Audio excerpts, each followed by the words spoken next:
Pre-built set to subscribe for 20 months. 20 months and many to go. Super excited to see how TERROS goes.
We are I have already held live. my fuck so No. that I may give Oh, it. dang. We're Oh, already fuck. live. We're already live, besties. Well, that sucks Oh, for chat dang. 'cause they're ready for a disappointing moment of compromise. Hello, It could never everybody. be. Welcome in. How are you doing? Yes, I know. I'm little. I'm still little. Look, TV debut was yesterday. You don't accept words. You don't expect You me stole to their push back. shins. I fucking love it. The head is just so big. It's a It's chibi. seriously so cute. Thank you. You're welcome. I was lurking you during the debut, so Thank good. you. Thank I you. really want to squeeze you, but I'm afraid your head will pop like a blueberry. It might. Do it. No. It's worth the sacrifice. No. Try now. Come here, Kel. Ah! Just Miss a big ol' Brian. hand. Okay. Well, everybody, welcome in. It's episode 34. For the astute viewers, yes, the title is the same as it was last time. I changed the last one retroactively because we didn't get to the content that it was named after, so it's fine. Don't worry about it. Now, it is episode 30. No, that doesn't make sense. I'm not gonna say that. But hi, everyone. Welcome in, everyone. First of all, say hi to Stella. We have our guest here today. Hi, Stella. Yeah, you Hi, guys do. Stella. Hello. Stella will be joining us after everybody finishes up what we're doing in the City of Envy. So don't worry about it. It'll be fine. We'll be good. We'll be Gucci. Gonna be great. We're Yeah. all gonna have a good time. We're gonna be having a tea party. Yes, it will be We're gonna die. cupcakes and Your light is rainbows, naturally as she and breathed. it's gonna be everything's fine. Okay. The fuck is so adorable. What the fuck? Okay, so before we get started, Tartar, did you find a potion? I did. All right, time for potion of the week. Tartar, what are we cooking today? So I have for us Angel Wing, which is a floater drink. If you don't know what a floater drink is, it literally has a certain thing that floats on the top. That's It separates very nicely. I think that's named badly. Damn. Go for it. What is it? So there's two ways to do Angel Wing, but I'll be doing the first one, which is the more common one. You will have 1.5 ounces of white creme de coco, so white chocolate liqueur. Okay. That would be on the bottom, and on the top, floated on top, would be 1/2 ounce of Irish cream. So you have 2 white drinks on top, 2 kind of different shades of white, and then you just take a shot. Yeah, okay. I'd be willing to try it. Very sweet. Definitely a very sweet drink. That's for you. Basically, yeah. That was a very wonderful potion, though. Thank you. I forgot my normal introductions. Fuck. Yeah. Shit. I don't Is it the remember what rules I normally first, say. or is it introductions first? I think we do rules first. So anyone who is new here, as per usual, welcome in. I know you guys are all probably still excited about the Chibi debut. I'm not going to be reading or responding to chat too much unless you say something exceptionally funny. So again, be funny or I'm going to ignore you. It's fine. Don't worry about it. Also, this is a homebrew campaign. It's not a module. It's nothing like that. So, basically, I do what I want, and I have my own rules. And we got a lot of homebrew also. So again, I do what I want. Backseat me and die. Otherwise, I think that's it. She can and will punch you in the head. We have the explode command for a reason. Mm-hmm. Mm-hmm. At the very least, you will be flipped. At the very least, minimum. And if nothing else, Stella, no! and if nothing else, I will punch you. Stella, you backfired. You exploded yourself. Go, Stella, go. Go, Stella, go. Oh no.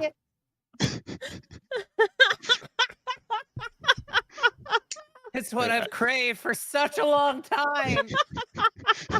Who gave the fox Sweet diamond? release. Yeah, Oh, 07's Let me see in what you have chat.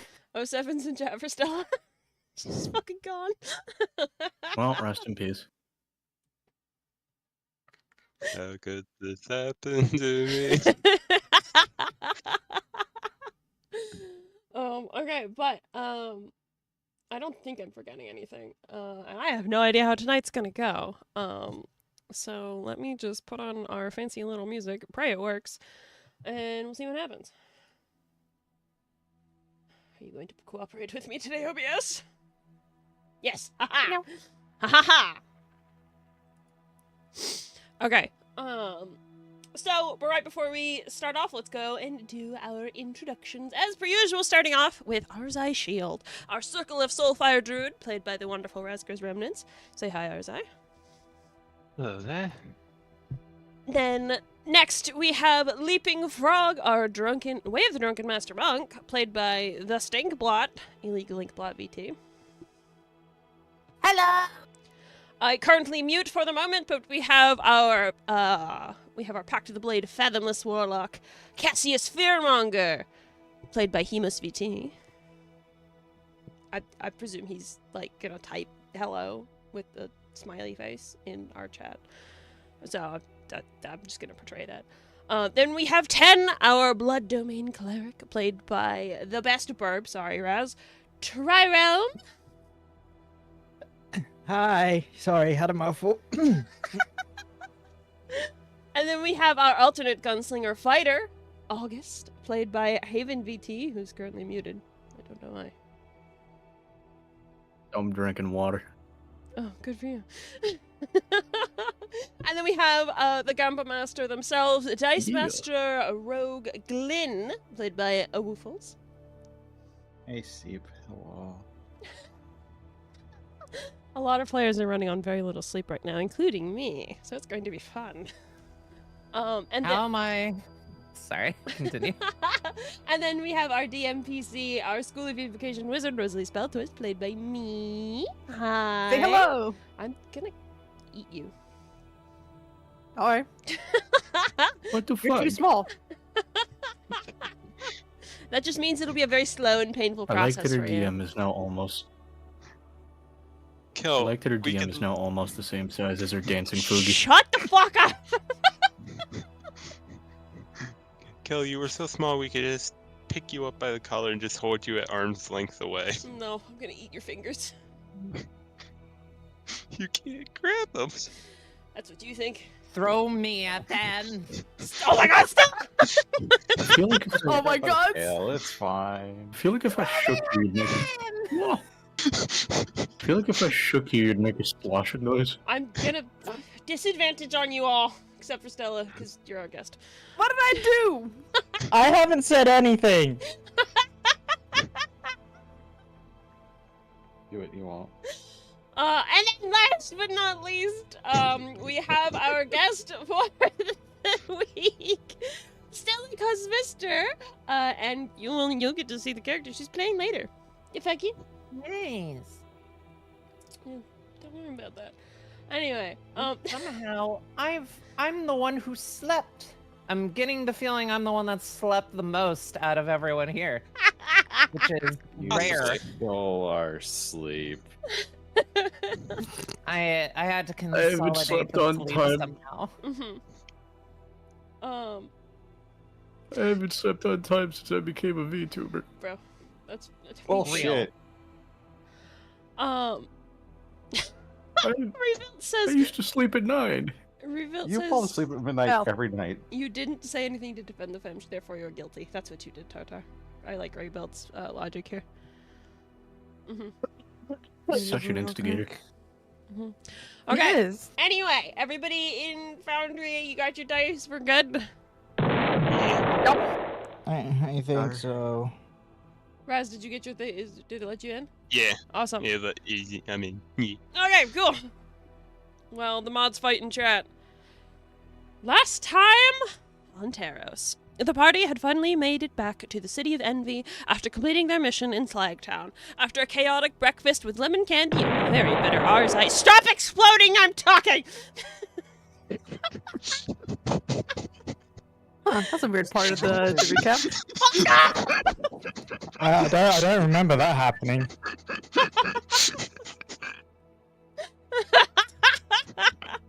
You added this as a story. I don't know what you thought was gonna happen. Anyway, after a chaotic breakfast with lemon candy, a very bitter arsite, and discovering the joys of breakfast burritos, the party made their way to visit Akali, the Counselor of Envy. Here they were finally able to get the forging process for their new weapons started. It would take 6 days to get everything done, so for the first time in a while, our heroes had some downtime. Over the next 6 days, the party split up and explored the Infernal cities to their heart's content. Arzai, Glyn, Cassius, and August visited the Greed Counselor to retrieve their reward for solving the problems in Slagtown, and also ended up sparring with that odd mortal the Greed demons keep around for some reason. Arzai finally manages to open his locket, discovering a portrait of his mother and a small topaz dragon scale. August spends his time doing an assassination job for Damien, the Counselor of Wrath. Leaping Frog spent his time training with and learning from a group of demonic monks from the Sanctuary of Etix. 10 spends a decent chunk of time sparring with the counselors of Lust and Sloth before spending the rest of her time treating herself to some nice meals and a date or two with Rosie. Cassius goes on a shopping spree, stocking up on his cooking supplies for the journey to come, as well as strategizing with the virtue of diligence regarding what Raelith could possibly be up to. And finally, Glyn spent their time expertly thieving various trinkets and treasures. With all of their planning and plotting done, however, we begin tonight's session at the end of your 6-day waiting period. You all feel refreshed and relaxed, well rested and prepared for the day to come. You all find yourselves once again sitting in Akali's living room, having finally come to retrieve your new weapons. There is a faint air of nervousness and excitement for this. You all get a genuine piece of work from the best artificer in the Infernal Cities. But that also means you'll soon be heading back to the material plane and back on the hunt for Raelith. Not knowing where you'll end up by the end of day, you're soon all pulled out of your thoughts by Akali walking into the room, your various weapons and foci in his arms. Well, here you all are. The fruits of my labors are now yours to wield. You all promised to take care of them, Yes, sir. We will. With that, he puts them all down onto the table in front of you. They're all very gorgeous pieces of weaponry, just looking at them. They're... The most striking one is most likely Leaping Frog's Bonkinator. As an already magical item, Akali has taken it and upgraded it with the Asmenics ore that you guys have managed to retrieve. So now it has almost vine-like red veins going up through the length of the shaft. I'm realizing how phallic this sounds. Don't worry about it. It's all Not very delivering. shiny, okay? Writing the stone. It's all very shiny. That's what you get. I'm a visual learner. Could I please see? For a friend, of course. Yeah, for yeah, you all get your weapons. I will be putting those in your inventory shortly. So, yeah. What do you want to do? Can I, in turn, look over at Akali and do like a small little curtsy and just say, thank you for your time and for helping us in a time of need? It's not a problem. You did assist me after all. And Ayaki, I did hear about all that.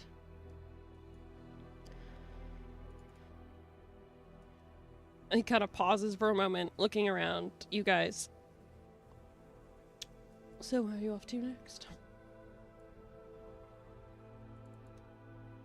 Well, we did all this to hopefully be prepared if we had to fight Raelith. So I guess,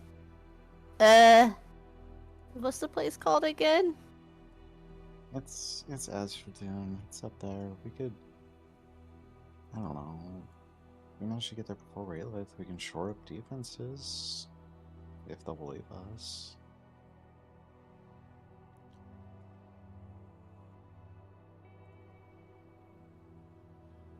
How do we get back?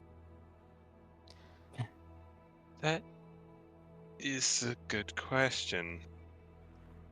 Suppose we didn't think of that, huh?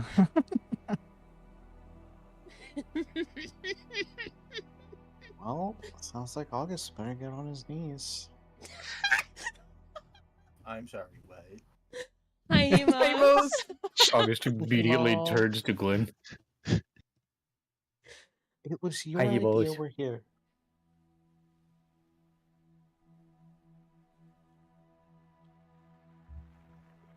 You got us here. Surely you could get us mean, I out, suppose- right? I didn't bring us here. You made the call. You definitely did. I don't have powers. You're the one. I don't have powers. That was. No, you convinced Akali. I could ask Akali to take us back. I mean, Excuse me, that was Mr. what we're Akali? saying.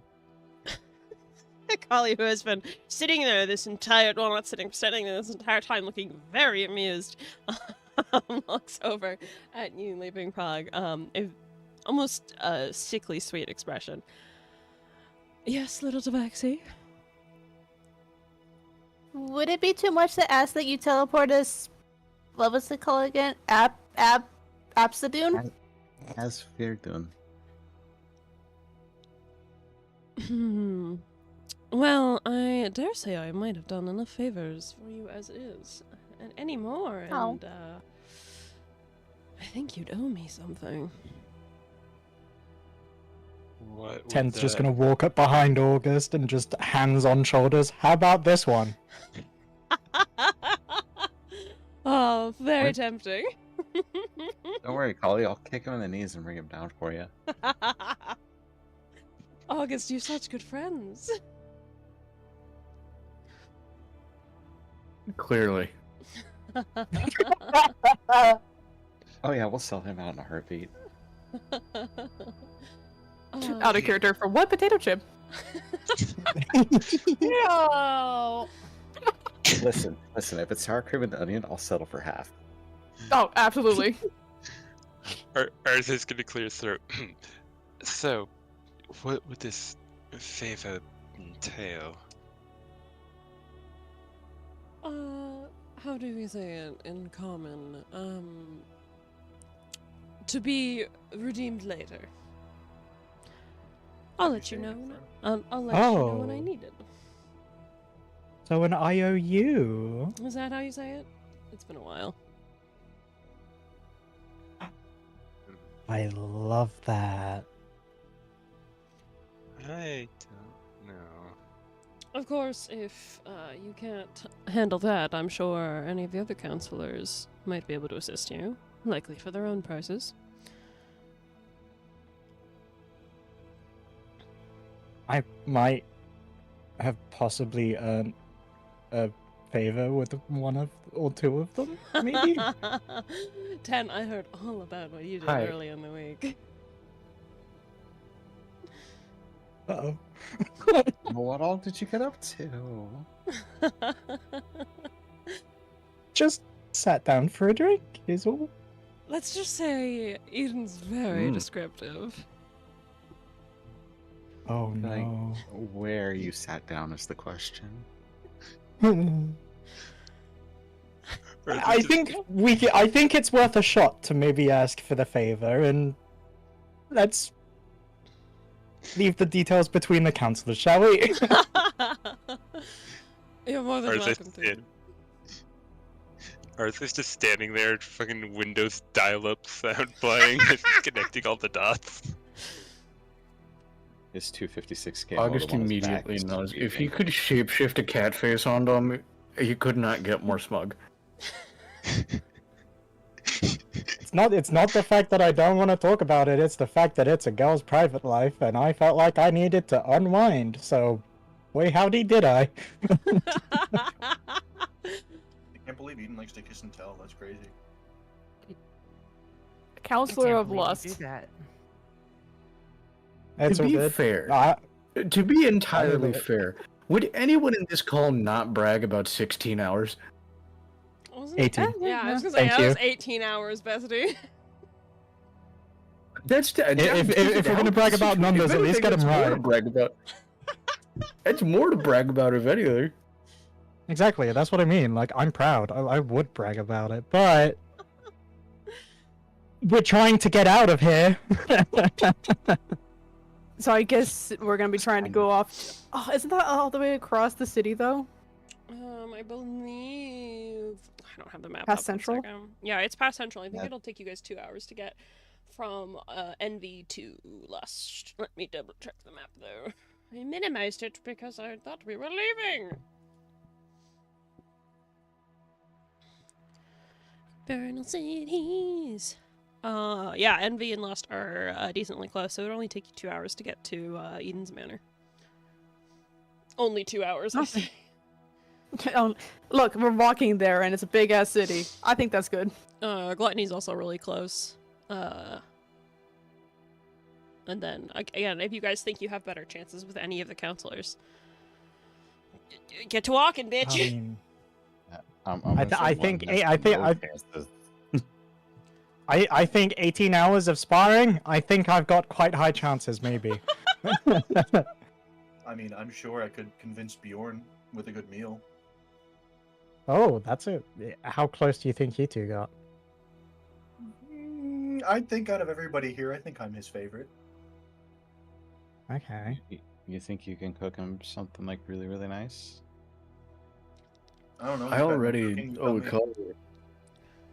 already owe Akali over the weapons, but I could probably offer up more work to Damien. Let's try with Eden because it's closest, and then Bjorn's closer. Oh, Bjorn's closer. I mean, how long is it gonna be for you to cook? Like an hour, maybe. Yeah, we can try. You also have to think Okay, yeah. about, and Akali will let you guys know this, but I'm not going to bother with it in character. Some of the counselors are more familiar with the material plane than others, so some will most likely be able to get you closer and or farther to exactly where you want to go. Shit. I don't want to go through the wide woods again. You know what? Could we... Idea. Could we maybe... does Mango know... Mango? Yeah, Mango know Eden enough to possibly fly with a note, just to confirm if they can do anything, maybe? Mayhaps? Saves a long walk. Because that way, whilst we're going over to Gluttony, Mango's trying another option if Gluttony doesn't work. You can ask Mango too. No guarantee. I was gonna say Cassius could also get in contact with Greed, but there's no fucking way we're getting anything out of him. Also, we just got the item to call him. I think it'd be a little bit abusive to just immediately ring that shit up. Yeah. There's no promise anyway. Yeah, there's no promise. He might have the most taxing cost for it. Greed and all. Yeah. Okay, Yeah, I mean, it came to mind because you have... The stuff we got from him was in response to a favor we were already doing him. This would just be from scratch. We would be broke. We've already broken even. Right. I think Eden might be the best shot at the minute. I think we Maybe. just bite the bullet do and too. walk all the way over there. Yeah. Let's just go. Eden is pretty go. agreeable. We're gonna go see Eden? Okay. Yes. Yeah. Okay. I'm so glad I wrote all this stuff. Okay, so after saying your goodbyes to Akali, and perhaps begrudgingly Nine, who's, always ever present besides the Envy Counselor, you guys finally begin to make your way outside. Very begrudgingly. You Well, finally begin to make your way out of the city of Envy. Perhaps with a little extra pep in your step, trying to get there a little bit quicker. For the first time, some of you wander your way into the City of Lust. It's not very safe for work, so we're not going to get into it too much. Why is the ground sticky? Eye straight ahead, not looking at anything. Fine, it's just Are they red. sparring? It's fine, it's just red. It's just a different kind of sparring. Yeah, don't. Or is that the worry ground about Ben's is- just waving at everyone as if she's a local. Whoa! Oh, Is the sparring a full body Hi, workout? Haven here. Wrestling. What's That's wrong? Just basically when we were in the the Hi, car. Haven here. Is 10 a local? Like, do they recognize her? that's such a good question. I'm rolling for that. Oh my god. No. I'm getting my chonky dice out for this. Big Oh decision. wait, Oh, you're no. actually rolling for it. Holy Yeah, I shit. am. Oh yeah. Come on, not 20 for the bit. Some of them have no idea, but like there's some of them who are just who they're looking at you guys for a bit too long. You know? Too many No. clothes. That's the issue. Yeah, too many clothes. You guys stick out like sore thumb. We're too covered. Yeah. But you guys make your way through the city, and 2 hours later, let me change the time over. You guys end up at the Lust Manor. I have to DM Hunter something quickly so he can be he can do Eden for me. Yo, Beanie's Or is DMing it- onto the script. Yo. Hold on, I gotta change hats. I no longer have the big ass cat ears. I gotta put on the horns. Don't worry, don't worry. I Oh. will take on the mantle. Every lust demon that we pass, Cassie's is gonna wave to. I stopped piloting the cat. The eyes just like deviate to the sides. The entire time, Arza, it's just Yeah, like a Leaping deep, Frog just starts dark. dissociating. Yeah, Leaping Frog starts disassociating anytime any NPC that Hunter needs to be starts to speak. Look, man, I can only wear one hat at a time. Mhm. I'm just You saying. shake him and his eyes start flinging all over the place like a snow globe. No. That's It's like the roller. fucking DVD screensaver thing. Okay. If you're lucky, I'll hit the corner. Okay. Let's keep moving because I do want to get Stella in here sooner rather than later. Hey, Thowie. No, it's okay. Nah, y'all do what you gotta do. No, they're being silly. How dare you be silly? Yeah, no, Stella.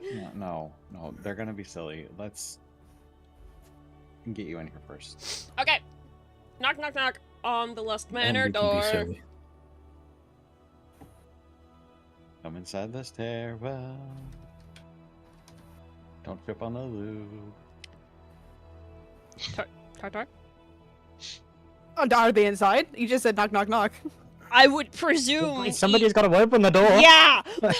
That's what mates are for. Or that's what- Eden Yeah, could we do could it. just run through and say a servant lets us in. Yeah. But yes, the door will open up, and then, dressed as immaculately as ever, Eden is there, confused at first until they see 10. And then that smile comes back. Did you already want seconds? Why, of course. How could I resist? But I come asking for a different favor today, though. Oh? Unfortunately, me and my friends are looking for a way back up to the mortal plane, and I was hoping that maybe you would be able to help. I feel like after our night the other night that maybe I could just maybe ask this favor and potentially have an IOU for a round 2 future whenever.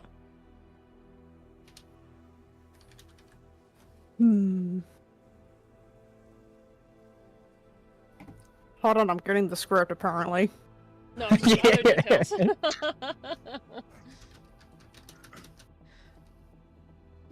Well, I could probably do so. But you see, my powers work best immediately. So you would have to return the favor first. But of course, seeing as you're probably in a hurry, I could ask Ilya. He'd be more than likely to ship you off real quick, then go back to a nap.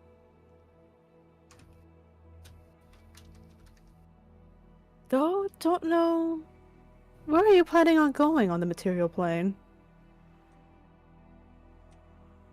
Great question. It's a town in the northwestern foothills called Asphodune. I thought they were mountains. They are. Oh. We're trying to go to the Blackgate Pagoda. Blackgate Pagoda. I think I roughly know wherever that is. So, two options then. Return the favor immediately and I can teleport you there. Or you can ask Ilya, and he could probably do it immediately. Though, I don't know how familiar he is with that area. Not typically a conversation that we discuss.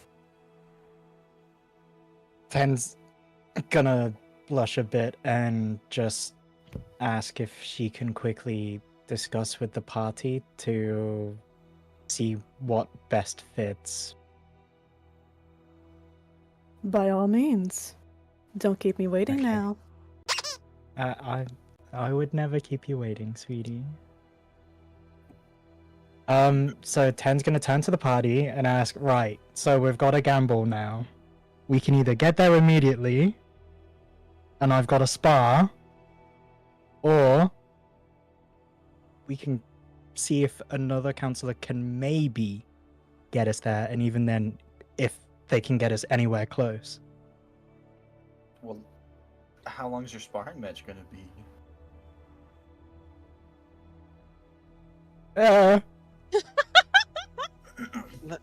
You don't want to know how long the last one lasted. I can try and. I could have been done with Bjorn in an hour. That's all I'm saying. In my defense, I didn't realize that I needed to spa to get magic. Okay, I thought I could get magic then spa. Ten, let me ask you this: are you going to be out of commission afterwards? I mean, she's still got a few bruises. Bruises are fine. 'Tis but a flesh wound. Oh, don't worry, I'll be gentle. Oh. See, look. Eden's gonna look after me. I didn't think Eden was listening. Eden's right there. Right there. You're on their front step. I don't know. I thought this was a sidebar. I don't know. You're a sidebar. What does that even mean? High five. High five. This is quite the gamble, isn't it? Depending. Yeah. Here's the deal. Somebody's gonna have to pay a price somewhere sooner or later for us going back. We're gonna have to pay a price, but more to the point, we can get the price done out of the way now and guarantee that we can get to exactly where we're after. Let's rephrase that. You can get the price out of the way now. But exactly, less detriment to the party, and I'd say it's an enjoyable price. Can we get like half the payment now and half the payment later? Like, can Eden take half of us to Asperdu now and then bring you back later on? No, don't split the party. Together. Well, the last time we split the party, Arzai died. Yeah. Let's not split the party. But ours I chose to. No. In a way. Okay. No, there's no buts. We're not splitting the party. Right. I think one of the gods Are we all reaches going- down into the abyss. A gun appears. You all are a part of the sparring, and you will watch. I'm not sitting in the chair in the corner, thank you. Yeah, no, I'm good. I'm No, with it's Paul. not a chair. It's a couch. It's not a chair, it's a sofa. Yeah, it's a couch. It's a I chaise ain't longue. watching. I ain't watching. What's your choice, guys? I mean, if it's, I it's think- either... I don't know. I'm wanna willing. Watch. I don't want to watch. I know You are. don't have to watch. Then You don't I'm have to gonna be watch. I'm split. sure there's a living room. But, You then, can but then you're gonna be participate if you want to. Oh my god, shut up. No, thank you. Look, it's a guaranteed way there, at least. And it's surefire, we know what the price is. Not an IOU, not a callback later. It is now done, dusted. So you're not gonna call back? Well, no, obviously I am. Are you kidding me? It was amazing. 18 hours. Then does it matter? It's a ticket out of here. Listen, if you're gonna spend the next 18 hours, just let me know, alright? I got some other stuff I can go nick. Yeah, I could. I don't know. Ken's gonna turn around to Eden and ask, can we try not to go for an extortionate amount of time, no matter how fun and tempting it is? 10, give me a persuasion check. Can I give the help action by saying please? Yeah, I'm sorry. Do I have advantage for being flirty anyway? Like in their Sure. good books? you have Damn, alright. advantage for you being flirty and Cassius being little, and everybody loves Cassius here for some reason. Yippee! And in the infernal cities, love tiny little beans. They love tiny little schizophrenics. Come on, let's go. Yeah! Everybody loves. Oh! Alright, let me DM Hunter the script. Let me get in the scram. Or she has to fax it to me. Just hear dial-up noises in the background. You just heard. I was printing out cartons of milk.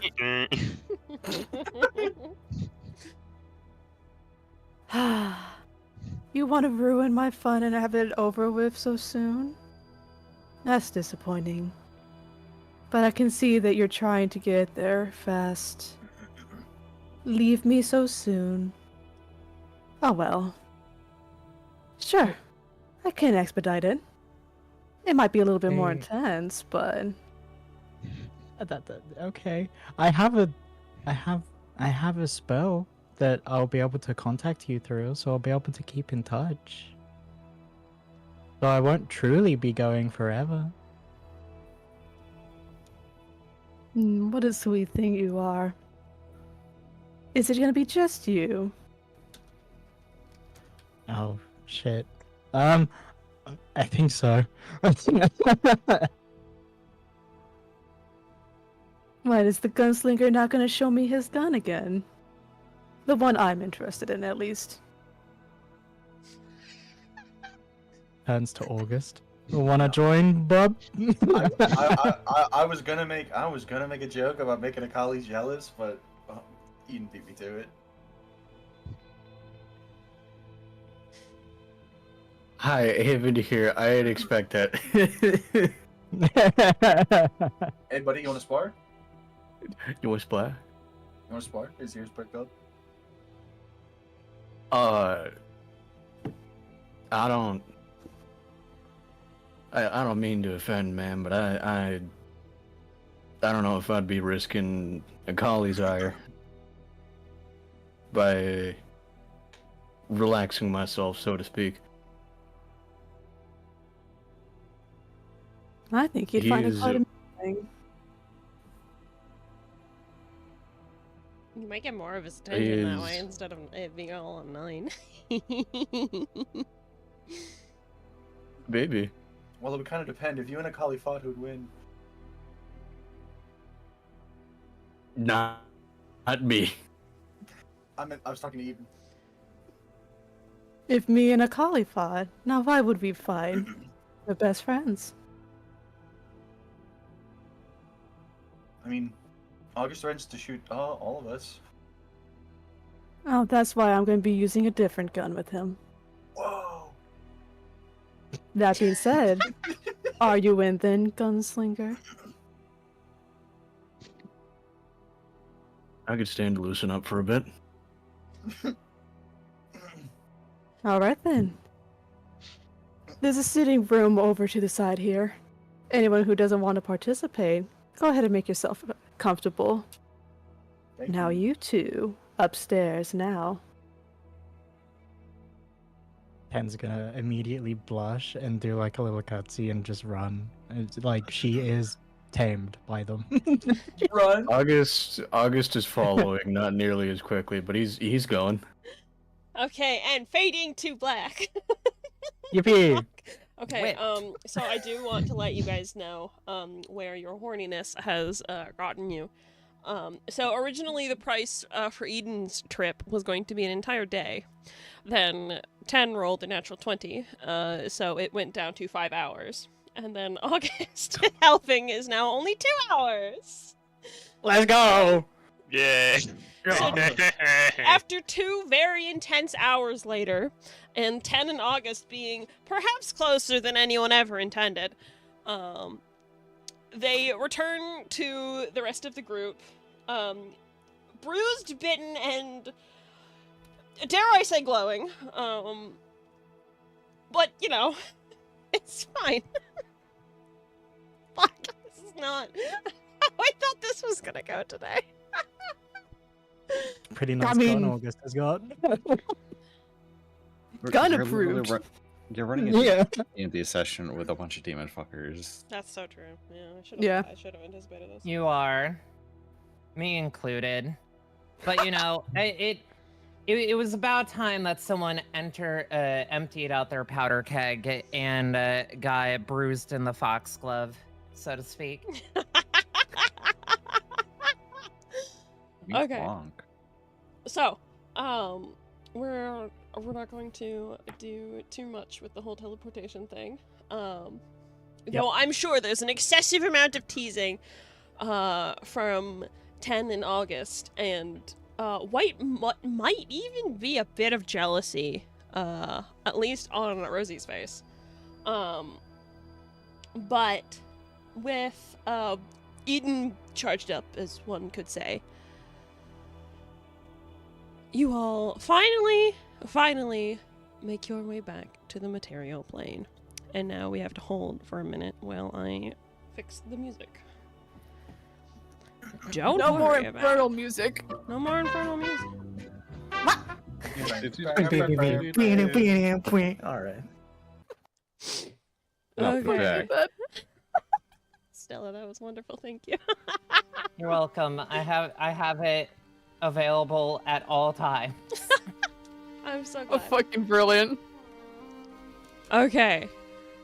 So, the next few seconds for all of you are a bit of whiplash. It feels like you're being pulled upwards by your spine, a process you'd think would be painful, but it just kind of feels odd. Your gaze goes dark for a moment, the now semi-familiar environment of the Infernal Cities fading away, until suddenly you're all surrounded by sunlight.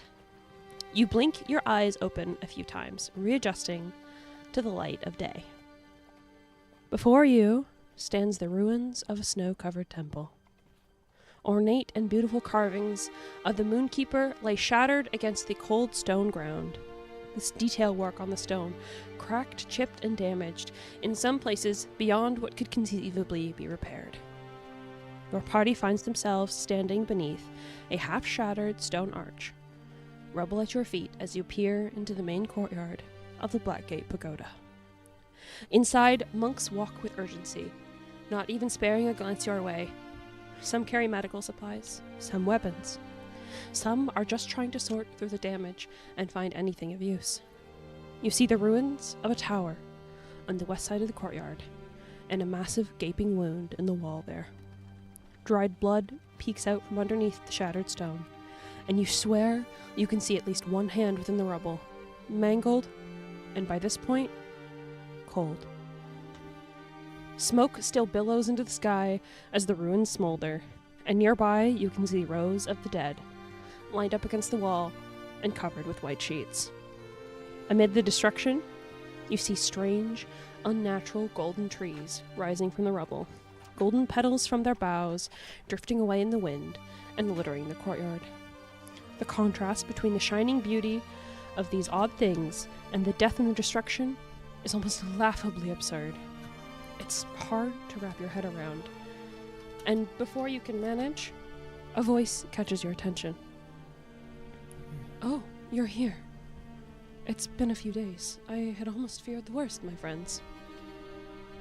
You look up to see the monk addressing you. Kamari.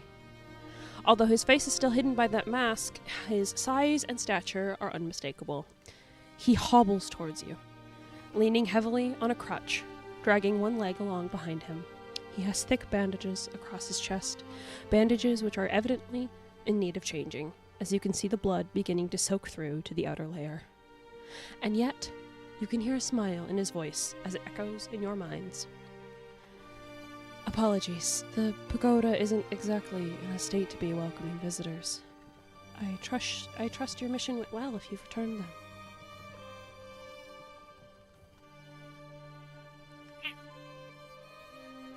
The music went loud on me suddenly.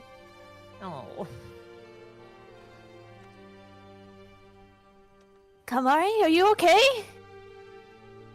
I've been worse. I've also been better, but I'm alive. What happened? A great deal. I fear you weren't as swift as you may have wished.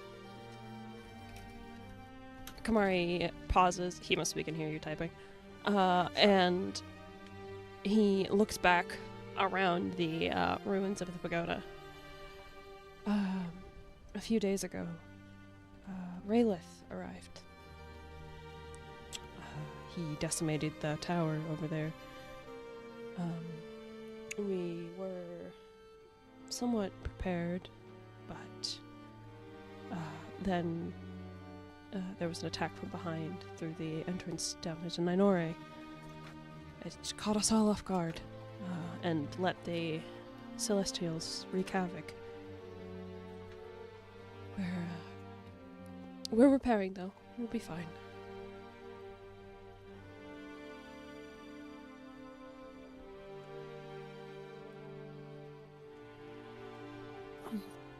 We should have got here sooner, but we... Is there anything that we can help out with? Trouble. For the moment, we're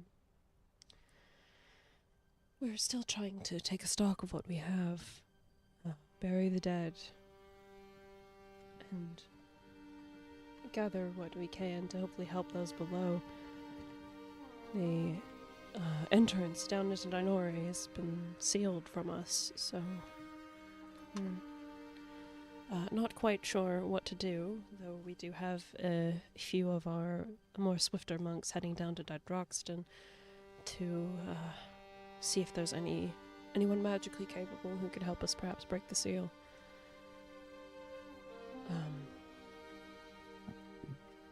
But how did your mission go? Did you retrieve the artifacts you sought?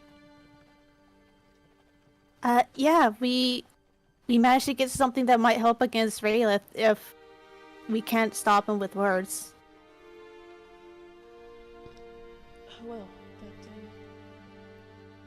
hopefully it's well worth it. I hope so. Either way, welcome back. I'm sure it's nice to feel the sun on your skin. I can't imagine it's particularly bright down where you were.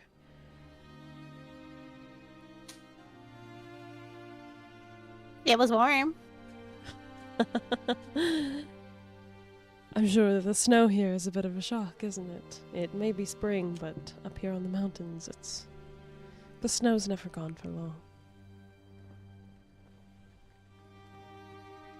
I mean, it's nice. Kamari But stands there. You can hear his laughter, not in your head, but you can hear it audibly coming from behind his mask.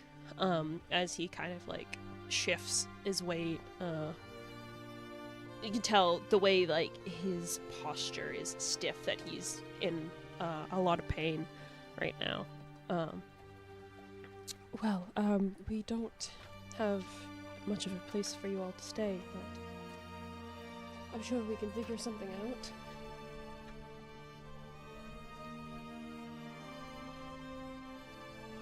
Maybe we can help out here a little bit before we go and get Raylith?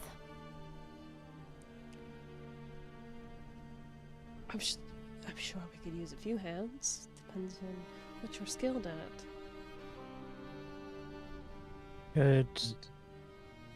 Could Ten offer out her hand to what's the Kamari? name? I know, Kamari. There you go. Can Ten offer out her hand to Kamari to have a look at how hurt they are? Sure, absolutely, yeah. Kamari pauses for a moment, and then, very confused, will offer one of his hands. Got little beads on it. Ten's gonna look at Kamari and say, "Would you be okay if I try to heal you a little bit?" A small amount. There's people worse off than I am. I know, but you're in need of it too.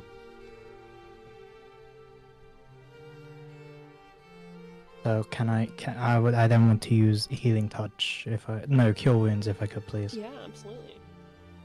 Go for Cool. it.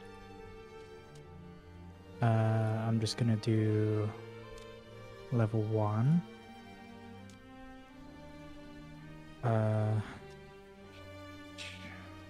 Where's my D8? There it is.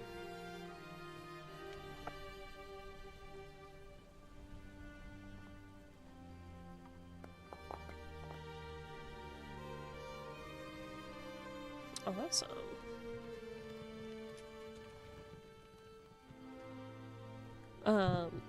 So it doesn't heal him completely, but as the magic flows from your hands to Kamari, you can see a bit of that stiffness fade a bit. It's easier for him to stand a little bit. The kind of blood blossoming across the bandages on his chest slows down. He's definitely a lot better than he was before. Thank you, my friend. That's appreciated. There are a few others who could use assistance, but I hesitate to send you all to them. If you're here to stop Raylith, I can only imagine that would be more important. We have plenty of medical supplies here, so we can manage. Maybe, at the very least, we can see to the more severely injured. I'm afraid, Maybe I'm afraid you're all a Sorry. little bit too late for that.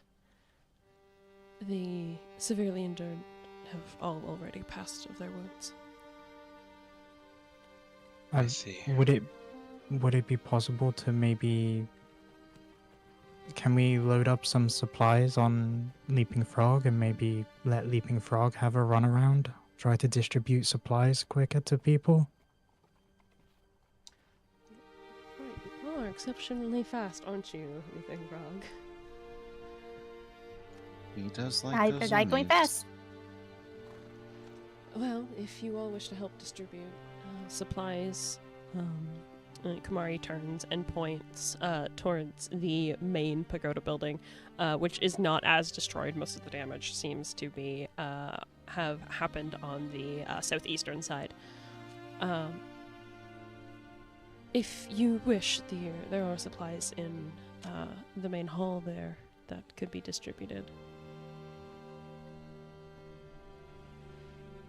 And On it.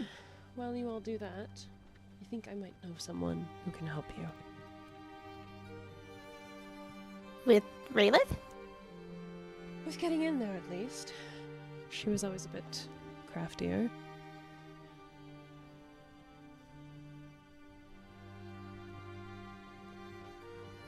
Who? A student of mine. Not unlike you, Leaping Frog. But we'll see how that goes. I'll have to find her. You do what you can. It'll be a few minutes. I'm not as quick as I was the last time we met. Take it easy, okay? I will, thank you. Alright, main pagoda. Stuff, going. And he's gone. He's just fucking gone. Dash who? Okay, so do you, the rest of you guys want to help out as well? Yeah. Okay. I'm gonna just help wherever I can. Those of you with healing abilities, how many spell slots do you want to use on those injured? Depends on how close they are grouped up together. You're going to have probably about an hour of time, so you've got plenty of time. Most of the worst injured are within the Central Pagoda building, which is where Leaping Frog has manifested off to.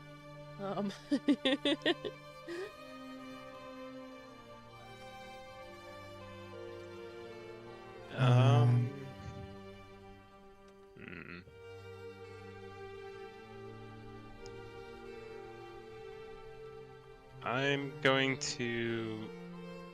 I'll use Cure Wounds twice for first level.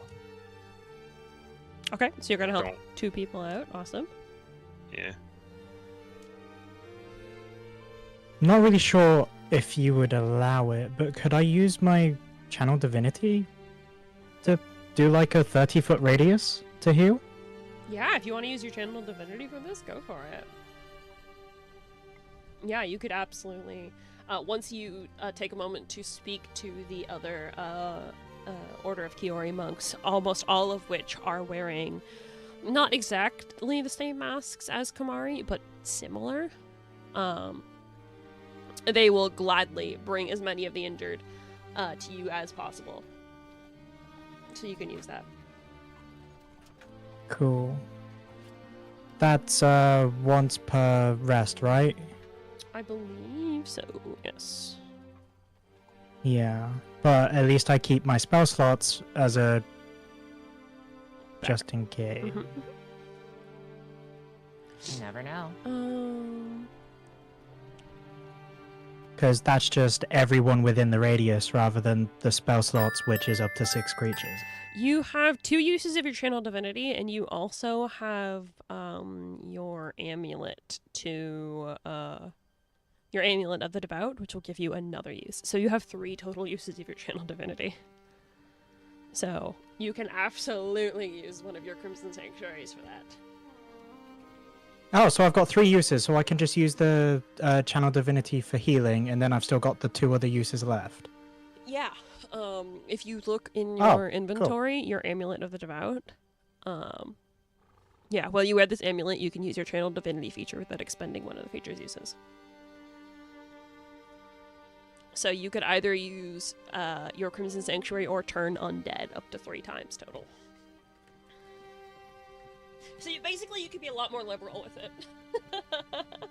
Oh, fuck yeah, okay. Well, I'm gonna do my Crimson Sanctuary healing. Awesome. If I could, please. Yeah, no, the monks, those that are able to move, of which there is a decent amount, not everybody who got injured, not everybody who was at the pagoda was injured, and several monks from the surrounding area have been called back and made their way back to the central pagoda to assist. So they're all very grateful to you, Ten, and Arzai as well for healing. Everybody's thanking you guys extensively for assisting them in their time of need. As for everybody else, as the hour passes, you guys listening to the monks there as what they need, hauling supplies around, helping people get around, helping to even like patch holes in the buildings, like putting up fabric to stop the wind and any possible rain or snow from getting in. Eventually, you all kind of convene again under a large statue of a tiefling woman. And with the work done for the moment, or at least you all needed a break, you see Kamari approaching once again. Again, feeling better, not hobbling as much, especially considering the assistance that Ten gave. He approaches you all again. There you all are. I heard from some of the other Adeptus that you have been quite useful. You especially, Ten. I know what it's like to feel helpless, and although we do have our own journeys to make, as you are aware of, I don't think any of us could have just walked away without doing anything. Well, your assistance is greatly appreciated, and lucky for you all, I managed to find my student. Hypixis, if you want to stop hiding from behind me?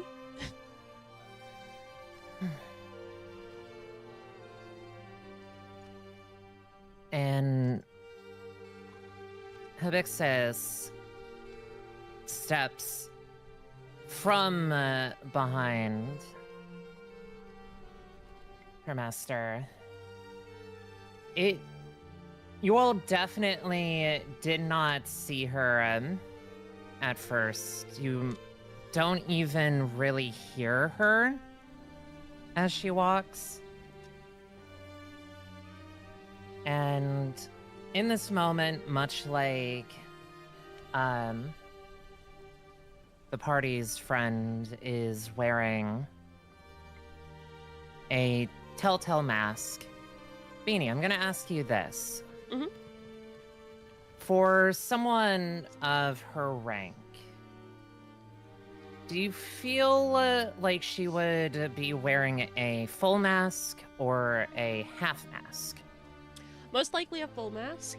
The patterns on it are probably a bit simpler, though each mask is customized to the person. So, yeah. Then that tells me exactly what I'm going to describe. I had two designs. It is a full mask,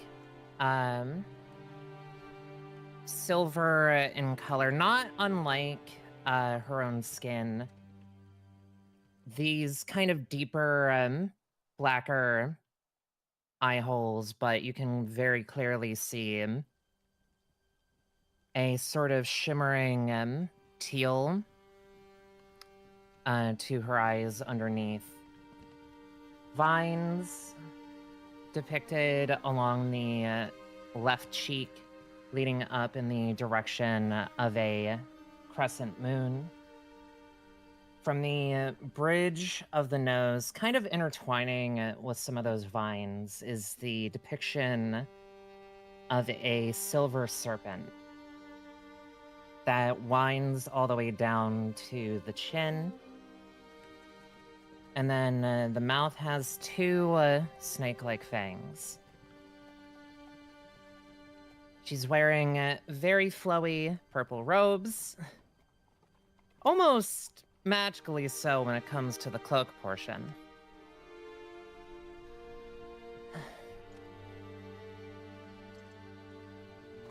So, these are the ones that you spoke of, Master. Correct. We have been somewhat inextricably woven, our journeys, from Triwin back to here, besides, of course, the last 2 weeks. I know they look odd, but they're a capable bunch.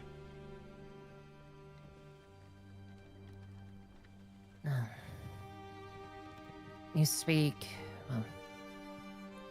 and you have spoke very highly of all of them, Kamari, so I do not doubt your words.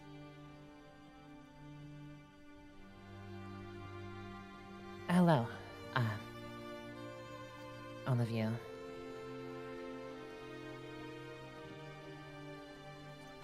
Hello, it's nice to meet you. And Leaping Frog will do a proper bow over to Hibixus. Proper bow in return. It's looking over the rest of you, though. There is an unflinching, not a glower, but a very calculated, close to cold stare. Type of stare that you get from someone who has things that want to be said, but is holding it back. Arthur's gonna take a step forward. Just he'll do like a half bow, trying to be polite. Just greetings. My name is Azai Shield.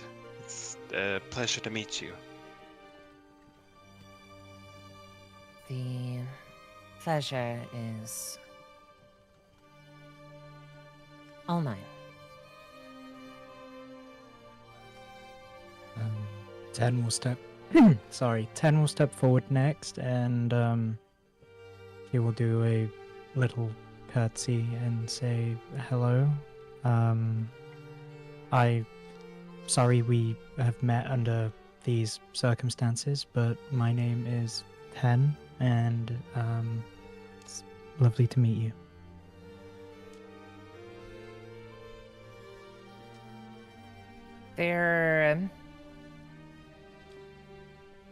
I suppose this would be something that effectively half of the party would pick up on.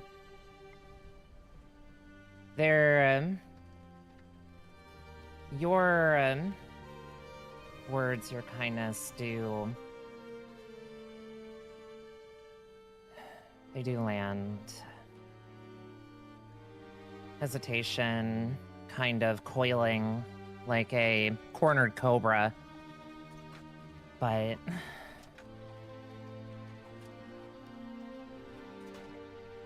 it is appreciated. I was watching you. By the by, you do good work.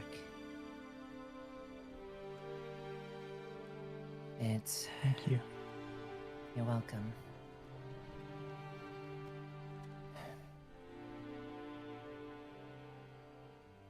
And lots of people that do good work as well.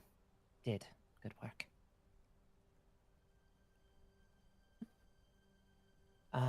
I'm sorry, carry on, sweet. Yes.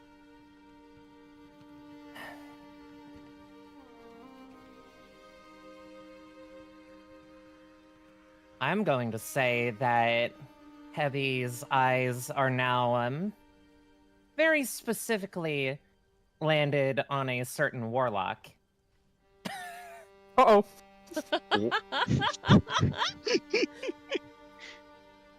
Looks like you're gonna get cooked now, brother.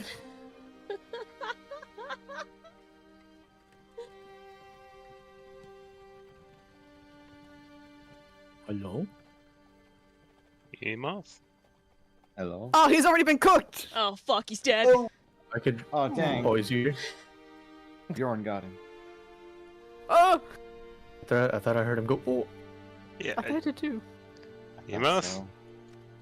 Hey, Mouse. The snake I- has not coiled around your neck. Are you Hi. alive? There he is. There he is. There he is. I was tweaking my gain a little bit because y'all could hear me typing, and I guess I hooked it a little bit too much. But Cassie's, upon looking at the little warlock, he's gonna be like, his eyebrows are gonna perk up. Oh, my turn. Hi, I'm Cassius.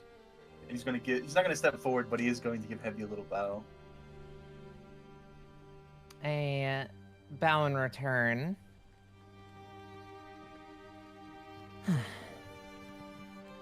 That is the one that has the odd glimmer about them, aren't they, Adeptus Kamari? One could say that, yes. Though I have not... Cassius has not been traveling with our new friends as long as some of the others, so I have not discerned the source, but you would be wise to be wary, Cassius. Understood. August. Gotta like emotionally prepare them for getting called out. Is that you calling me out? Is Heavy just know me for some reason? Heavy does not know August, Okay. but I'm sorry. But Stella does. I just didn't want to interrupt you, but okay. August will take a bow to follow up Cassius and just... August, I'm sorry we couldn't be here sooner.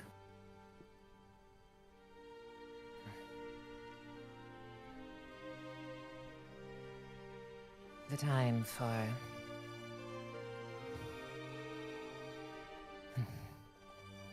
not to bite on one such as yourself.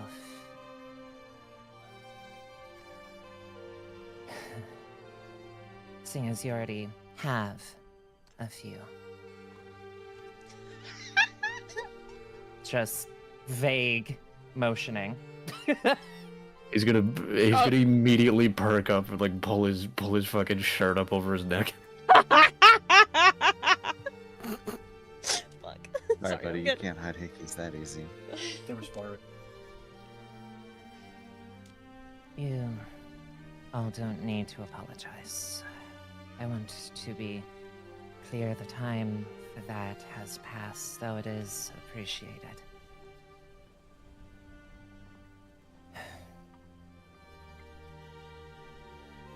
I've heard much about you as well.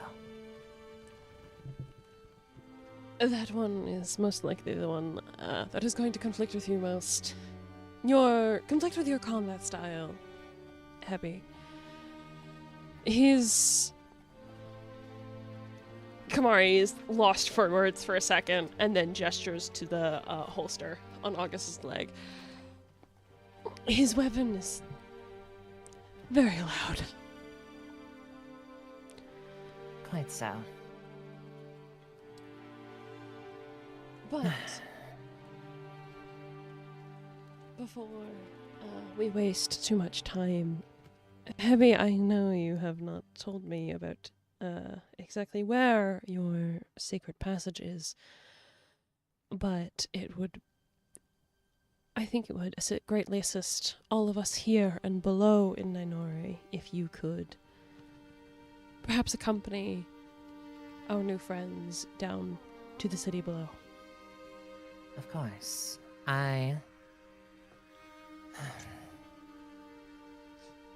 It's actually in that moment, I actually have a little bit of a curious bit that I would like to offer. I know that you've traveled with this script. I know that you trust them. However, I'm sure you understand that I may not. Not after.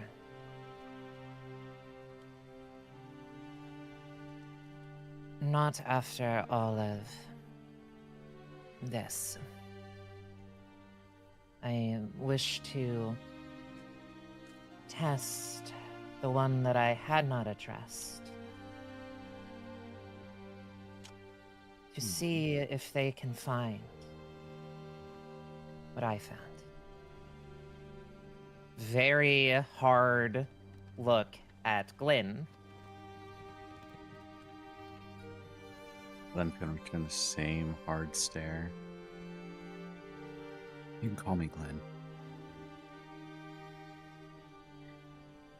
Let's make sure we fix the problem that we've started here.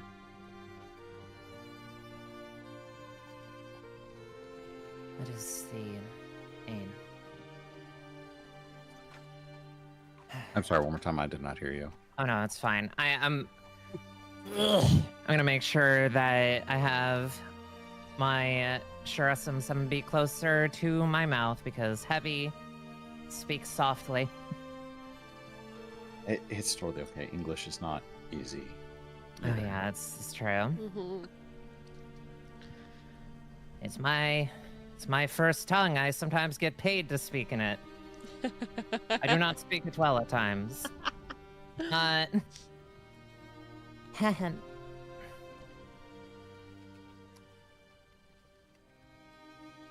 That is the aim, of course. It's good that responsibility is on the mind. Personal goals can wait. We have a much bigger problem at hand, and innocent people are paying a price for it.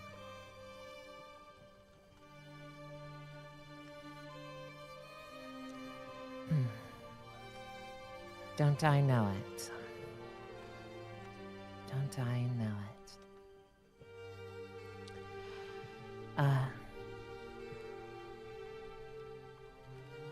Feel free to follow me. Do you wish to come with us, Kamari, or is your injuries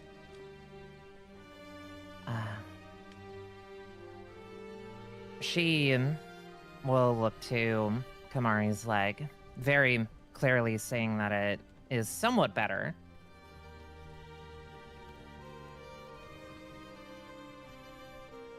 As much as I would enjoy accompanying you and seeing what awaits us down below, I'm afraid I would slow you down. And Master Kalina did ask to speak with me once I had sent you all on your way. Understood. Then our journey together outside the walls will wait for when you are fully healed. Give the Master my regards. I know there's torn up after Master Enos as I am. Yes, we all feel the weight of their loss. We'll manage, though. Thank you, sister. Of course. Yeah, we always do. If you need of anything else, you know where to find us, and remember, there is no harm in coming back to the pagoda for safety if what awaits you down below is too much.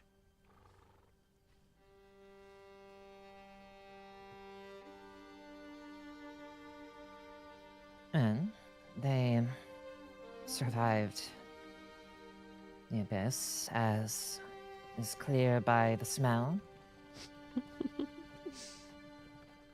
On your friend with the unique weapon.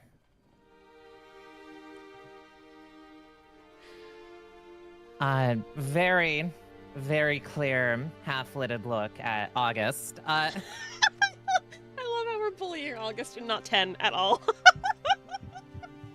Oh, 10. I just don't go. I was gonna say 10 went with me. 10 went It with was you. 10's idea. Yeah, but you Fair still enough. break the record, August.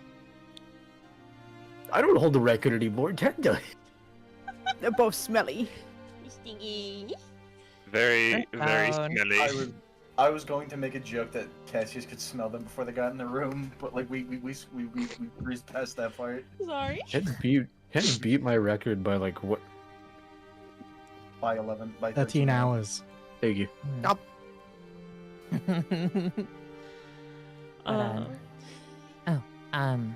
Before I lead them, Kamari, I did also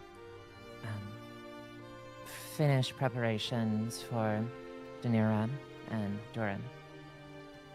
Ah, wonderful. Thank you. I'll see if we can hold off the ceremony until you return. Of course. My silence, watch your step, young one.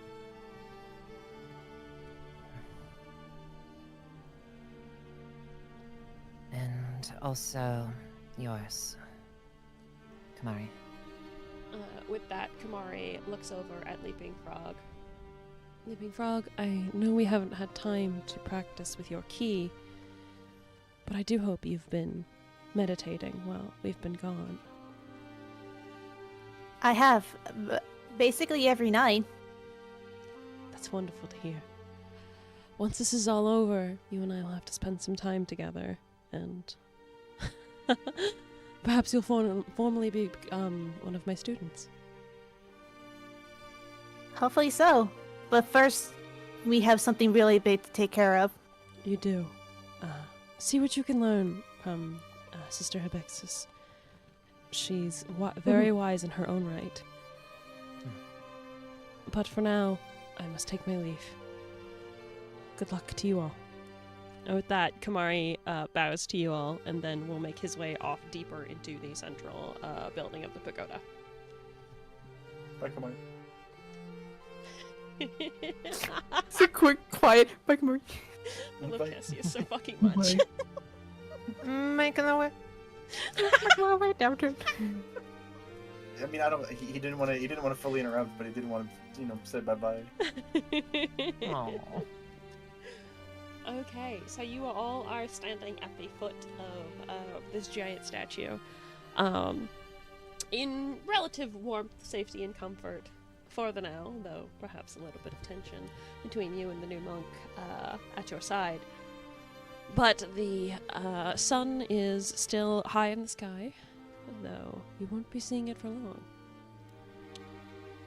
But the day is yours, and you have promises to keep. What are we doing, Terra's crew?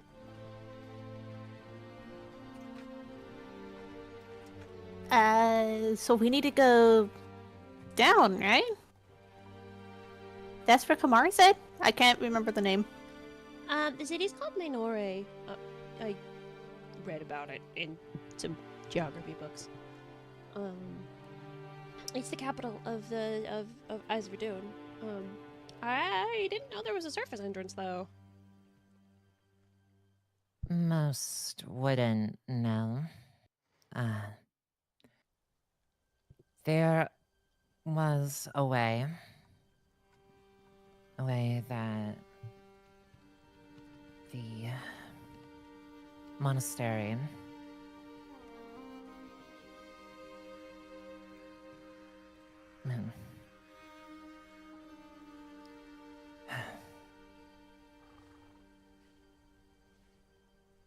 Hebby, in that moment, will kind of pause. Not everything about the world can be found in a book.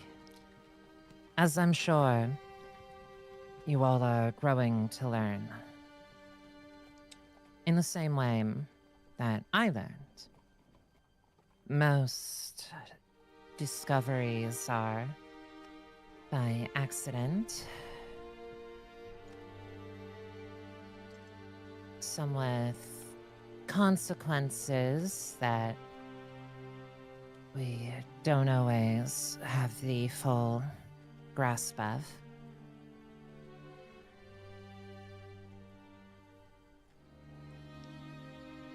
Yeah, yeah, I know. That's why I'm here to learn and help. Sorry. Rosie kind of, will shy a bit, behind 10, actually, holding onto her skirt. 10 will reach down and place her hand on Rosie's shoulder and give her a little look, just to make sure she's okay. Rosie looks fine, she just looks nervous. You guys know by now she's shit with people that aren't you guys. Oh. I She's know, very but she shy. just wants to comfort, that's all. Hmm. So we need to make our way to Ninori and Ninore. Sorry. Ninore. You got it. I know. Eh.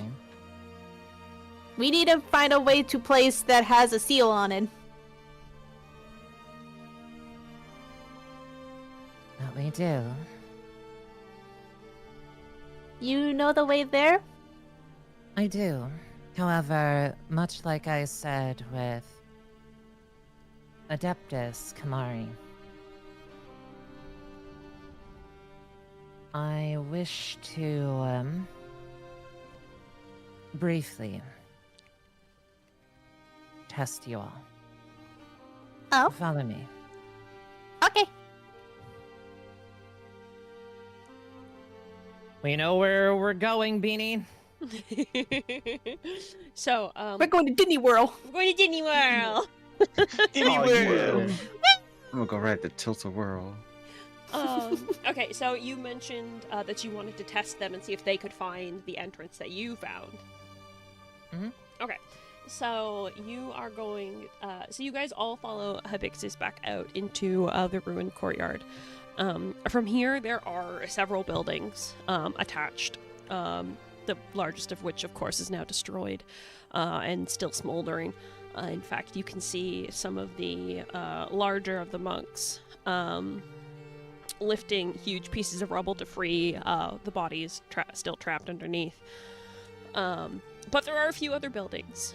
For example, there is a large, a long singular building, a mess hall of sorts, as well as a few barracks, I suppose you could call. That sounds a bit more militaristic than they are. And then Quarters? Quarters, that's a good one.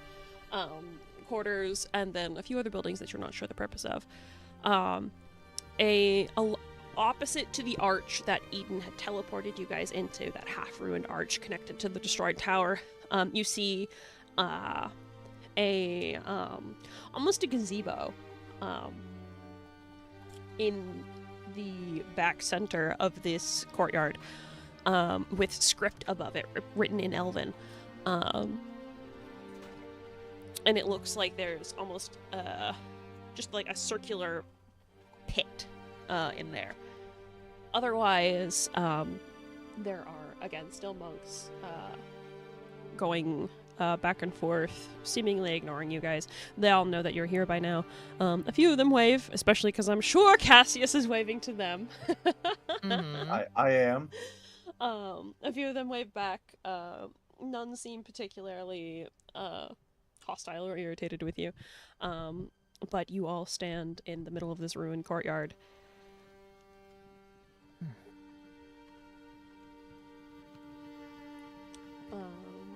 So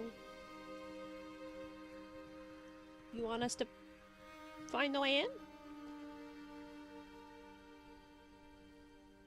After a fashion. I will ask you this. In order to find the way, a riddle.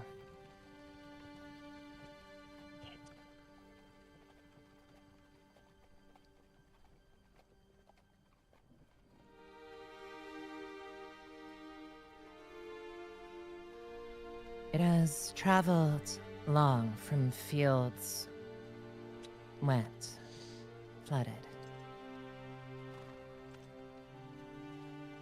tired, dried. Yet its journey is not yet done. In its end, it blurs sight. Underneath it, however, is the way forward.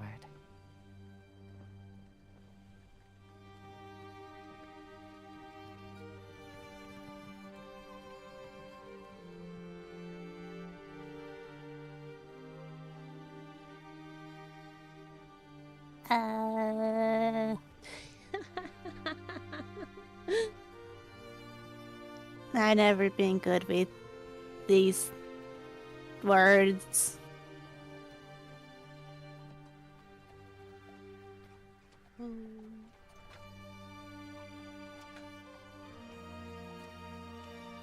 Maybe ours I could spot it? I can try. Although this riddle is...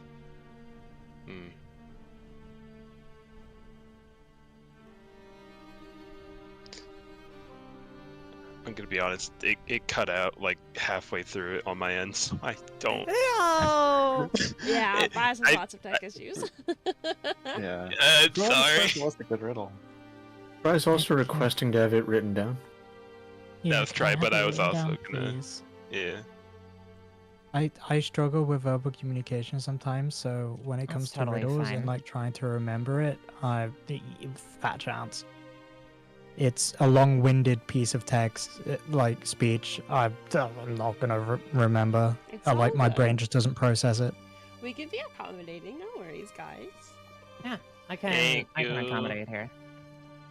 No, Thank- I just feel bad, and that's why I'm over-explaining. Is because I feel bad. Nope.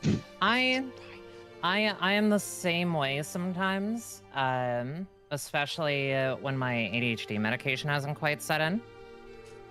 So I understand that sometimes words are verbal garble. Verbal speakage is garble. Oh, come on. When the ADHD. auditory processing doesn't process. And Yup. You can say whatever you like, I'm gonna hunt the shit out of you.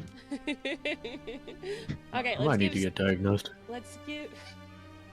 We all need to get diagnosed. mhm. I already knew that, bestie. Let's give Stella a minute to write it down. Yep. In the meantime... Because I may have said that all off the cuff. Oh, fuck. Yeah, Oh, I'm damn. gonna be so real with you. As soon as you were like a riddle, I was like, what? I'm sorry. I I wrote things down before I went to sleep, and then I didn't. I drew No, them it's so sending them good. to you. It's so Uh, good. I'm living for this.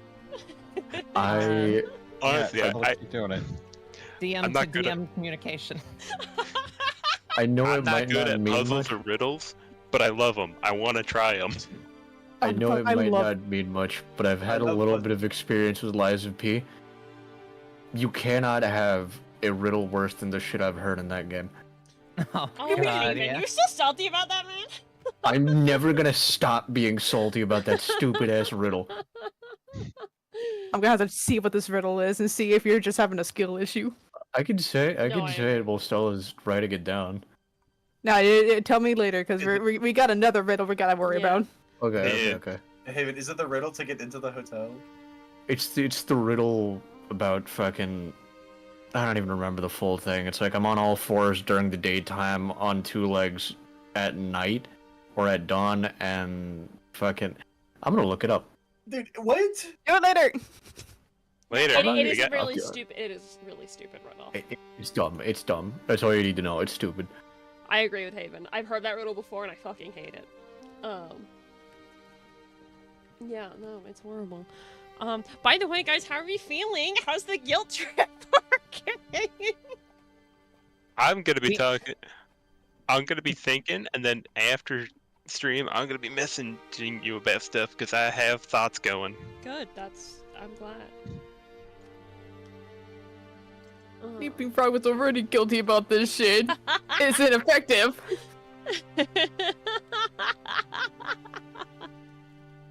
I don't feel guilt. That's nothing. You gotta step up the pain for me. Glenn's a hardened criminal.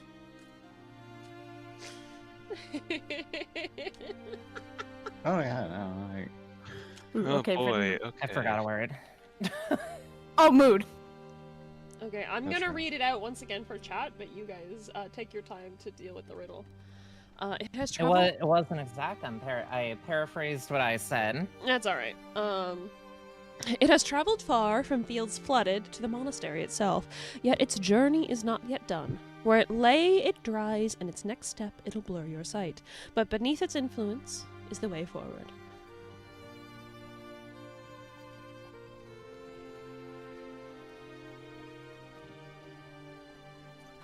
I'll be so real with you. I'm so glad that I'm the DM and I don't have to solve this shit. I hate riddles. Mhm. Obviously, it's a salmon. Obviously, it's what? A salmon. Yeah, it's a salmon. Salmon. Because from fields flooded, like it's a fish, like it's underwater. The answer is Kel. It's just Kel. Zam. Just because it involves water. Means it's a fish, yeah, obviously. That's the exact reason, Okay. yes. Well, it's not Is gonna be it something. wine? Okay, you're gonna have to guess in character. This is an in character thing, guys. I'm sorry. It's an in-character test.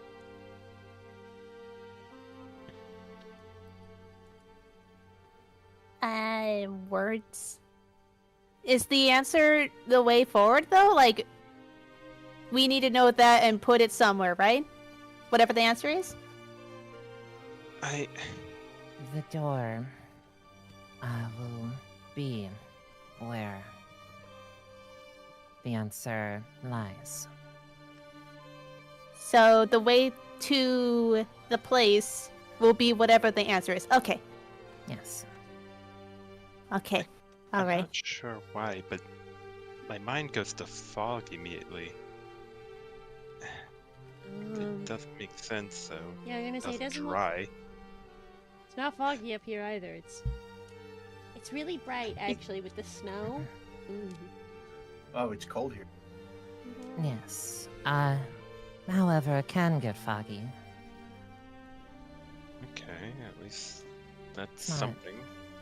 It's not weather, by the way. Though it certainly brings a fog to one's judgment.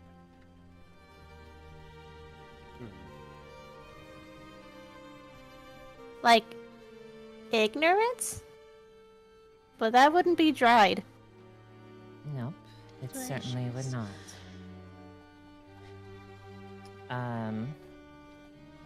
You all will see Hebby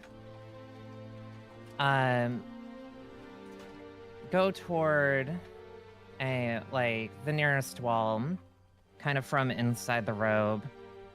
A small flask comes out, moves the mask, and takes a sip.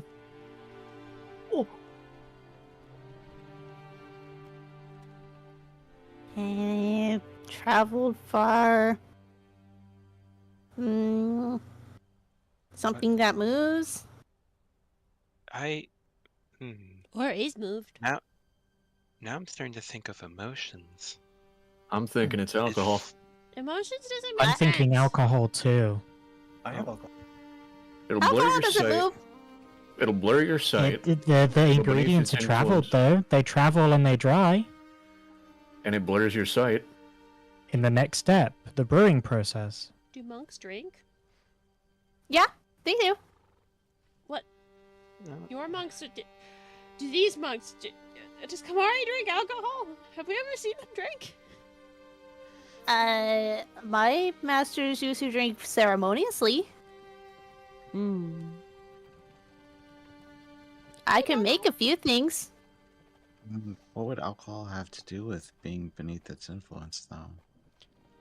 Being Under drunk? the influence of alcohol. But Being what drunk. would that? But what would that be to like? Be the way to Nainori? Maybe it's in a cellar? Do we have to find a cellar? Or it could be behind Oh. barrels. Where it lays, the alcohol is laid in the cellar, Like in a keg. but does it dry there? Kegs are kept pretty dry because you can get mold in your.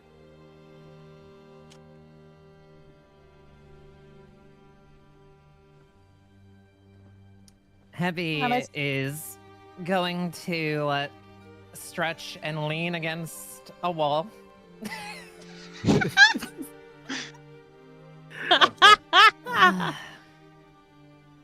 Knuckles are rapping against the building behind her.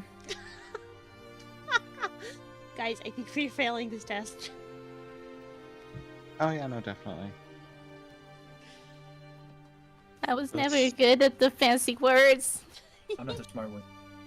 Riddles have So never just been my gamble. strong suit, but Okay, so if we think it's alcohol, let's see if we can find a cellar then, yeah?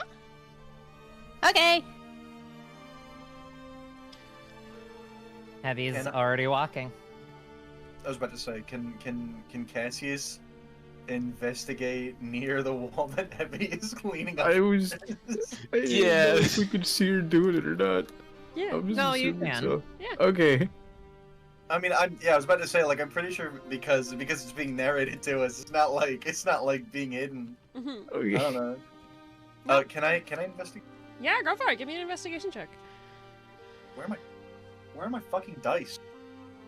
I ate it. I'm sorry.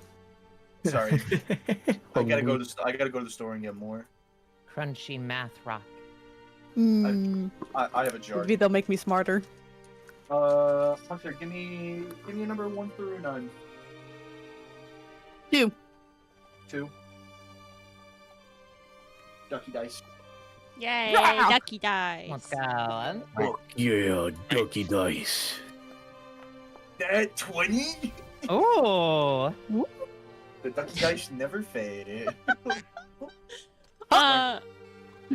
Cassius, as you walk over to where Heavy just was, you're looking between every nook and cranny. You're like testing to see if there's any loose bricks or something. It's a wall. Oh. Well, I tried.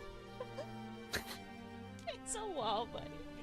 But with a natural 20, you think that maybe it wasn't the wall specifically that Heavy was gesturing at. I was more so looking around like on the ground near the wall. That's what Yeah, no, you don't see anything. Okay.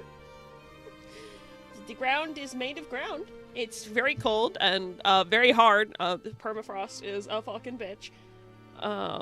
No, I have resistance to cold damage. I'm okay. You don't have resistance to bludgeoning damage. Wait. Yeah, I do. I have blade ward. Yeah, I do. He's reinforced. Oh fuck! This is a dense Cassius is fucking immune to gnome. ground. But yeah, no. You look around the wall that Heavy was leaning against, which is attached to a building. And you look at the ground, and it's cold. Cassius, you're actually a little taken aback by how hard the ground is, given where you are from. This is actually the first time you've ever seen snow. Can I pick up a little mound of it? Yeah. Carry that with. Absolutely, 100%. I want to use my tiny little hands and pack it real tight, like a snowball, but like it's almost gonna be all ice by the time I'm done with it. Oh no, yeah, okay. Cassius's special earth and ice ball. We better assassinate one of us. Can I put a rock? Can I put a chunk of rock in it? Yes, you No! can. Okay, who's he throwing it at? It's the real question at this point. Would you like to? Yes, I Mundane would. Item. Okay. What are you guys doing? Trying to find a cellar? Yeah. Okay, give me a perception check then, guys. Or investigate. No, investigation. That would make more sense. You gotta like open doors and shit. All of us? No, either one of you with advantage or two of you. Standard. I don't mind going looking for a cellar. I have No, a goes. I looked before and looked now. I made myself a fool. Alright, so I do have Hiya, a Stella. plus. I'm right here. I do have +5 for my investigation. Cellar. So I Stella. could- Very I close. got it. Thank you, Stella. I do not. Never mind. Do you have the wine, Stella? You guys see a weird fox. Very strange. What does he say though? Is the fox in a box? No. Why would he? No, I but got a... now I almost want to play off of this. Beanie, I have an idea. You can't yes and me. No, go for it. I'm not seeing perception checks. I'm really from your not. Party. I was wondering.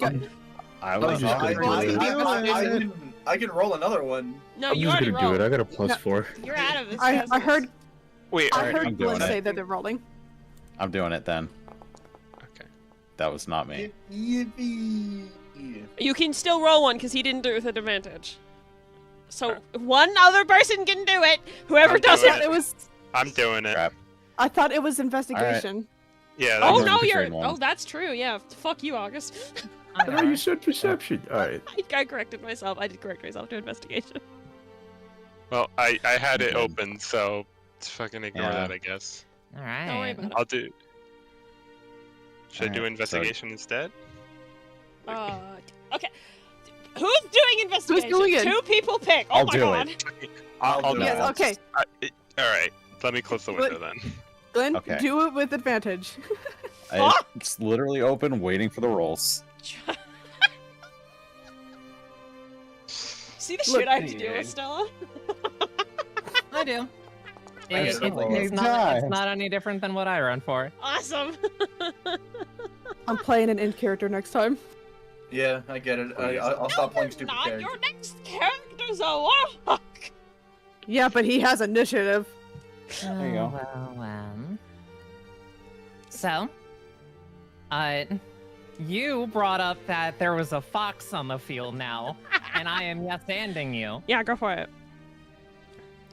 That fox, in conjunction, I suppose, with the building that Hebby, at least to reward Cassius a little bit, the same building that Hebby was wrapping her knuckles on as she stretched, that fox very quickly scampers through a slightly ajar door. And as you do, you hear it.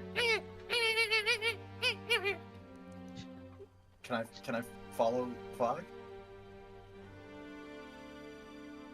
We'll let Glenn take a head on this. But Cassius, you can be right behind them. Okay. Fair enough. Glenn rolled the roll. Yeah. Yeah, we'll follow. We'll follow. It's a Why team not? effort Let's from see the where green this beans. yes and goes. Also, Stella, amazing fox impression. Holy fuck. Yeah. I have It practice. sounds like she's a fox. That's crazy. Uh-huh. Briefly changing my Fugi. I should have done this. I love that. Thank you. Hello. Oh my god, that's adorable. So yeah, as you guys follow that fox in through the slightly ajar door, you come into a, I don't want to say rundown, but clearly it's not as much care has been put into it. Like it doesn't look pretty. This is clearly a functional space. It's full of crates and barrels and carefully organized shelves. There's a few coils of rope. There's various bags of stuff carefully organized into piles, so the monks can just kind of come in, grab what they need. Even though it's not labeled, they'll know where everything is. It's a pretty decent size, especially to feed all the monks that reside in the pagoda, but yeah, looks like you're in some kind of storehouse.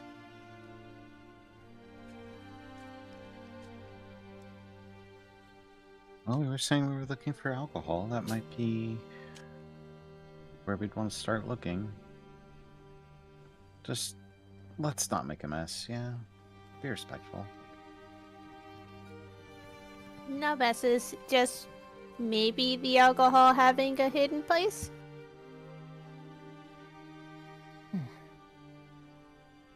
I hope we don't have to drink to actually find it. You won't.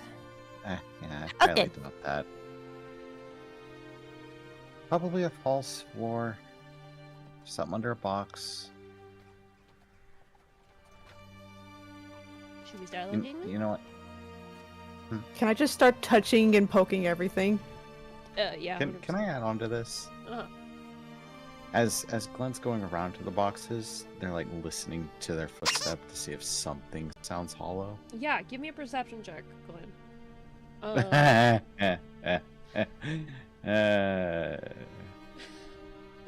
And Leaping Frog, give me an investigation check because you're poking. I'm poking. You're putting your God damn, am I poking? putting your beans on things. Got them beans. The beans. I cannot do the deep voice for beans. I'm sorry. Beans. Beans, what the fuck? Thank you. I got you. I will do that die. Normal investigation. Your perceptions then. Okay. And there's my investigation. Awesome. So we'll start with Glenn because you rolled first. As you are walking, listening very carefully to your footsteps, it all sounds pretty solid until you get to the back left corner of the cellar, at which point you can ever so faintly hear, in the moments when your friends are being quiet, of course, a faint echo. Leaping Frog, you're poking. You are poking. As you're poking things, you're like, wow, that one's got green in it. That one has cloth in it. That's what that is. You're learning about the kinds of things that are in the storehouse. But you don't see any barrels of alcohol.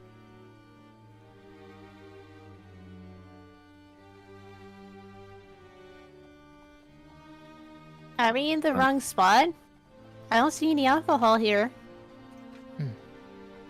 Glenn's gonna gently tap on that back left corner, just listening for the echo and just trying to get more information about how exactly it's working.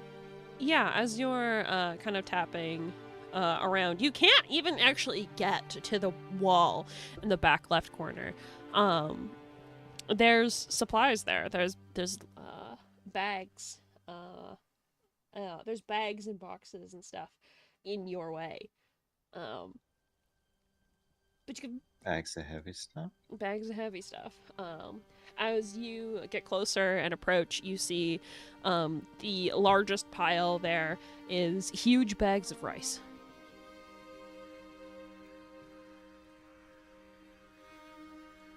Hey Rosie, can you come help with something real quick?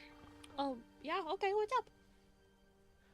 I know you're strong. I need help getting these bags of rice out of here. Something doesn't sound right when I'm walking over here, so... Oh, okay. I'm getting a bit of an echo. And...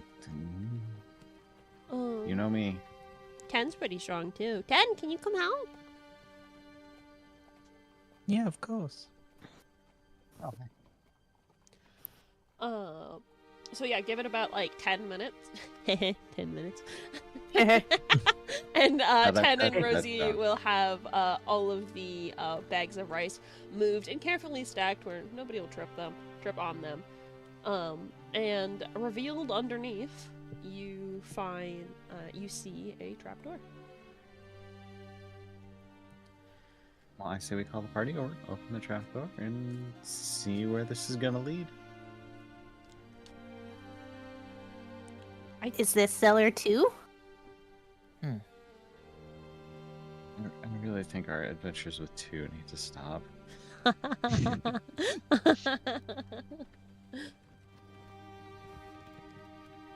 We love to see it. Glenn's just gonna pat Arzai on the back. Yeah. Okay, who's opening the trapdoor? I'll do it. This is my stupid idea. What do you want? Initiative roll? Yes! Fuck you! Rah! Alright! No, I'm joking. Oh, I already clicked it. That's fine. I closed it. You open this door exceptionally fast. Watch out! Slams against the wall and breaks off. Yeah. Oh, shit. As the door creaks open, you see underneath there is a metal ladder into the wall. The stonework is rough and old, but this is clearly a purposeful space. It's not like a rough cellar. If this is a cellar, it's very fancy. But you can't see too far into it, because as you look down the room, it heads off into a hallway, heading south. Congratulations, you solved my riddle. I think we might have brute forced it. No, we were kind of smart. There was something in there. Just, I'll be honest, I got a little lost when it came to finding where to go first. You're not the only one. I had no idea. I was like, it has something to do with a snake, and I just stuck with that the whole way. Speaking of snake, a small, kind of silvery white snake wiggles out from their coil on the ladder.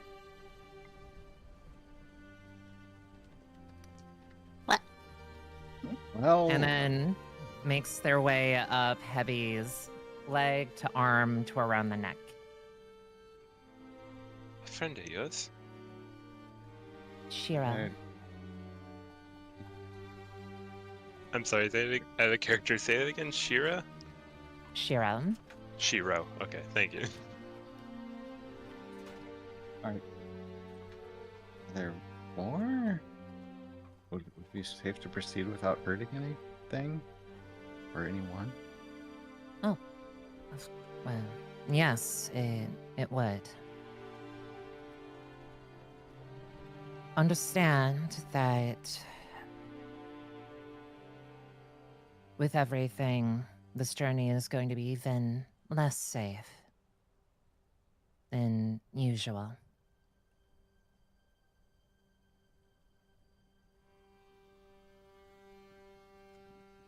For the past 2 weeks, we've just had, I think, we're used to less safe. Incredibly. Don't you know it? We'll do our best to be safe. Who should go down first? Can I get some deets on this dark, creepy hole? Other than, like, can I actually better yet? Can I use light on a pitten and throw it in there? You don't need to. From what little light, okay. From what little light is in the storeroom, you can see to the bottom. This ladder only goes about 20 feet down. At which point you can see there is, in fact, a safe bottom, and the hallway that disappears south. You can't see the hallway because, you can only see so much through the hole, but... I mean, I'll start heading down. I'll follow take right charge after. on this one. I'll go after Leaping Frog. I'll go I'm just after gonna be Rosé. very cautious with like every rung of this little ladder, not to accidentally grab a silver snake. Very concerned. Cassius can go after. After 10? Yeah. Okay.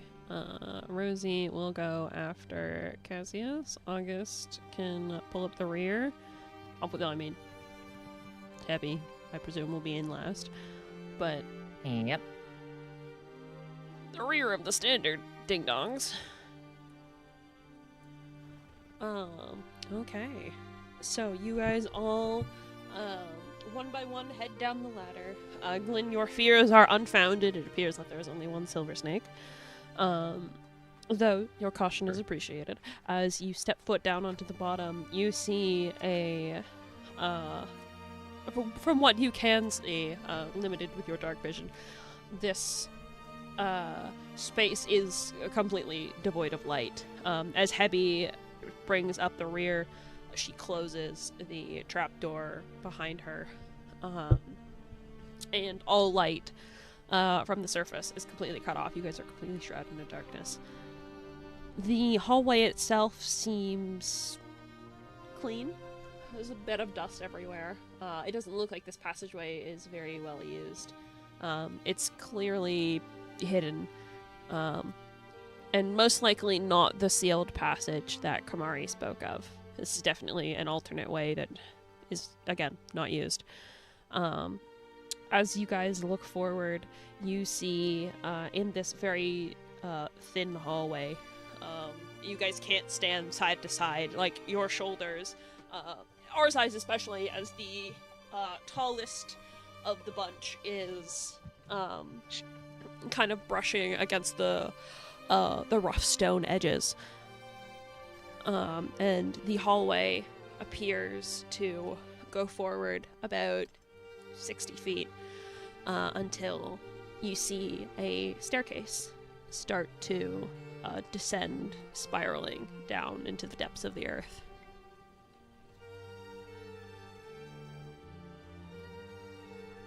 Well, I mean, we have what we can to proceed, and just got a staircase, and take every step like it's our last, like always. Do you think it's trapped? Should. Got it. I mean, probably not, but safety would be slightly behoove of us. Kind of a good idea. And even if it's not trapped, it is a spiraling staircase going down. Who knows? I'm assuming the big C comes through here. I'm sorry if I said that wrong. Has obviously come through here, but I'm sure some of us are going to carry more weight. Stairs might crumble.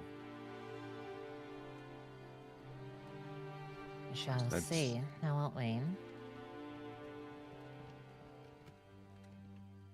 Well, one foot in front of another. Yep. Let's take it nice and slow then. Just let me know, okay? I got enough torches for everybody. Okay. Enough for 2 for everybody. I can see. August has his goggles on, so I think we'll be fine. Hey, Bixie, can you see? Just as well as some of the rest of you. Maybe a little better. So you don't need a torch? No. Okay. Dope. Dark vision Alright. gang, let's go! Slow and cautious. Nice and slow, let's go. Okay. As you guys begin to descend through this spiral staircase, it takes you quite some time and purposely slow. You are relieved in quite a few cases when, again, it's probably Arzai, actually. I always feel like I'm bullying him, but in this case, he is the largest. Occasionally, your foot slips, Arzai, your weight crumbling just a bit of the stone. Not enough where, like, the entire step gives out, but enough to kind of give you a start where, like, your hands have to fly out to brace yourself against the wall. So the slow and steady pace is definitely appreciated. As you guys continue to descend deeper and deeper, the rough stone walls becomes cleaner. The roughness of the stone is almost shaved away to smooth bricks of the same color, but clearly more care has been put into building this staircase the deeper and deeper down you go. Until eventually you start to see stained glass windows illuminated by presumably magical lights from behind and casting beautiful shards of colors just scattering across the staircase. You all sit there and, well, not sit there, as you're walking, you appreciate them. They're stunning. You see stained glass depicting the same figure that was in the statue that you guys had gathered beneath, up above in the pagoda. You see similar stained glass depictions of vague symbols, the ones that you saw outside of Raylith's prison. The butterflies, the one that you're pretty sure represents Irdari, and the other ones that you weren't quite able to suss out what they mean. And the deeper you go, the more you see. You start to think that you can kind of see a story in the stained glass. Tales of perhaps of angels and drow fighting against each other. You see wings and purple figures almost standing guard against the typically holy looking figures. And August, actually, as you are walking, you guys trying to suss out the story within these vague images, and perhaps not having too much luck, you feel that a mark on your hand, August, start to heat up. Fucking. God damn it. You're right there, August. What's going on? Doorway wants to tell us something, I'm guessing. Oh. He's like trying to fucking shake the heat off of his hand, doing the, you know when you burn your hand on a stove or something and then you just sort of that. Flicking it around. Yeah, you're flailing your hand back and forth, yeah. And I look at my hand to at least see if it'll talk to me instead of fucking grilling me for a little bit. As you look at that golden mark on your hand, you don't hear anything, but you see it, the central part that looks like the pupil. You see the mark on your hand move so that the hand is looking at the stained glass. And as you follow its gaze, startled that this almost brand on your palm is moving, you look at the stained glass and you can see it staring back at you, August. Spooky, thank you. What is this?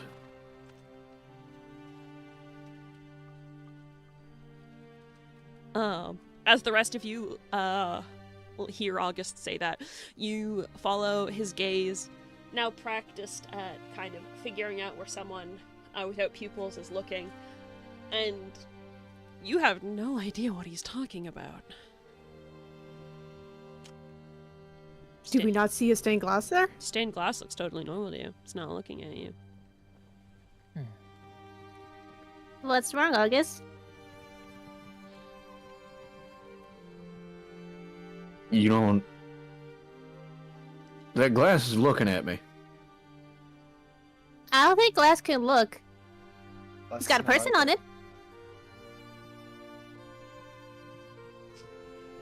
Can I just... Can I unholster Steel Horse and see if she'll talk to me from the gun at the very least? Sure. As you unholster Steel Horse, you look at it. The runes on your gun are no longer glowing, as you're no longer in the Infernal Plane. On the Infernal Plane. Sorry. You must be rolling for. Just chilling. Okay, cool. I'm just hanging out. So the runes on your gun are no longer glowing. And before you, August, again, invisible to everyone else, you see the image change. It is still in a stained glass pattern, but it is undeniably Raelith with the long hair and that awful, awful scar over one eye. And it's almost as if the glass is animated. You can see him tilting his head back and forth, looking at you before he gets this large, creepy smile. Come to finally bring her back to me, have you?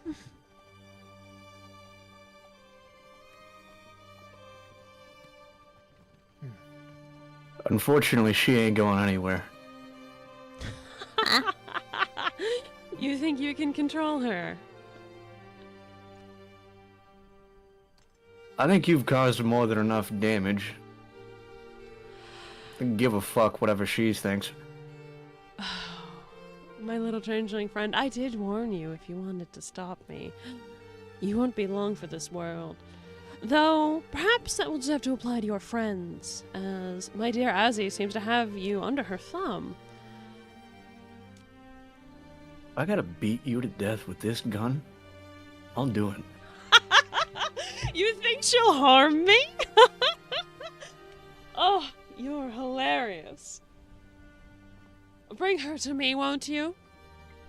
She needs to be freed of that thing. Only reason we're gonna see each other again is me killing you. If you think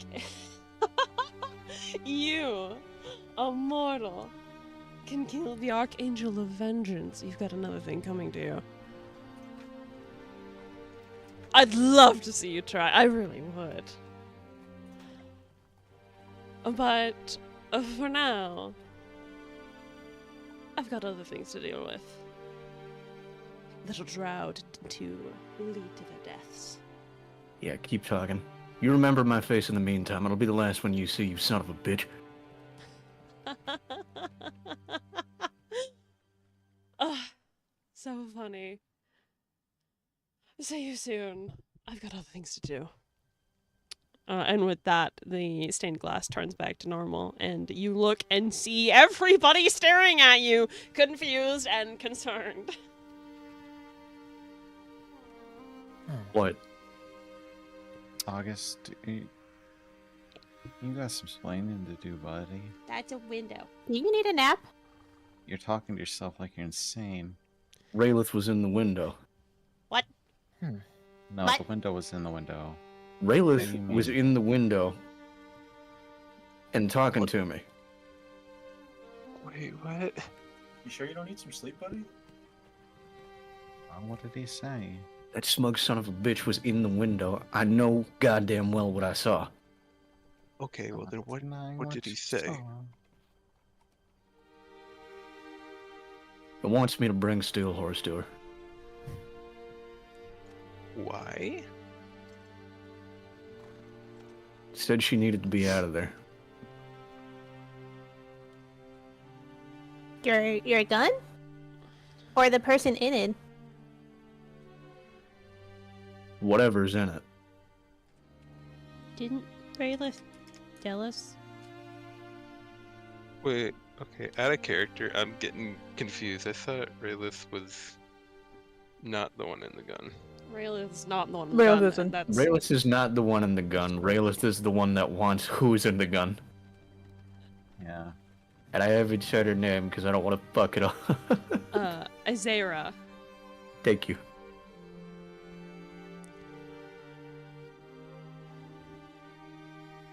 He wants Azera. Azera. Fuck. I'm sorry. Azera. Azera. Yeah, you got it. Okay. He wants Azera. Rayleigh Why? said that was another archangel, right? When we first met them? Yeah. It seemed to be someone he showed interest in the first place.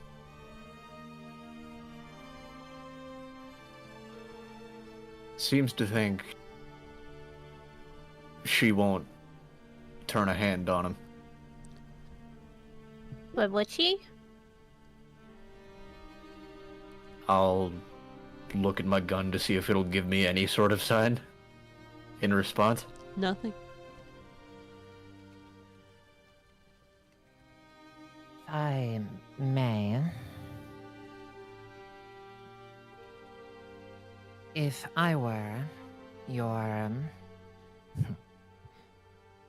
I guess,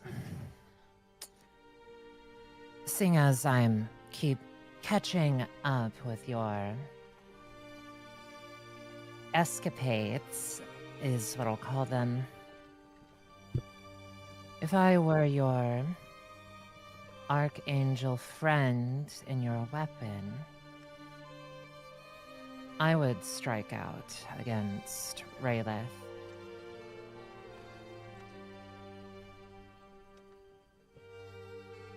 Yeah, that's generally what I'm afraid of.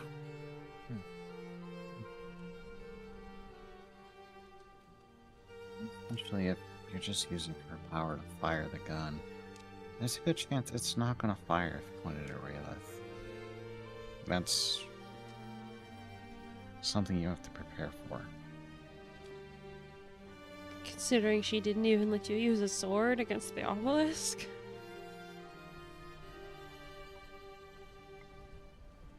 She doesn't want me using other weapons, but she wants to be free. So I don't... Does she? I mean... Rayla seems to want her free. She's literally the Archangel of Death and you're killing people with her. And I think it stands to reason if you kill people with her, that's kind of what she wants. For one reason or another. I mean, she seemed pretty complacent with killing up until this point. I haven't heard any complaints about being a weapon. Yeah, but has she ever given off celestial runes either? Fair enough.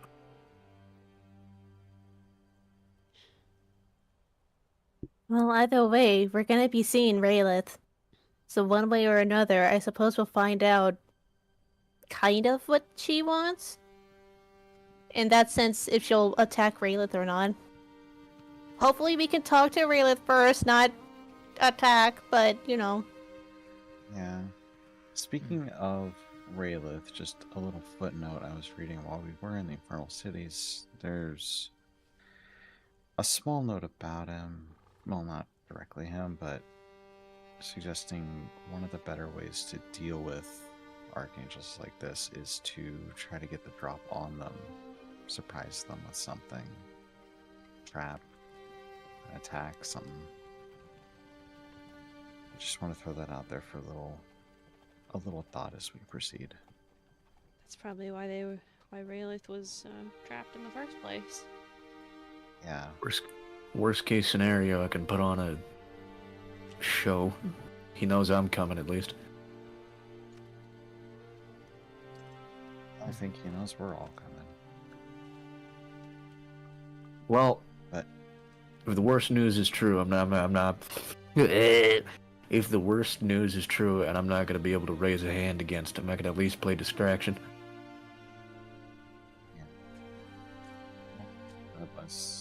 If anything weird happens again like that, let us know. But I think us yapping about it here in the tunnel isn't gonna be of the grandest of help, you know? Yeah, I just figured everyone would have seen the fucking moving stained glass. No, that was you. That was Yeah, all that you, was- buddy. That was you. That's why I said let's just let us know. Is my mark still moving? Oh no, it's back to neutral right now. Fucking creepy, thank you. I will say,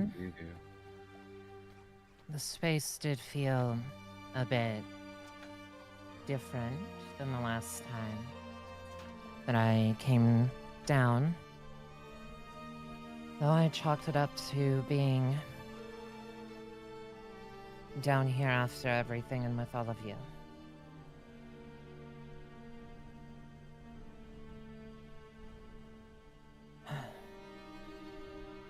End of the day, though, it doesn't stop what needs to be done. Yeah, we'll have to see what's at the bottom. Hopefully people are okay.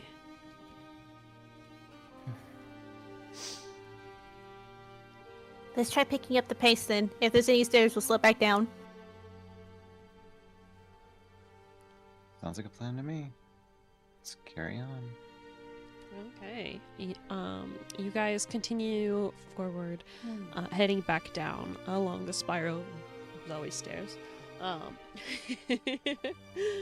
But you guys head all the way down until you reach seemingly a dead end. The staircase just kind of stops.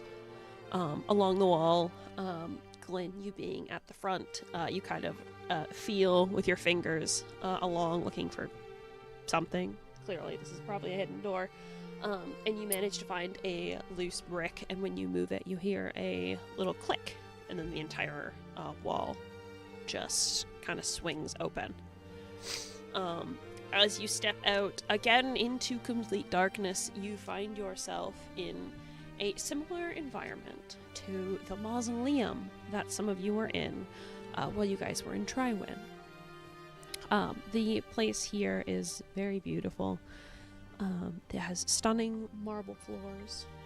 The walls are made of a dark black stone. There's fancy archways and additional pieces of stained glass, again depicting the same figure that you saw in the pagoda above.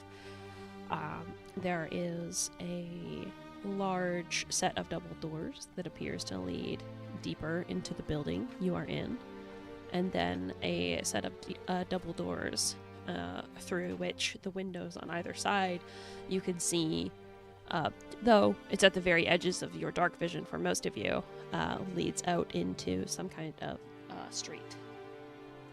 But for the moment, all is quiet, and you don't hear any sounds of who may sort of belong to this place.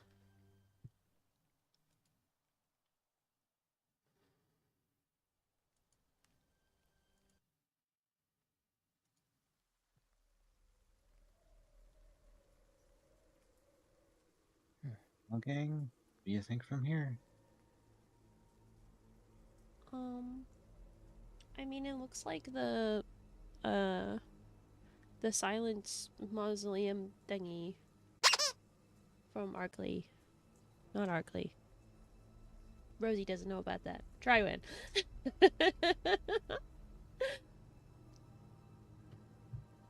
That's not the place we saw you, is it? No, but I visited the mausoleum because I wanted to see the catacombs. Then I heard about the catacombs and I got scared, so I didn't go down. You guys found me in the library there.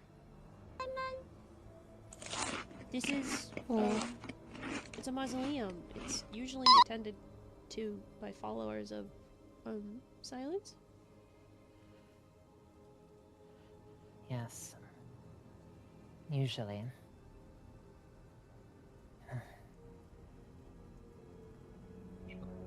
Feels, I guess I want to say, not abandoned, but forgotten. Hebby, you know the last time you were down here, this place was most certainly not abandoned.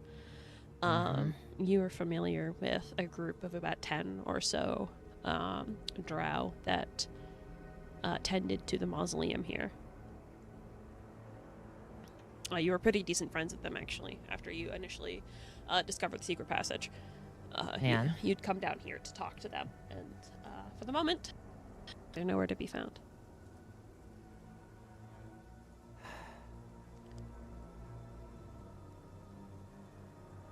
there were people here, friends of mine. Even through the mask, it's very clear that her eyes are wide. Like, Hebby is not a naive person, but this is something that she wasn't necessarily prepared to see or consider.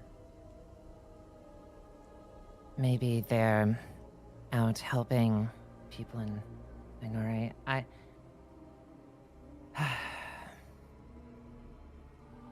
Excuse me. Shiro. Shift.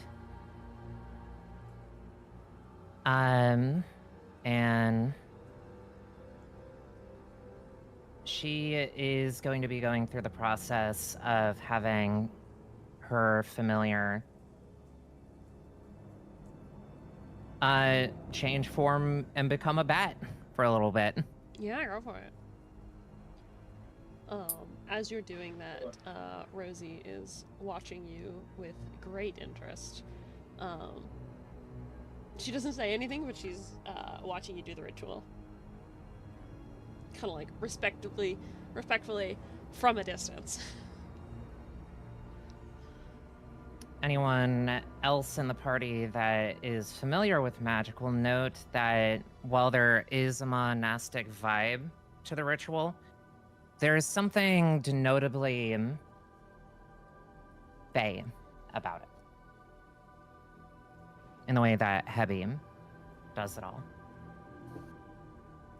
And eventually, Shiro will reappear as a bat. That's the fine familiar smell, right? Sorry. Yep, that's fine. Fine familiar. Yeah. No, that's Rosie asking. Oh, yeah. Yes, it is. I've never seen it performed like that. That was really cool. I didn't know you could do magic. That's yeah. Most of the cloister topside doesn't. Really only Kamari. Kamari is the only one who knows now.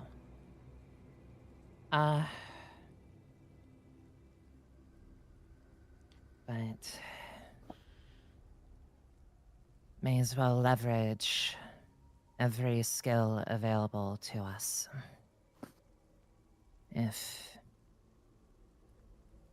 this space is empty, some of the ones that taught me and spoke with me, helped me center myself, aren't here. And things are worse than I thought. We should get a move on then. Yes, we should. Question, DM. Yeah. Oh. Is there any signs of a struggle within the monastery that we can see? Give me a perception check. Yup.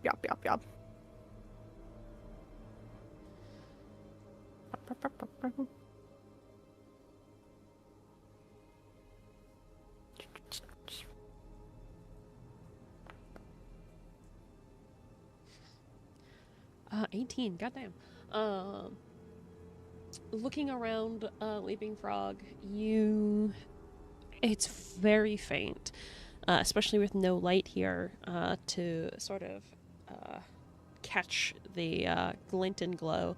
But you see, by the front door, one of the windows on the left is ever so faintly broken. And coming in from the broken glass, you see the faintest hint of what looks like a golden branch.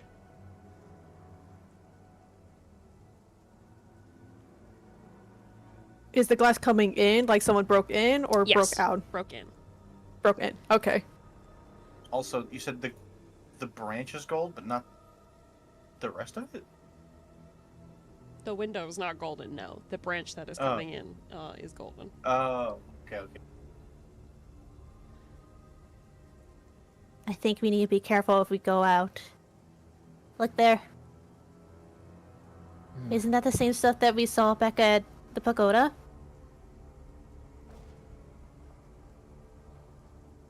Yeah, Yes. those trees are...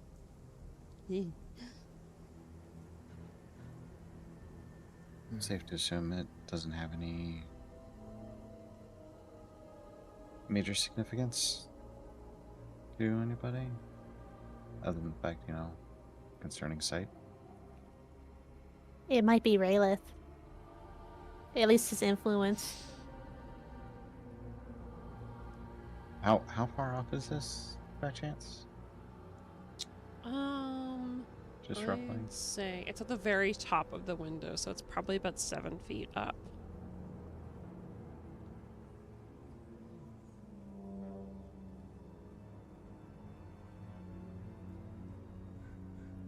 And go in and use the boots of spider climbing to kind of just walk up there and Sure. put Rat's Edge against it to see if it's going to react like it did with the thread from Raylith. Yeah, absolutely. As you unsheath the Infernal blade, you put the side of it up against the branch, and you can see it hiss as a bit of steam comes up, and the branch visibly recoils out of the window. Kelyn is going to sheath that sword and return to the party, and well, it's something to do with Celestial at the very least. I don't know if I want to say Raylith or not, but all signs point to probably. We only get that reaction with these things between the sword and the branch, if it is based like that. So we definitely need to be on guard as we go through here. Probably already knows we're here then. So let's go, but be careful. Oh yeah, it knows we're here. That branch recoiled, it pulled away.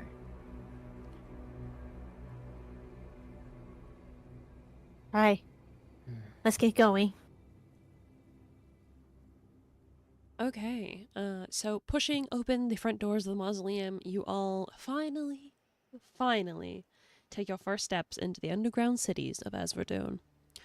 Nainare, as the capital, is the grandest of these cavern cities, the most densely populated, the heart of the Drow Empire.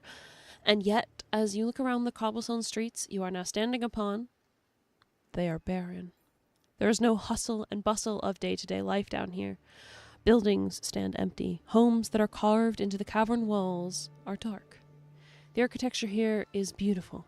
Ornate details lovingly carved into the dark stone these structures are made of. Yet, the sharp smell of iron fills the air. In the darkness of these streets, you see puddles at your feet. The faint golden light of gnarled golden trees shimmers across the surface of these puddles, highlighting their bloody purple sheen as the branches and roots force their way into house and home, cracking the roads and foundation of everything around you. It's eerily quiet here. Underground, there's no wind to blow, to howl between buildings and roads. It is only you and the golden boughs of the parasitic trees shimmering in the darkness.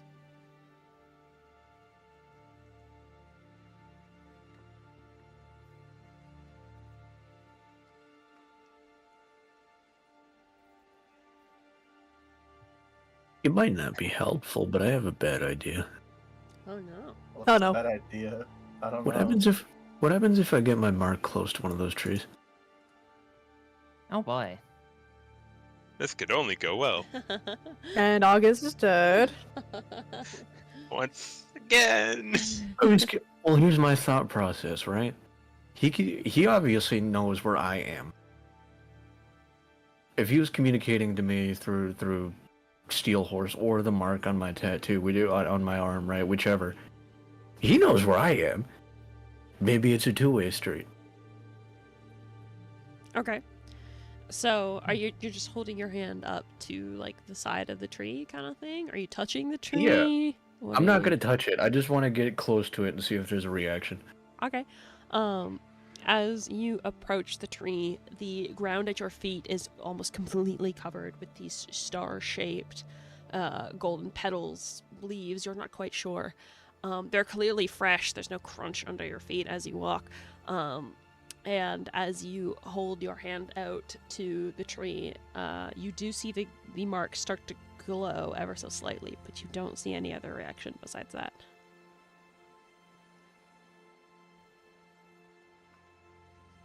Related to this, at least. And I'll like gesture my hand towards, the team.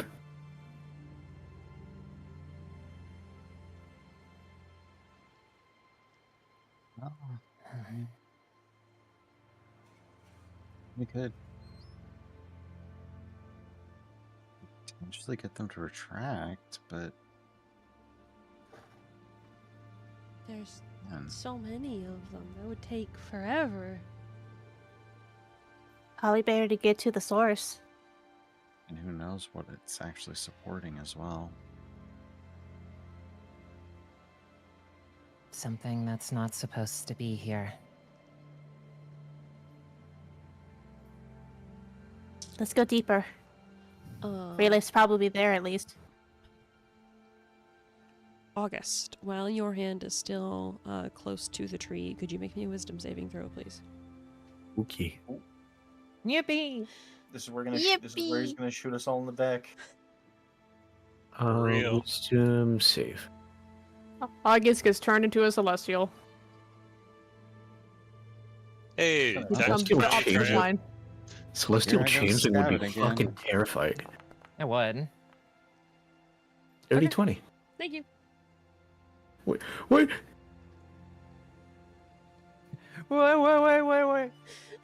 That's not petrifying at all. Just the okay. All right. Anyways, Thank you. It's a secret tool that'll help Beanie later. I don't like this.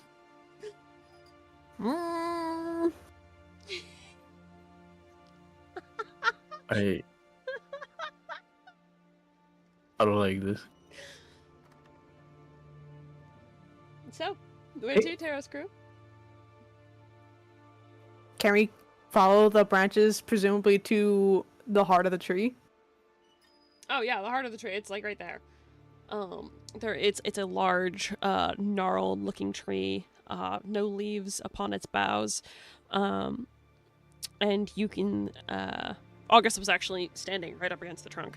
You can see the roots of the tree forcing its way into the ground, disrupting and like overturning bits of the cobblestone.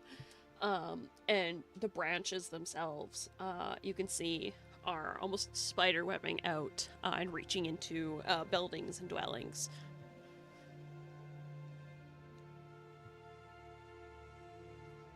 Vixus, you know this He- area better than we do. What's under us? There's a moment where Hibixis doesn't answer. She is taking all of this in. Continue though, Beanie. I heard you start. Yeah, to the best of your knowledge, you do have that map they gave you. Yes. There's nothing below you. You are on the bottom ground of this particular cavern. Looking up around you, you guys can see like this very tall, huge cavern with very clearly artificially smooth sides. On the ground where you guys are currently right now, there's freestanding houses and structures. And then amid the walls and other huge stone pillars that act as a support for the large cavern, you can see homes carved into the stone there. But it looks like you're as far deep as this cavern goes. Yeah. And to the best of Heby's knowledge, there's no cavern underneath it. Nothing. There's nothing. Heby, after she says that, there's this instinct that just kind of flares in her chest, and those homes that are closest, are they like across a hole, or are they like right here near us? My spatial awareness is being waylaid by my character's own trauma response. No problem. There's a single street. You imagine like honestly, only one carriage could fit going in one direction across these streets at one time. It's pretty cramped. Yeah. And then there's a very, very small yard, and then like a freestanding house. And there's like a couple of those before, in a grid pattern, there's another road going another way. And well, yeah. Either way, Heby is going to be very swiftly moving toward one of the homes, looking for any sign of life. Yeah, absolutely. Give me a perception check. Oh, I think this is Heby's first roll. Give a help this one. It is. Yeah, you can give the help action, Glenn, if you want. So do that at advantage, Stella. Thank you. Natural 20. Oh, fuck yeah! There you go. Let's go. Yeah. Don't get used to this. Yeah, I saw Stella's rolls. Starting off strong. Oh no. It's all uphill from here. By the way, Stella, did I tell you? I know I gave you the map. Did I tell you what cavern you guys are in? I don't believe so, no. I'm gonna message that to you right now, just so you're aware. Yep. Give me 1 second. Appreciate it.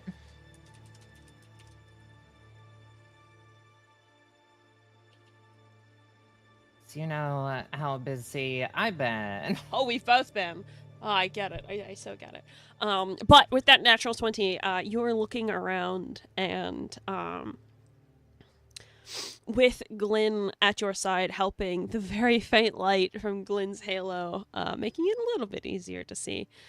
The first thing you see, and your heart drops into your stomach the second you do, is a large trail of blood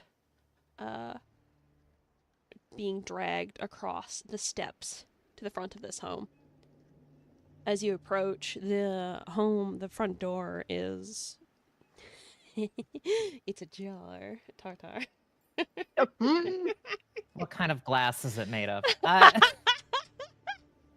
I'm leaving again. Goodbye, AFK. I love torturing For my August's friends. sake, it's not sustained. This is what I do. It's not made of glass, it's made of crystal. But no, the front door is slightly hung open, and as you're following the blood inside, the front room is a massacre. But you don't see any bodies. You just see blood. And perhaps more importantly, along the ceiling, those golden branches have forced their way in to the house, and seem to have taken root in here. Would you say that the scene is similar in nature to some of the people that died back at the pagoda? Yes and no. Okay. There was a mix of what happened at the pagoda. The pagoda That makes sense. The pagoda took a full frontal assault from Raylith himself. So a lot of the people who died up there were just eviscerated. And then there was the secondary assault, which you know of, which caused Kamari his injuries. Yeah.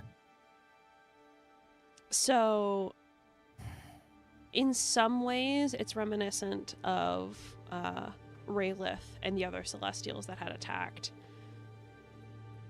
But not completely.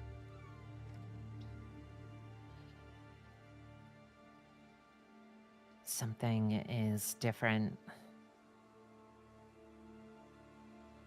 But since we're inside the building, and I would imagine, obviously, the type of person that Hebby is, detail-oriented, needs to know to make the proper connections. Kind of taking that all in, there's just this very sudden left hook that's going to hit just the closest wall. She, I would imagine, is not fully aware that she does this in the moment, but that wall is going to catch a little bit of a hand of harm. If it's made of wood at all, it's going to start to crumble. Just that impact point. Yeah, just for the wood itself is made out of stone. Most of the buildings here are, but there are a few picture frames that are made out of the sparse amount of wood that does come down into Ninore. And one of them is close enough that the picture frame begins to crumble. And as you punch the wall, not even knowing what you're doing, you're almost startled a second later when there's a secondary crash of the picture frame falling and the glass shattering across the ground. Now here comes the important part. Does she recognize what the people in the photo? I would say most likely. You frequent this area quite a lot. Yeah. Drow family. Yeah, Two kids. It's a small. Big deal. Yeah, basically. I see you. I know what you are. We're fellow DMs. We know how this works. Yeah. Continue though. I want you to describe further horror. As the glass shatters across the ground, startled, you almost feel regret in the pit of your stomach. And you kneel down to look at the picture. It's a new one, actually. You know this family, but you haven't seen them in a little bit. You've been kind of busy with stuff up at the pagoda. As you look down over this this painting, because cameras don't exist, you see the two parents, and you know them well. One of them works over in the mine. The other one is a school teacher. They had a son that you babysat for occasionally, especially when you were a bit younger. And with all of their bright smiles looking up at you, you notice a little bundle in one of their arms and the little smile of a newborn in the mother's arms.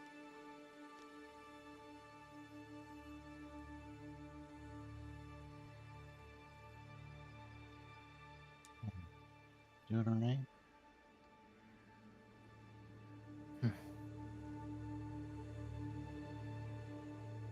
There are no words to your question in that moment. Just this in the hand that she's picked up this painting. You just see the telltale sign of a of the rest of the hand flexing, tensing. Like, 2 fingers are steady, but the rest of it is just flexing, shaking. And there's this sort of darker silver light that's beginning to like glow in it and emanate out from it.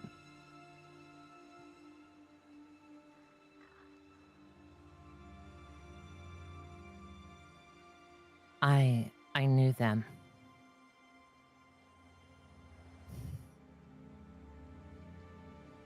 They have never done anything to wrong anyone.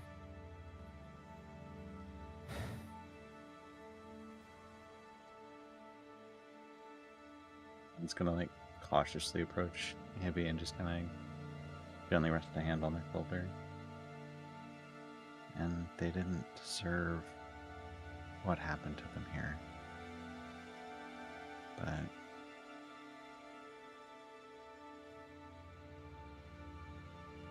stupid mistake led to it.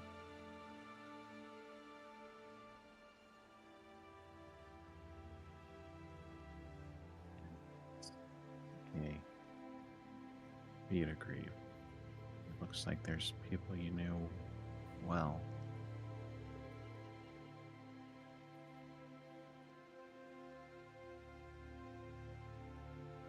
Rather, well.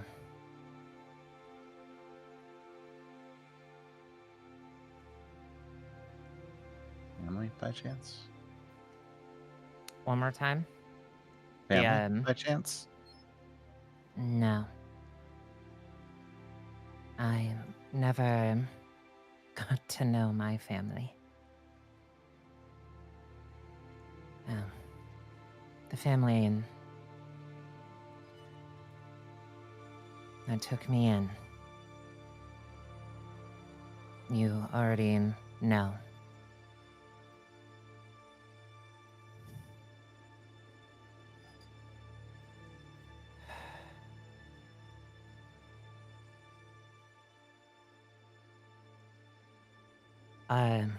She is going to slide. Actually, I should ask, how big is this painting? You would Is have it, like- you would have to roll it up, but you could probably fit it in a bag you have on your person. Okay.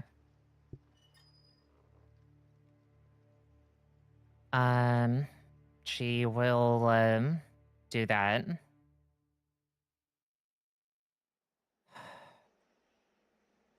And she's going to turn around. No additional words. Just her thoughts that she is keeping to herself right now.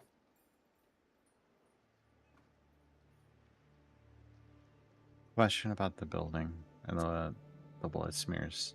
Yeah, what's up? There's no bodies, is there? No, there's no bodies. No.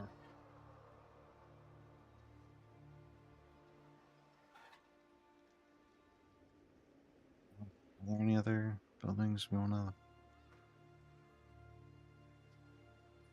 check? Or do you want me to start trying to get some of these golden branches out of here? Remove them. The branches. The only... I can only imagine that this scene is much similar in the homes of the other people that I know. From here, I will be watching out for the others that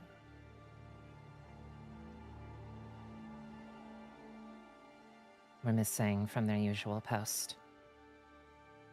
Of course. If there's anywhere you want us to check, you'll let us know, okay? And Glenn's gonna start looking around for like a main, I guess like an arterial route to kind of start cutting into. Yeah, I get what you mean. Closest to the front door, you can see a large, gnarled, thick branch that seems to be the source of everything that's spread across, spiderwebbed across the ceiling inside this building. And it'll take you a few minutes to get through the branch hissing with steam all the while. But eventually, you do manage to get through it, and it all, instead of kind of retracting, it all just goes dead and dark, and it just turns to dead wood, and it collapses onto the scene, a bloody scene of the front room.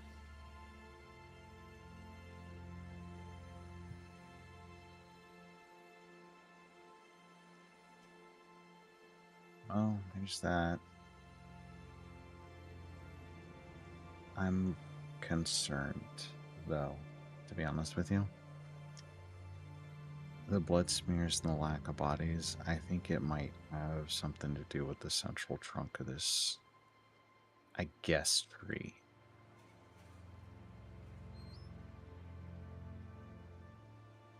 Fertilizer. For whatever Raylith is planning.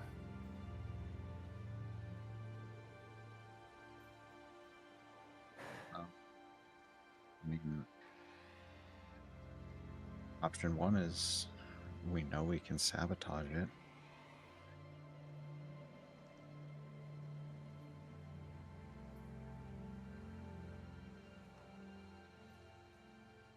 Definitely it's something I'd want to run by everyone before just making that decision.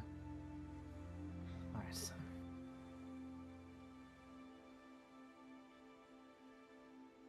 To rush into this would be folly.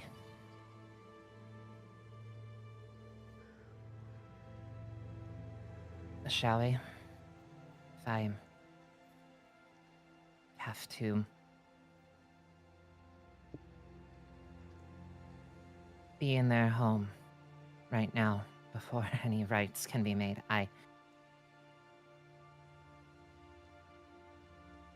I will completely uncoil. And that's not going to be good for anyone. Of course, just right here. You're not alone. Okay? If you need help, just give us a call. Thank you. Cassius. Yes. Oh, God. I'm getting voices confused. Wow! Damn. Sorry. I heard Cassius and I'm like, wait, what? What? Yeah. I saw your thing bumping. One more time. I'm running that back. Glenn. Glenn. Okay. Don't worry, I'm not. You'll have to excuse me. It is the. I will have everyone's names straight by the end of today. Don't worry, it Thank took me you. like 3 sessions for Shinzi. That's fair. Huh? But that said, thank you, Glenn. Of course. I'll go start getting some roots out of the other houses just in case for you, okay? Don't do it for me. Do it for the people that had this hell unleashed upon them.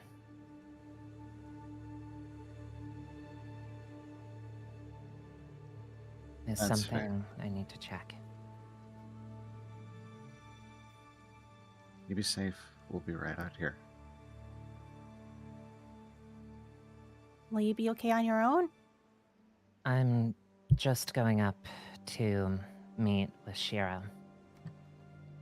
Hmm. That's all. Please yell if something happens. We'll be there real fast. It might be the first time I yell in at least a decade. You'll hear me. Uh-huh.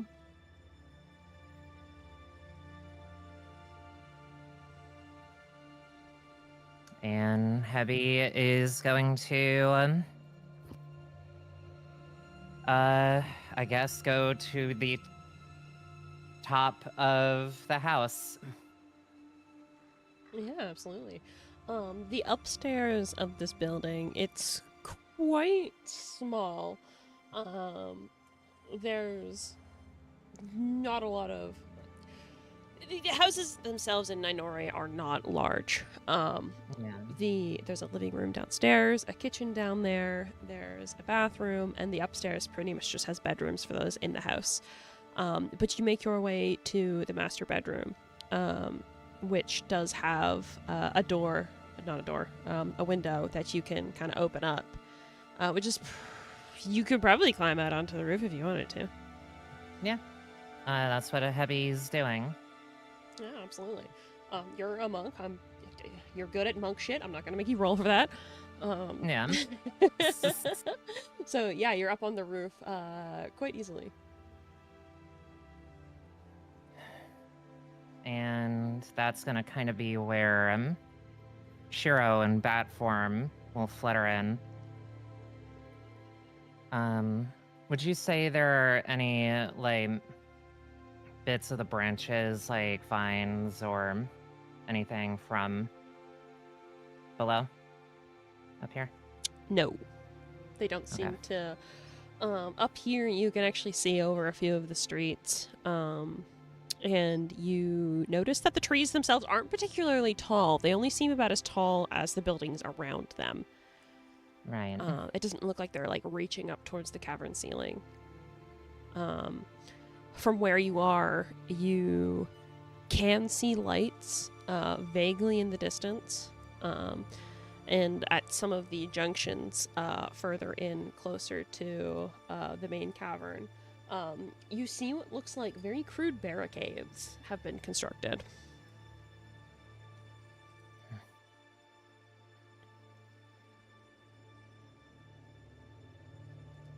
Good.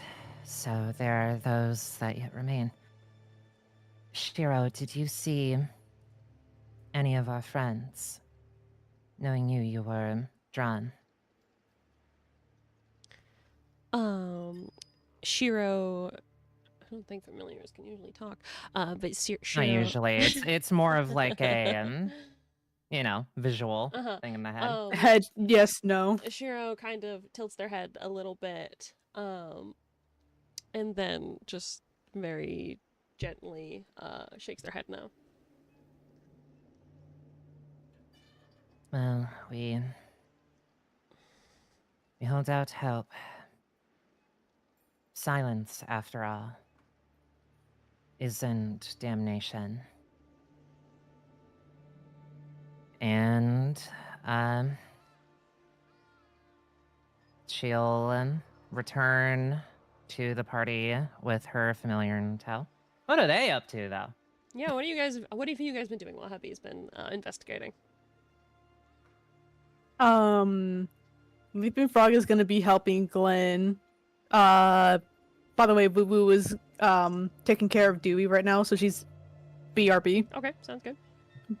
But Leaping Frog is gonna be helping Glenn try to get rid of any more of those celestial branches. After all, he has an infernal weapon as well, so hopefully touching and or bonking with the now infernal bonkinator should help. Okay, Maybe. Are you guys just cutting at the branches or the central trunks of the trees? Probably both. Starting with the branches to whittle everything down, get it off of the building, and then going for the actual trunk. Okay. You are not having a lot of luck with that, Leaping Frog. The trunks are quite thick, and you have a quarterstaff. As infused with infernal ore as it is, it doesn't seem to be enough to get rid of these trees, especially considering that the longer that you look down these long streets, there seem to be hundreds and hundreds of trees. Glenn's a little bit more successful because Glenn actually has a bladed edge to work with. But as you both work at the trunk of the tree, I need a wisdom save from both of you. Got it. Since Woo was away, do you want me to roll for her and you clock it in for her her saving throw? Oh, sure. I'm here. Okay, I'm gonna do mine first. I just was away. Up. Then yes, wisdom saving throw. Woo woo. Oh, God, I hope I clicked this time. I heard that and I ran back. I was like,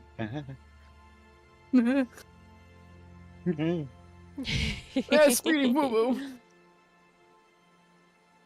17. I'm not Okay. really sprinting. I keep the floors pretty shiny and I have socks. And Oh. so I Okay. skated. 17 from both of you. Thank you.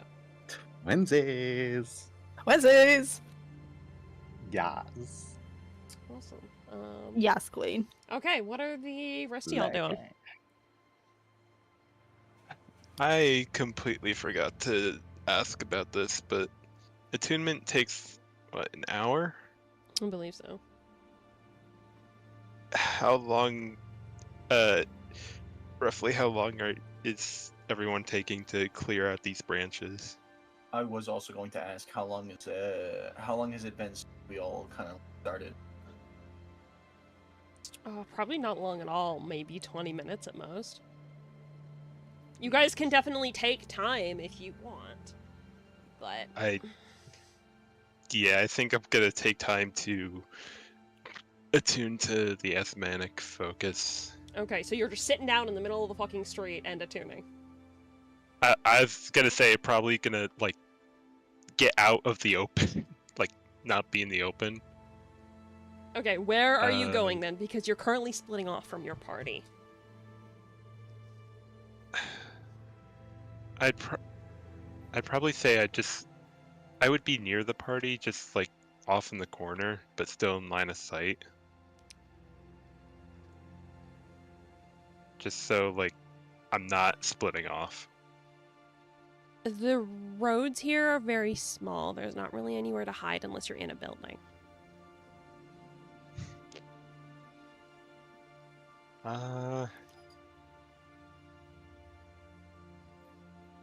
So yeah, if you're looking to attune here, you do have to stop the entire party for an hour for everyone to take a short rest. And even then, the people who are working can't take a short rest. So you would need to, well, you can attune just out here in the open if you want, or find somewhere to sit. It's up to you. Your choices are your own. I'm just warning you.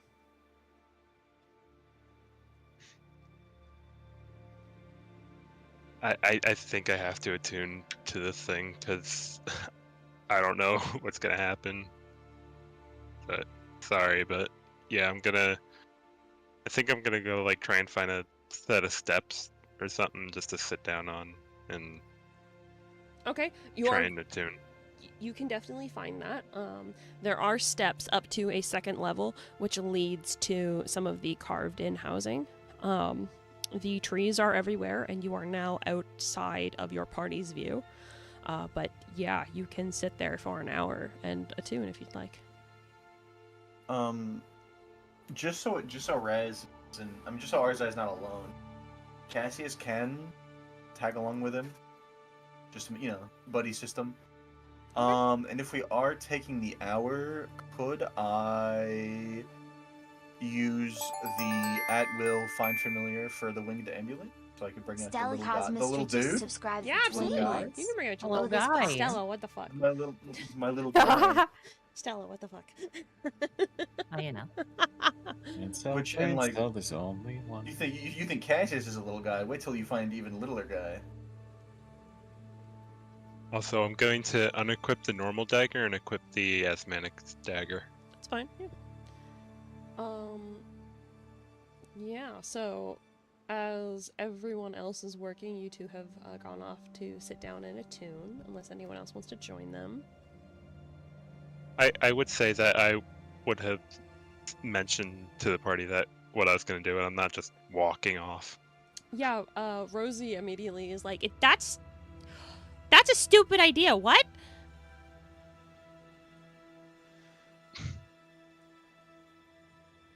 I didn't think about it.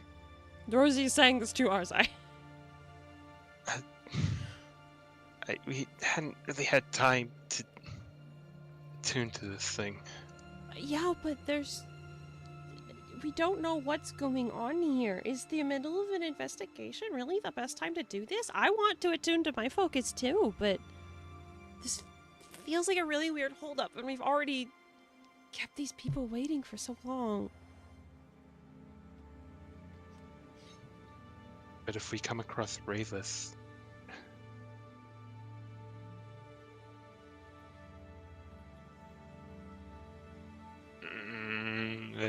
I don't know. Fuck. Ask everyone else. I think it's a bad idea.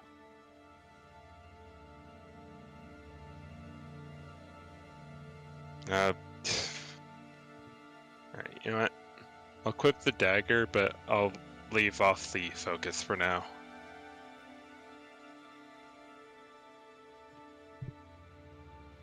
I mean, you can still do it if you want. I just think it's a stupid waste of time until we actually need to rest. We're gonna have to rest eventually. But we've just started.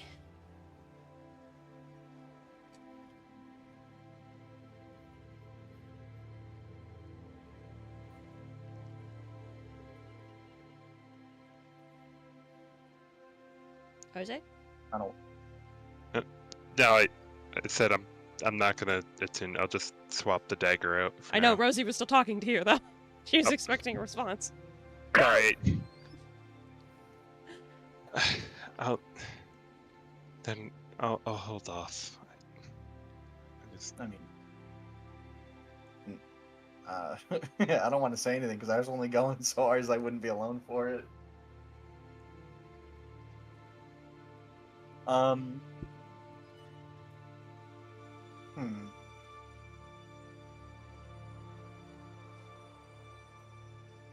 You thinking of something, Cassius?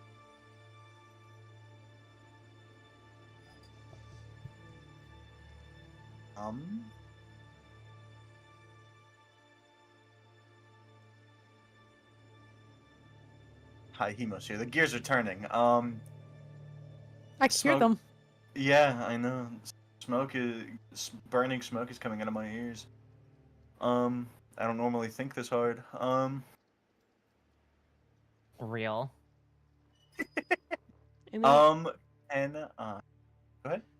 Rosie was just gonna say, I mean, if you guys really want to attune, we can. Like, if I'm outvoted, then whatever. I just think it's a waste of time when we could be investigating. I was only going to go so Darzai doesn't get in while everybody else is stuff. So we're not gonna. So- We're gonna keep going. I mean, if Arzai really wants to, I go with it. So, you know, he's not alone. Don't worry about it. We'll just keep going. Like, I could attune to the things that to the braces that I occupy. I could. No, I'll do it later.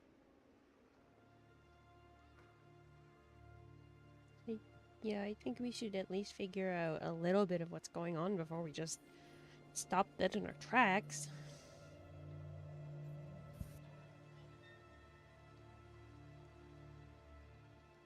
I mean, not to sound a little harsh, I think we already have like a half decent idea of what happened.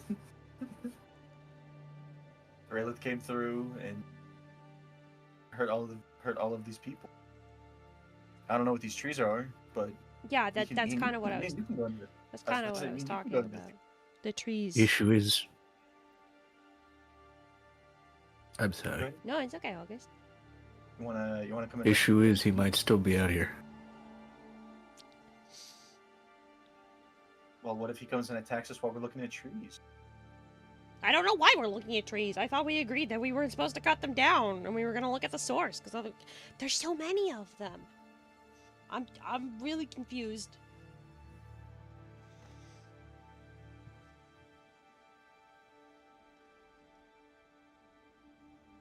would you like to go look at the source?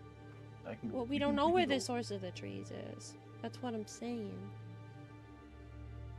Like, I thought we agreed that trying to cut down every single one of the trees is probably stupid, and we should see what's causing the trees. And even if that's Raylith, let's go find Raylith. You know? Well, seems straightforward to me. We could. Yeah, if I try to go towards Glenn and the tree that they are cutting down, could I, at least visually, follow the roots around anything, like to like another tree or like something else, or are they like all like underground? It looks like they're underground. Given how they're twisting and turning, even if you tried to like guess where one was going, you can't with any reliability.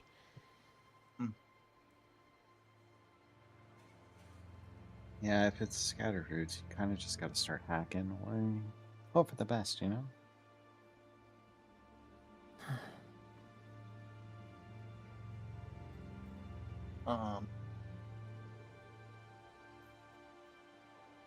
Well, what if?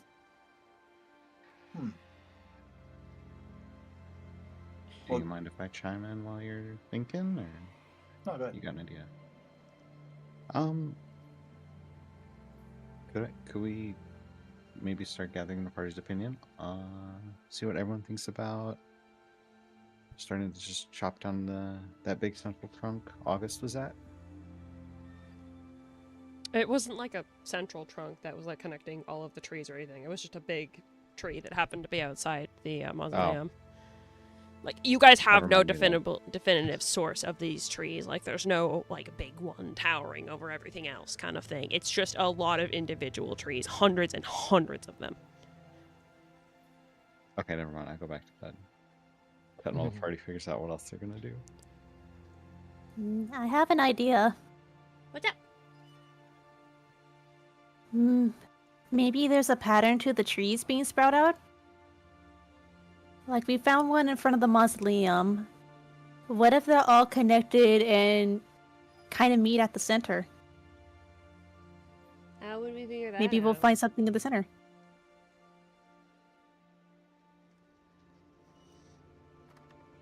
Like, I'm sorry, what did you ask? How would we figure out the pattern? Well, they're all connected, at least roughly, right? They have to be if they're doing the same things, and if they're not, like, individual. It's like a team. There must be something behind all these little ones. Yeah, but how do we find that? I could try to run around a little bit and see what ones keep popping up. Maybe dart across the other side of the town, see if there's one that they have a connection to. Or just go to the middle of town.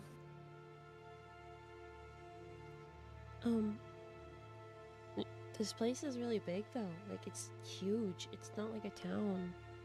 It's a city.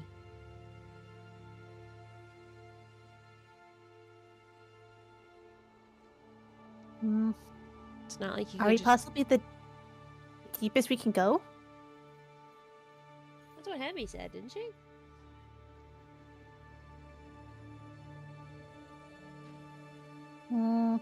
We don't know anything about the layout of the city or these trees. Nope. If they're connected, they're probably underground, and I can't see underground, and I don't know. I just feel like we don't have a lot of information, and we're just staying in one place, and I'm kind of panicking.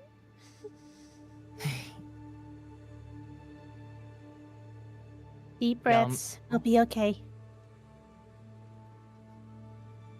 Y'all mind if that's around the time that Heavy enters go again? for it. Mm-hmm. Now is no time to panic. She's slowly sliding down the side of the house that she was in. Make an entrance. I've always wanted to do that as a monk. Enter the conversation from above.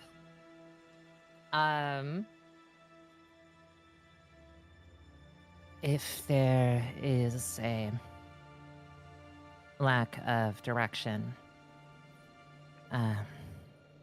it's come to my attention that there seems to be a barricaded space in that direction. Possible survivors, people who can tell us what we may need to know about these golden growths. What happened? Where Raylith might be. It's as good a lead as anything, right? Yeah, I'll take that. Uh-huh. All right.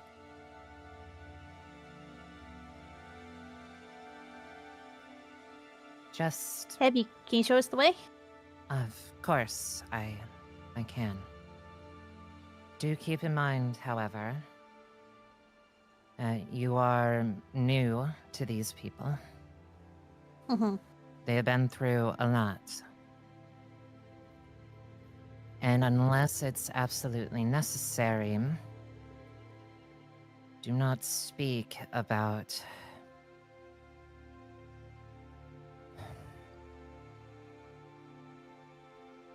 what led to this. Right. More so just make sure they're okay. See if they Yes. know anything.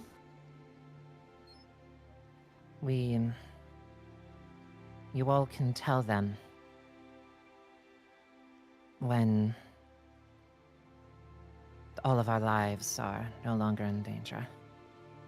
Mm-hmm.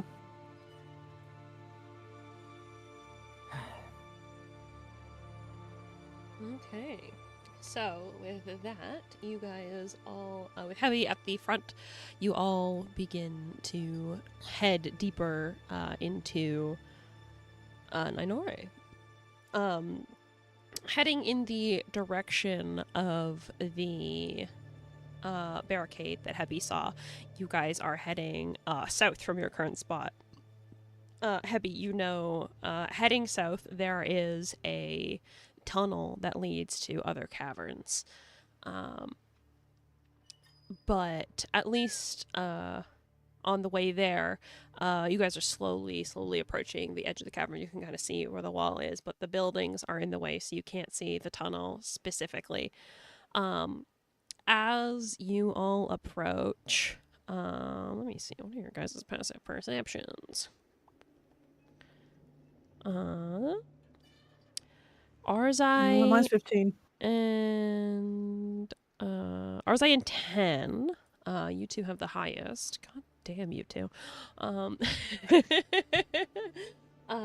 You guys notice in the darkness, although you do not have a huge range of sight, given your dark vision typically, I believe, only extends out to about 60 feet. In the shadows, you do see little flicks of movement. People or something running through the shadows, clearly avoiding your bright and colorful party walking down the roads.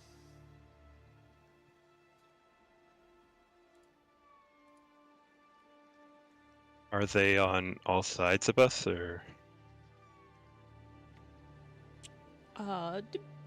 Generally, yeah. It's not very often. It's just one or two, and it does take you guys a few minutes to get to the barricade. But over that time, you probably notice 5 or so. So, Heavy has 120 feet of dark vision. Yes, but your passive perception is 14, Okay, yeah. so you don't see them. That was my my next question. If the two that did see had pointed them out yet. Well, that's up to them. I say I would have pointed out the third one. Okay. Where it seems we might be... We're definitely being avoided right now, but I don't know if they're watching us. There's always something watching. Always something.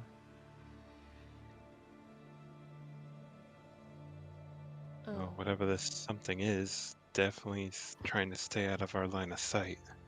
Hmm.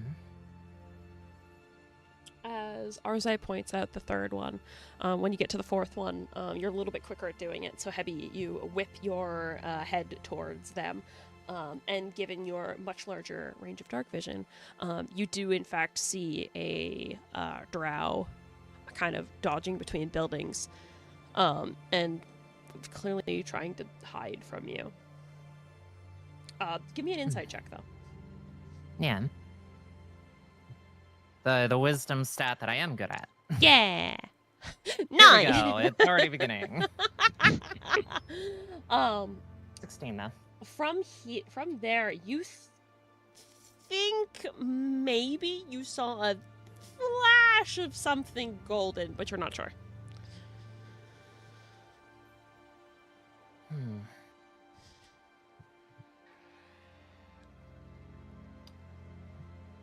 I don't know if my eyes are starting to betray me, but... One of them flashed something gold. Gold? Do you Uh-oh. think... Okay, hang on. I would hope not, but...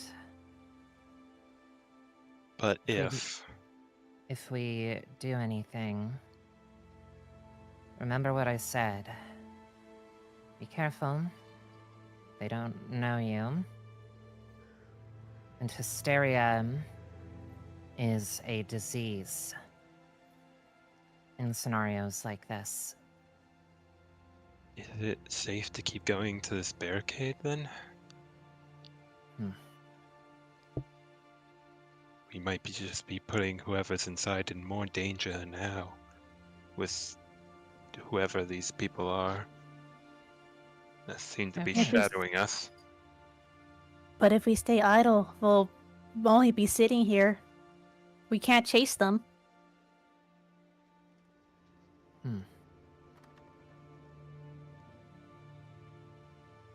Is that fourth one still holding their position? No, you guys are only seeing like very faint flecks of movement. These people aren't sitting and watching. You guys are just noticing flicks of movement as they perhaps walk along the street above you or between houses, alleyways, that kind of thing. Like blink and you miss it type movement. Not so.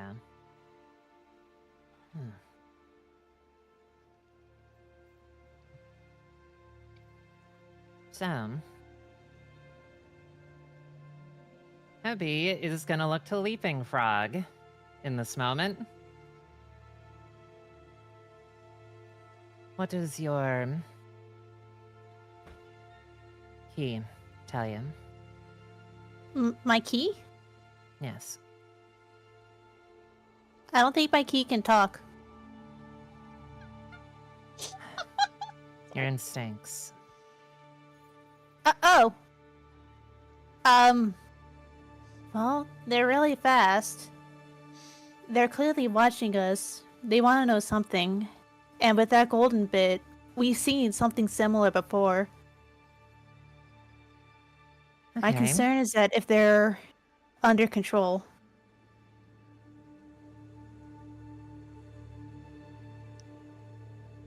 Then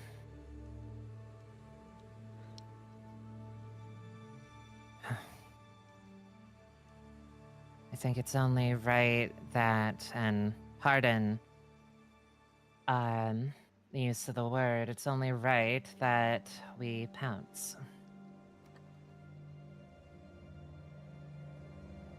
Do you want me to wait until they get close and rush them? break them up. I will assist. Unless this isn't a course of action the rest of you would like to take. I know I'm not a part of your group. This is simply what I would suggest. Like, Well, you're down here with us, so your opinion matters just as much.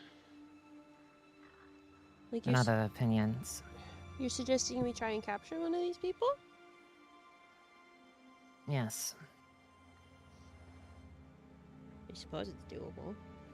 You should ask August. He's really good at that. Cassius. Jesus. Sorry. I don't think there's a Jesus out of character. I don't think there's No, a there's- Jesus here. No, there's not. I even kind of just said that out of. God damn it. God damn it. Get called out, My- Bozo.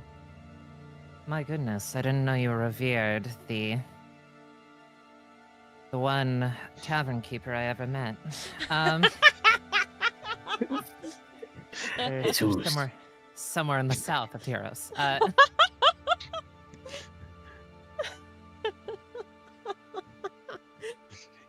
Oh. No, that's canon now. Greatest barkeep in one all of really- Southern Terros. There's one Jesus. really good barkeep, and his name is Jesus. Well, this is canon along with Rick Astley and John Mulaney.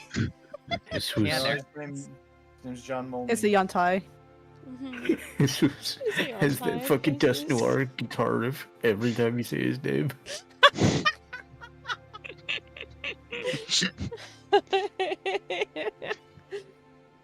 um, I mean, if they're gonna keep running past us, it'd be nice to know that they're not a threat. Mm-hmm. I don't mind the idea. As long as I can see them, maybe I can chase after them. I don't know how fast you are, Hivexi, but I'm the fastest of the group. He's so fucking fast. One of my training partners is not unlike you, so if you're as skilled as Kamari says you are, I think you'll be fine. I can keep pace.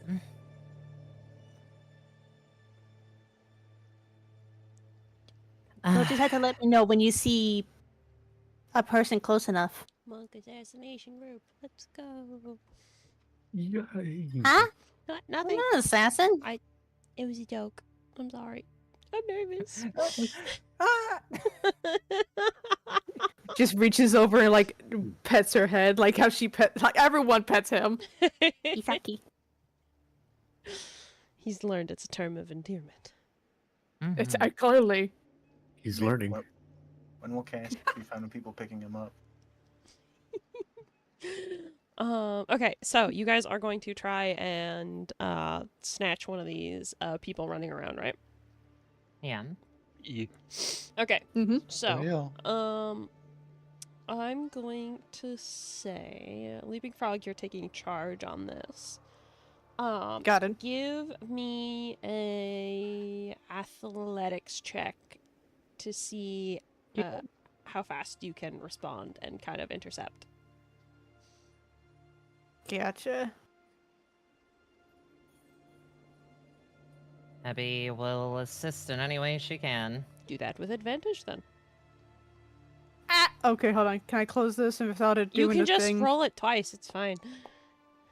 Okay, well, ignore that one. Kill it. Exploded. Boom. I said just roll it twice. Just do another one. I exploded it before I another said one. that. All right, fine.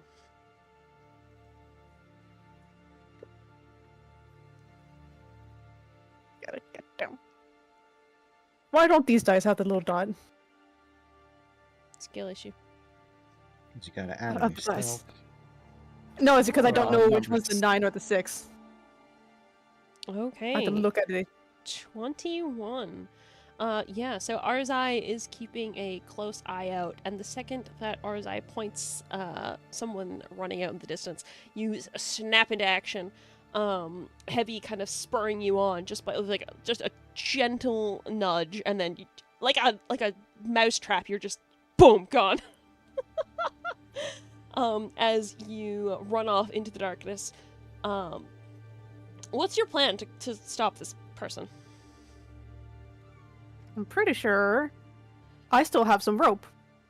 Okay. Unless I still have 50 feet of rope. Okay. Good. So I'm gonna try to hogtie him. Tackle and hogtie. Okay. Yeah, absolutely. Look, Hebby said pounce. He's a cat. You know, like, yeah. Yeah. Yeah. Oh my god, like, yeah. Yeah, exactly. Yeah. Thank you. That was way too good, Stella. That was way too good. You're not. Yeah. I know. So yeah, you pounce onto this drow. And you all hear the impact as Leaping Frog basically shoulder checks them into the wall.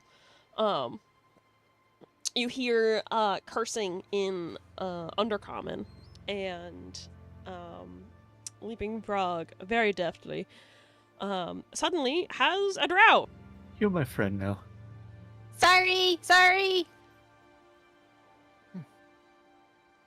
Hebby! She is already, like, there.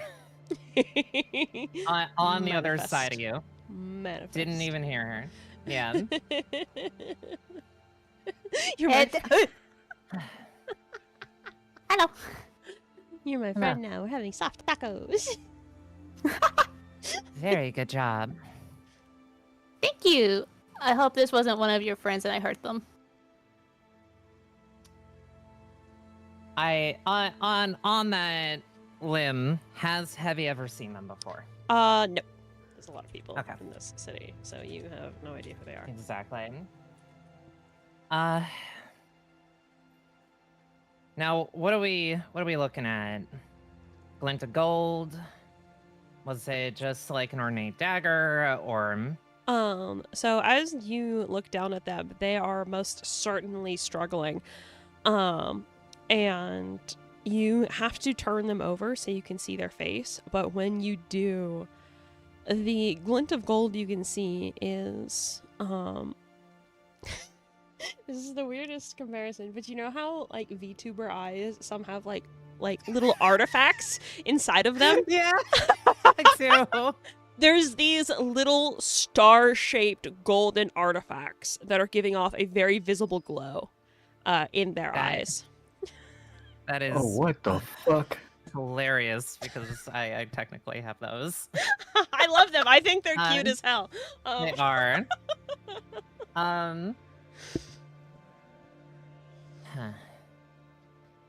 This line up with anything you all have seen?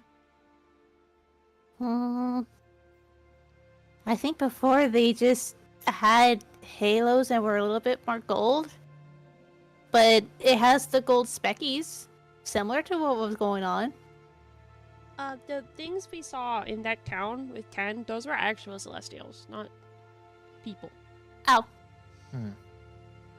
Wait, what about Ten's old friends? Oh, that's a good question. I don't remember. I remember right, they seemed a little more immolated than this. It's a little more curious. Well, it's time to try something.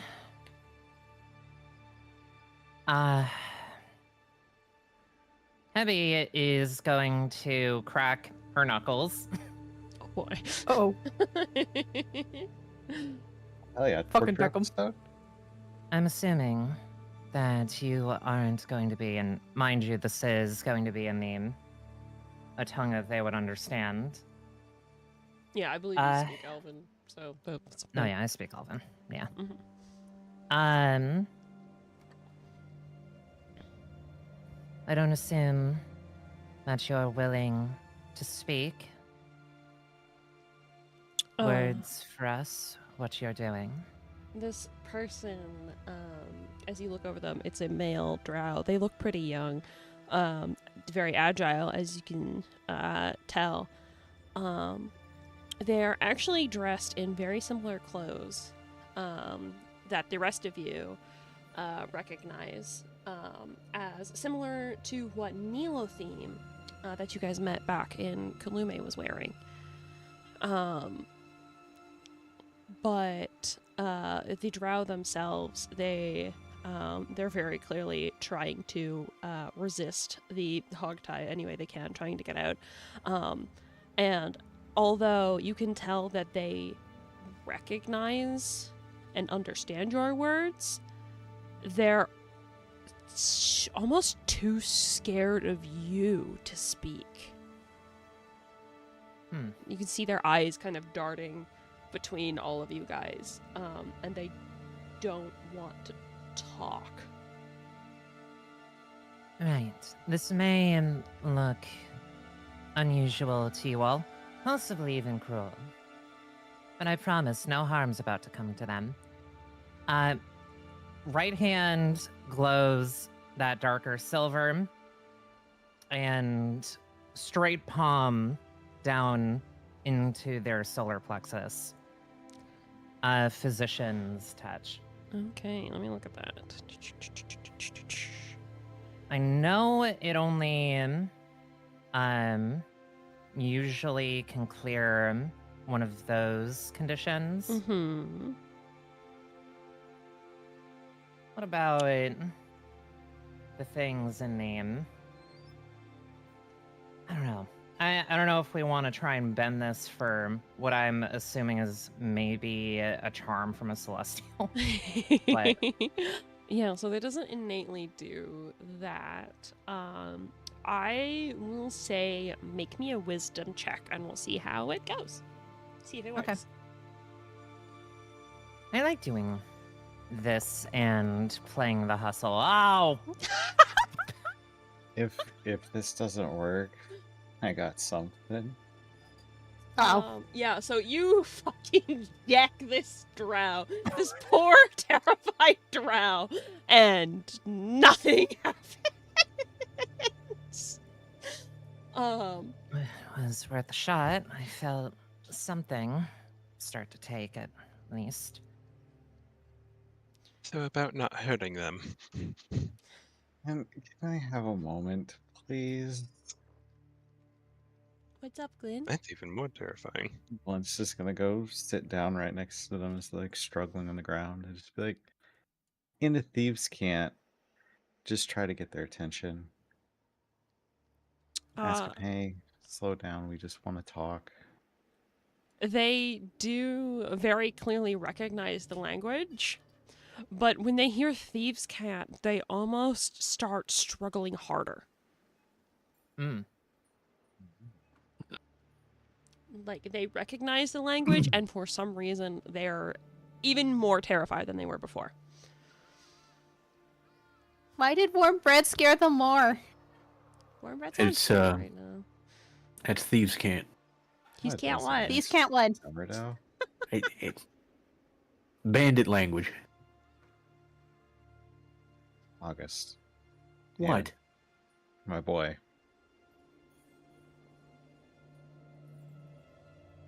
Would you eat a baby goat or a matter baby?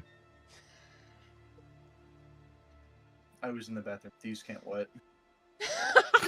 Leaving from Cassius and Rosie all at once saying the same fucking thing.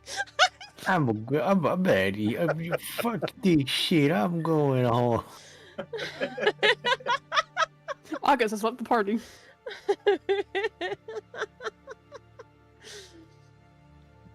Oh, may the silence give me grace. He took the speech right out of me. Bandit language. Okay. Is that what we're calling? It's probably what he uses to human traffic. Oh. Right, August! August, is this your fault? I feel like this is a bad time to bring up this conversation. Maybe we focus on how we can help this person and maybe get them to talk. Okay. Right. Well, that was my idea. Ben's just gonna like apologize in common and just kind of scoot back a bit. And can I try something? Well, okay. Yeah, Sorry. what's No, up, no, guys? no. No, you said it first. Oh. Arzai can wait his turn. Okay. Keep it in your Yeah, I mind, felt Arzai. I felt bad when he was like, okay. I was like, I didn't do anything. I felt Yeah, like I yeah, interrupted him a little bit too. Can I like on a little? Okay, so like the mentality is good cop, bad cop, right? Okay. And I want to on it like a little cloth. Just have some treats, have some little foodstuffs. Lay it out, and then just kind of like pop a little sit. I'll have a little sit down in front of them. And then just look at them for a second, see their initial reaction to the food. Their eyes do snap to the food, and their expression almost very faintly lights up, though they're very clearly controlling their expression still. There's almost hope for a second before you see the little golden artifacts in their eyes glint for a second, and then they almost look paranoid and kind of, again, try moving away from all of you guys as much as possible. How many of you speak Elven? I I do. do. Oh my god, fucking chorus. I do. I do. I do. I do. I do. I will not be involved in this conversation. Fucking dwarves. So you guys hear the drow speaking in Elven. For a moment, they look paranoid, and then they almost spit at you, Cassius, saying, "As if that's not poisoned." I'll pick one up and I'll eat it. It does not seem to affect their resolve. All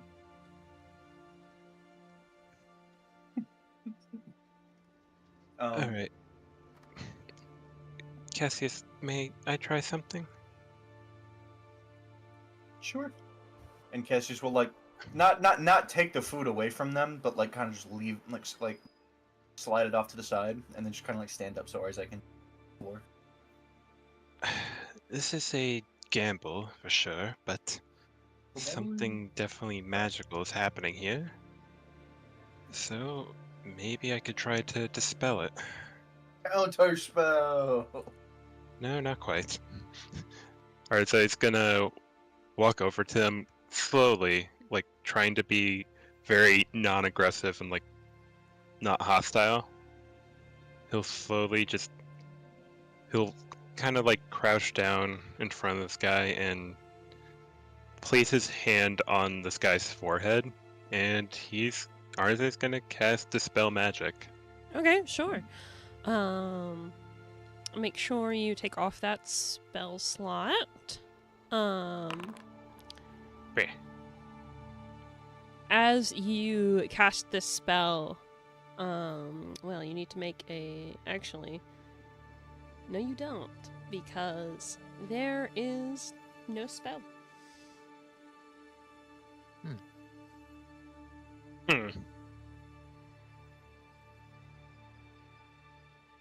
Well, goodbye to that spell slot. Detect magic is a wonderful thing before you use third level spell slots. Yeah, I should have done that. I had the spell prepared too. I don't know why I didn't do that. A surprise. I also have it. I don't know. I heard the things glimmering. I'm like, that's gotta be magical, right? I don't know. It's okay, you don't have to make excuses. It's all good, man. But yeah, as you guys keep trying these things over and over and over, the drow is starting to make progress on untying themselves, to the point where, as you're all trying to be nice and gentle, they manage to get an arm free and pull a dagger from almost nowhere. And they are going to try and stab who's closest. Probably Arzai, actually. It's always Arzai. I'm so fucking sorry, man. Yippee! Here we go again. I am so unreasonably happy that Raz took over. Because I did also have a follow-up to my thing. Yeah, it's not a lot of damage, but you are going to take...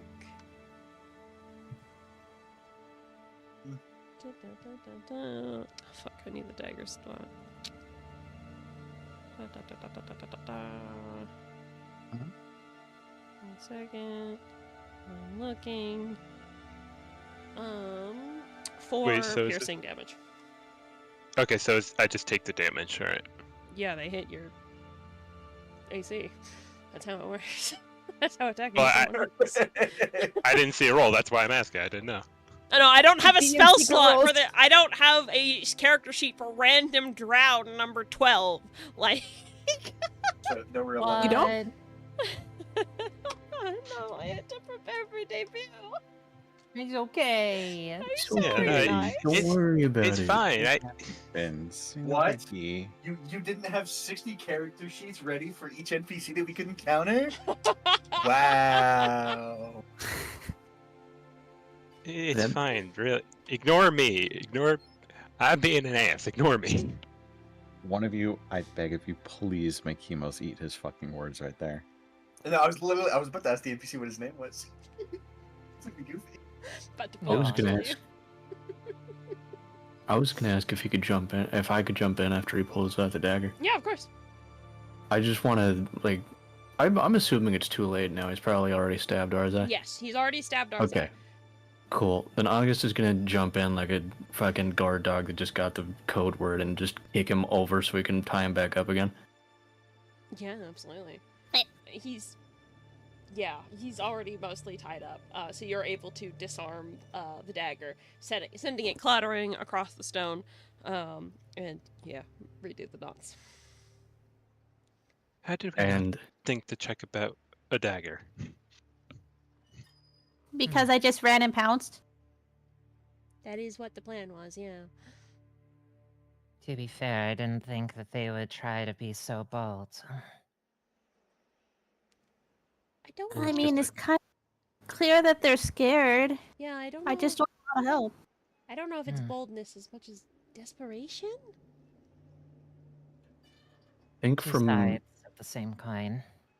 I think from here on, August is definitely on a no shit taken anymore. So after tying him back up, he's propped up on. I don't know how to say it. Propped up on me. Like I'm still on the ground, but I am You're grappling. behind him. Yeah. Okay, cool. Yeah, that's fine. He's grappled.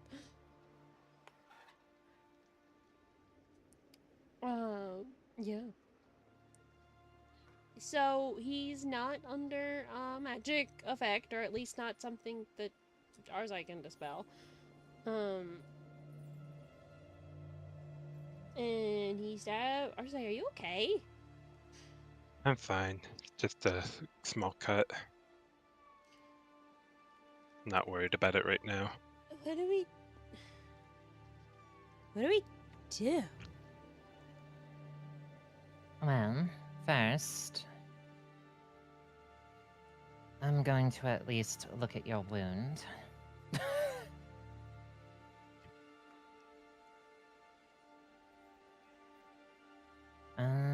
Okay.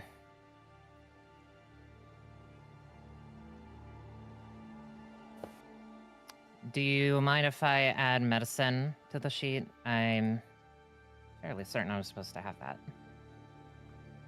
Oh, yeah, implement some mercy. I'm sorry. Hang on. I'm so confused. Just gonna check. Oh, it's fine. I was just gonna check Arzai's wounds.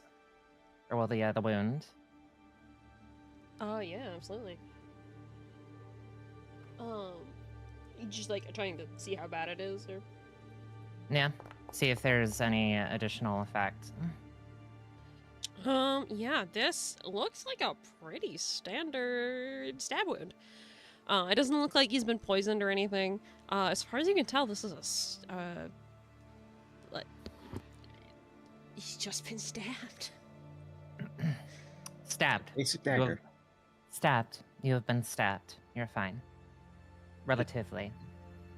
Yeah, I'll live. He's had worse. I'll get over I've died before. Well, then maybe I didn't need to check you after all. Wouldn't that make Arzai undead? Not quite. Probably make me undead too by that logic. Oh yeah, I forgot you died. People keep saying it, but I keep. Guys, what do we?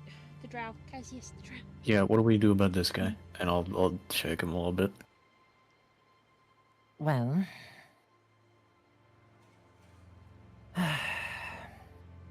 one has any bright ideas. I can try talking to him again. Allow me. Someone's gonna heave a real heavy sigh. It's actually at this point that you are going to see Beanie take off their mask, because they don't commonly wear it down here. Oh shit. Oh fuck. I cover my eyes.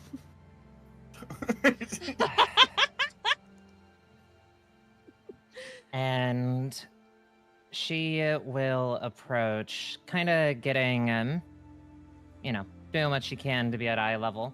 I nearly forgot that she's short. So, 80. little baby, she's 5'1", you guys. Teacup elf. Oh my god. Baby. You just head pat height. Yeah.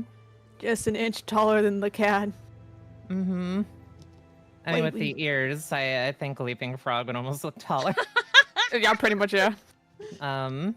But Heavy is going to stare very deeply. Eyes that glimmer with something more, well, something in her own way. Almost a little more than a regular drow half-elf.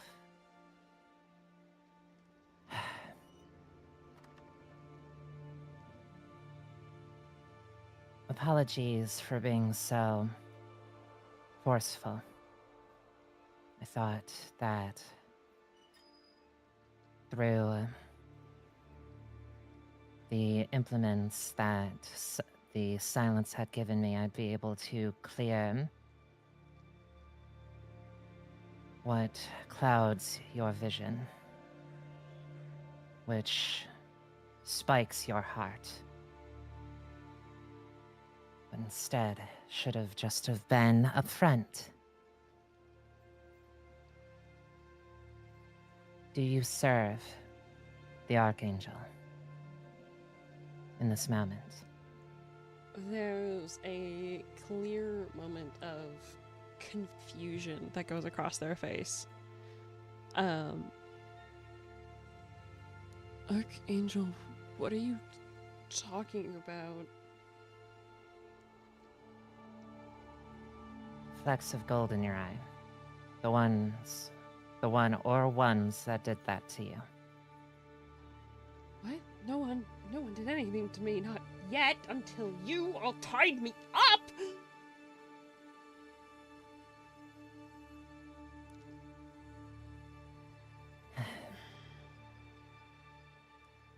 Can I insight check that? Sure, go for it. Something feels odd. I'll help you with that. Advantage. Advantage. Advantage be upon ye. That's not a woe. Oh, well. With advantage. That's overjoyed.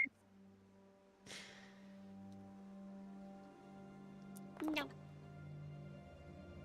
22, goddamn. They seem to be completely telling the truth.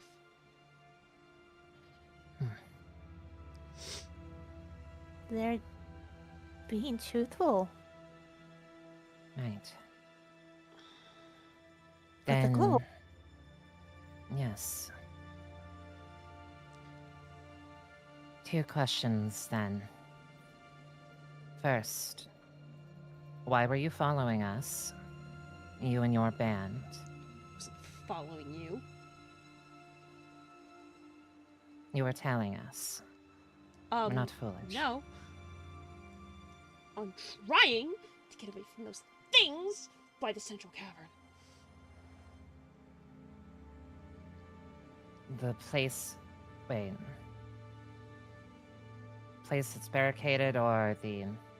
That would be towards, yes, that would be towards the barricade. Yeah, you'd know that. Okay. So, not a safe place, then. This entire place isn't safe. Look around. I am aware.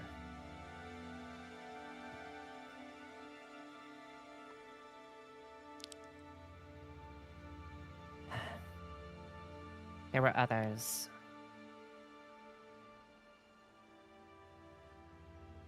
Part of your band? I have no idea what you're talking about. You can't trust anyone down here.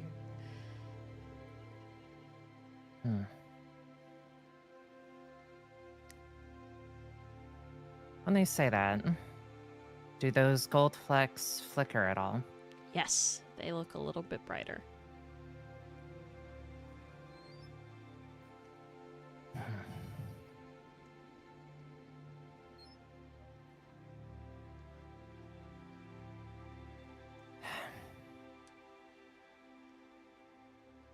Concerning. A tell, maybe? One more time? A tell, maybe? Yes.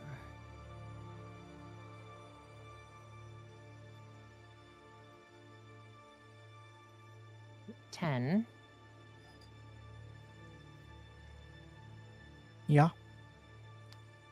Do you mind trying to help me with something? Sure. What you got planned? Similar to what I did previously.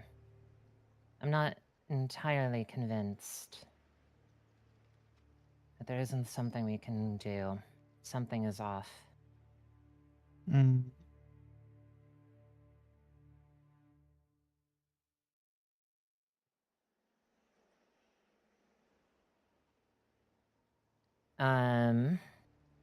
Abby is going to offer the hand that she uses for healing to 10. 10 will take it and reach out and take your hand.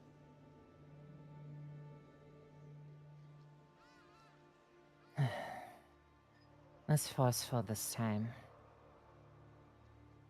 But I think some of what we've seen down here is a degree of influence. Judging by the tell me and Leaping Frog just saw. Once more. By the silences, guidance, and by your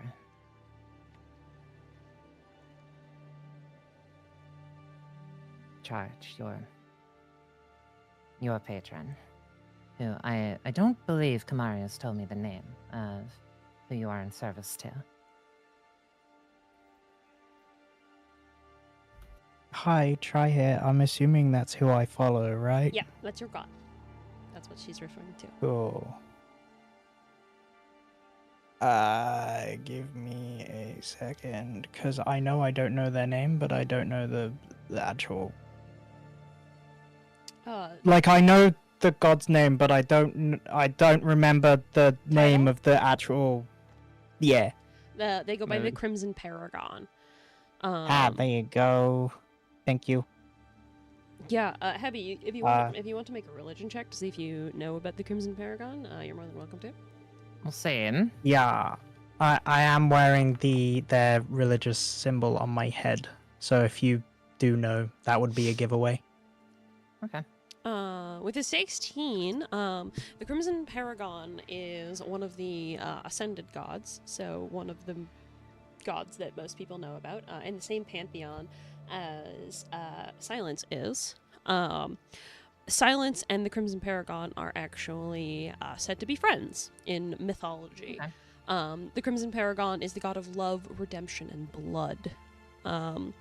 You know that you haven't met very many of their followers, but you do know that a large concentration of them are held within on Labyrinth Island, the main prison of the Solvay Empire.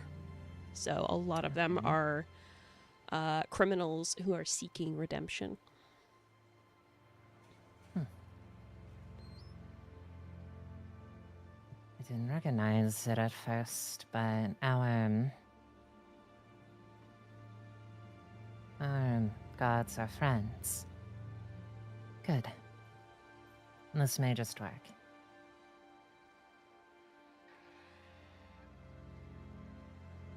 What do we Let's hope. think? A little cleric monk tag team to clear what I'm only assuming at this point is some kind of celestial influence that's affecting not only this person, but probably other people too. Because that's...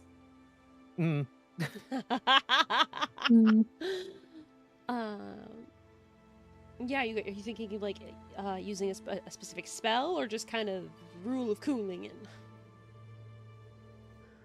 Well, any spells personally in that direction, but utilizing kind of that effect from Physician's Touch again. Combined with a cleric to see if you can... Yeah. I guess, like... Try, what does 10 have in the kit? I don't know. Give me a second. I love teaching newbies. How, Yeah, I'm still relatively new, so when you said me helping you, honestly, sweetheart, I have no clue what the fuck I'm doing right now. Oh, don't you worry. This is meant to be a lesson in creativity and rule of cool. Absolutely. Wow, I'm autistic, so I struggle with this shit. Don't you worry, boo. I've got that too. What specifically am I trying to look for? Like a spell or something? Anything that you think might be helpful. From what you've gathered so far, Hebby thinks that there's some sort of effect that Dispel Magic didn't work on, that is clouding the mind of the Drow.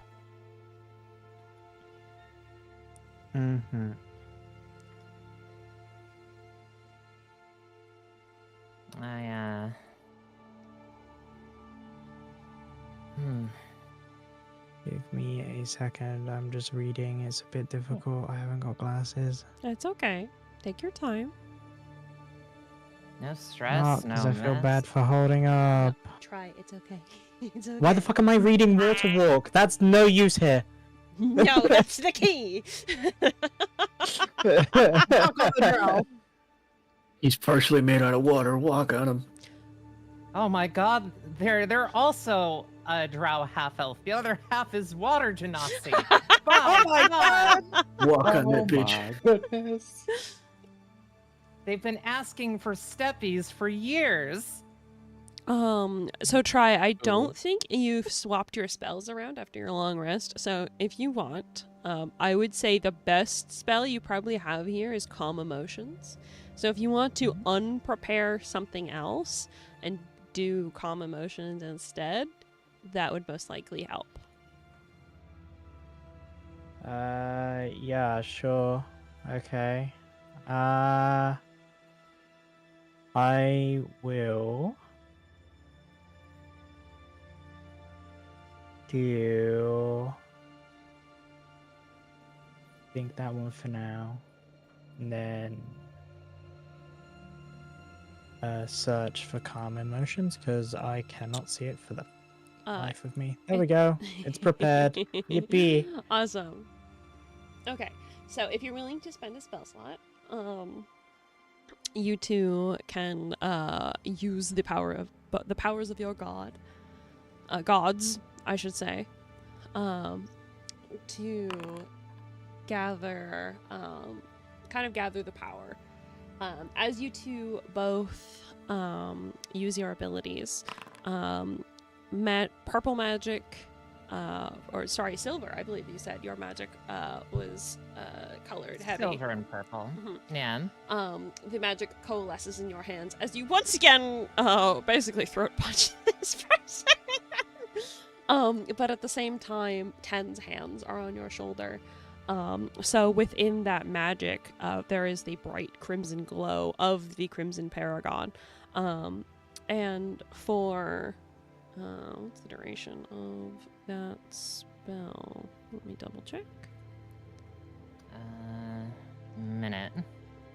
Okay, so as long as you are concentrating, which there's no reason why your concentration would be broken, 10, for the next minute, you see those golden flecks disappear in the drow's eyes.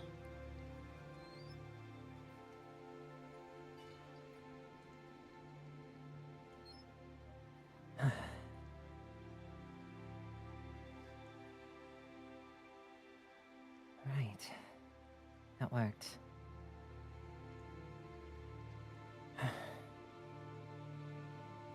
Tell us everything you can. We're here to help. The drow looks very confused, kind of glancing between all of you, no longer with fear, but just, again, confusion. What do you want to know?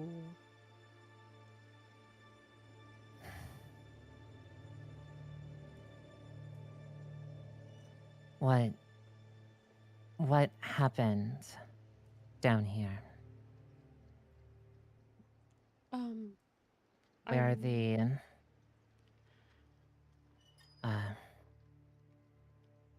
forgetting what they're called, the ones that Heavy was speaking to.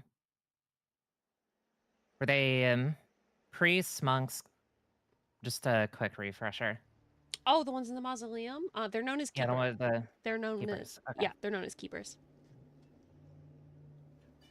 The keepers. The city. Oh, we need to know. I'm not sure. I didn't see exactly what happened. I was in the hold. But there was sounds of chaos from the central cavern. The entire city shook. And then those trees were everywhere, and you see they kind of stop for a moment, kind of blinking. I don't know what they're trying to do, but those trees are getting in everyone's heads.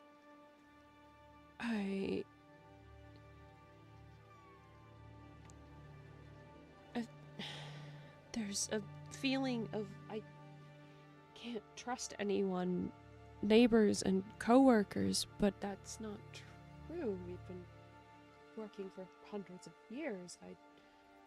You can see they're kind of almost having trouble reconciling with these facts that are still lingering in the back of their mind, only briefly being suppressed by your combined magic.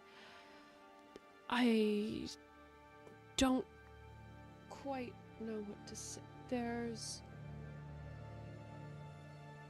I saw the trees in Obsidian Heights.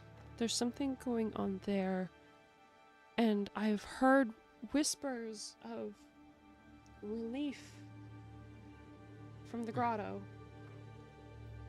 That's where I was trying to go, I think, but there's so many other people and nobody trusts anyone anymore, and there's those things offering you to... I don't know. I'm sorry. I really don't know. Don't apologize. You've told us what you know. In this moment, where do you want to go? The grotto, there's supposed to be... It's supposed to be safe there. It's, Right. north of here, I think. I've never been Yes, one it for is. school, but...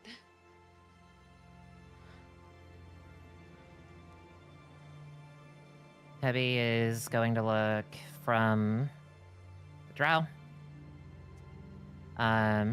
Then 10 and the group.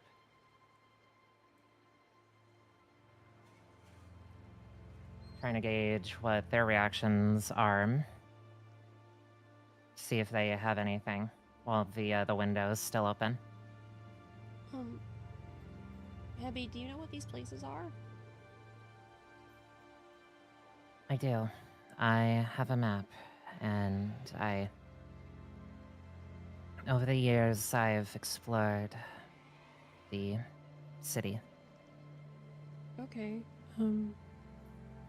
anyone else want to ask any questions? I'll just sort of lean in and just... I hope you don't hold this against me, but you did stab one of my friends. It's... expected. I don't... It's fine. And I'll, Given the situation, it's expected. I'll pat him on the shoulder. Cassius will also kind of like peer around people to look at. And in the Elven, I'm gonna say you can still eat the food though. Thank you. I appreciate that. No, I do have a question though.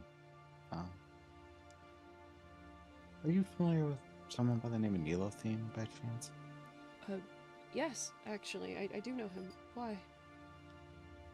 We're friends of his from Kome, and I was just wondering if he managed to make it home safely. Oh, back here safely. I saw him a week or so ago. I'm not close, but he should be in the city, as far as I know. We both worked together in the hold.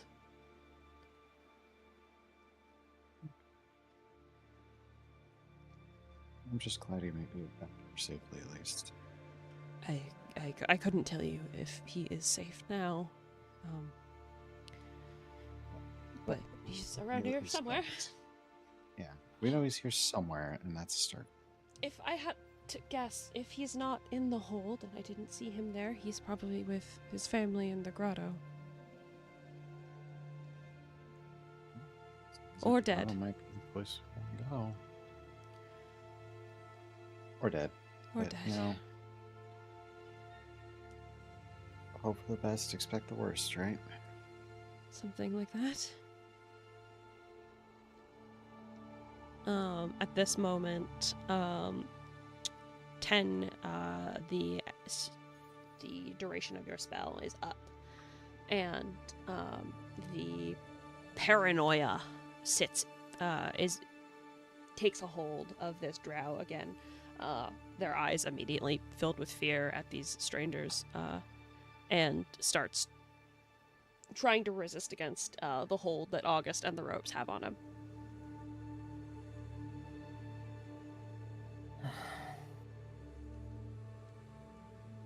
I'm sorry that we can't clear the influence indefinitely at this time.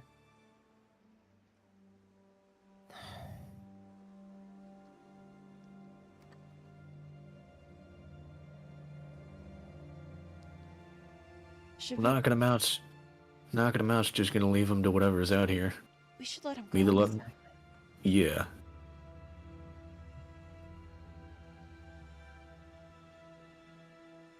I'm just gonna Okay. start. I'm just gonna start undoing his ropes. Mm-hmm. The second that he's free, he scrambles for the dagger that you had all tossed aside before darting off into the night. I was so scared I was about to have to shoot the motherfucker. I'm so happy he ran. Yes. Heavy's gonna put her mask back on.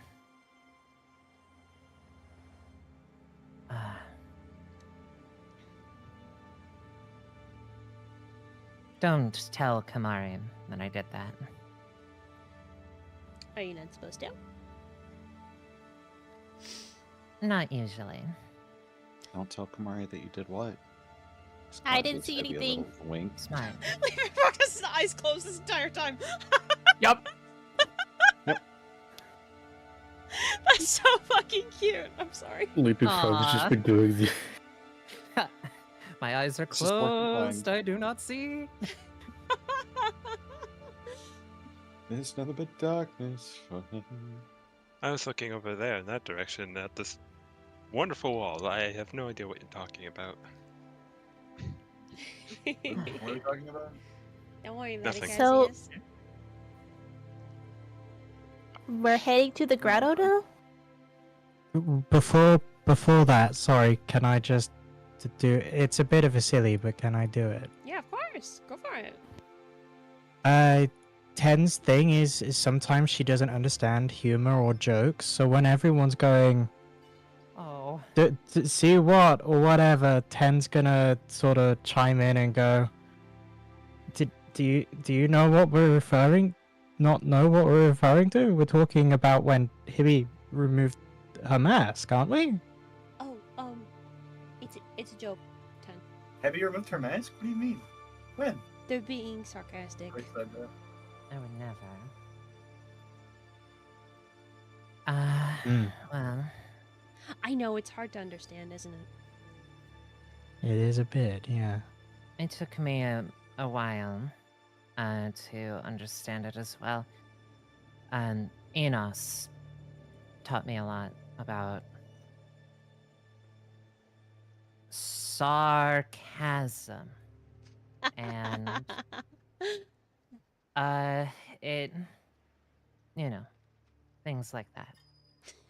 I find I can use sarcasm, but understanding it from other people and jokes and humors sometimes just don't land. Nebulous at best. Heavy, I know you're all doom and gloom, but you're actually really cute. Well, thank you.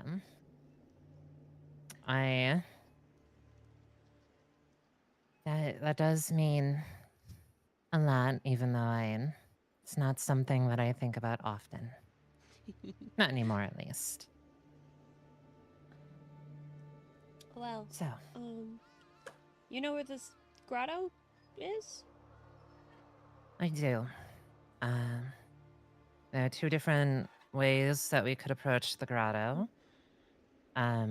One by foot, the other could be by walking on water, considering that's apparently something that you all can do. Depends on magic and spells and stuff. Yeah, there's a lot that goes into play with that. Ten's very They're out- talented. And I only can do walls. So. I can tell you all are quite skilled in your own ways. But certainly going to have to be a place that we go. Before we do, I wouldn't mind, if you all don't mind, the place that's barricaded. Just a peek to understand. I think that's a good idea. Yeah. We're almost there I anyway, think right? so. Yeah, Let's go then. we are.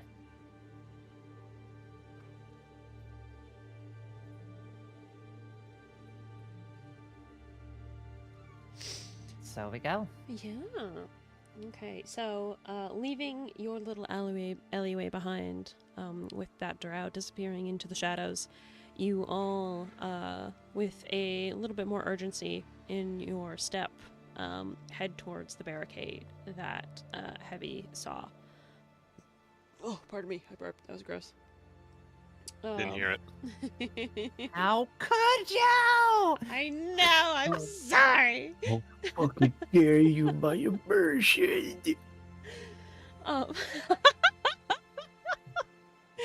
Um, but yes, as you guys approach, give me a stealth check. Everybody. Oh, Here we go. Oh fuck yeah, It's- we Raz, it's stealthing. okay. You're not I'm shapeshifted. I'm not wild shape. Yeah, you're It not should wild be shaped. okay. You'll be fine. Oh my god, Rosie, what the fuck? Heavy is gone.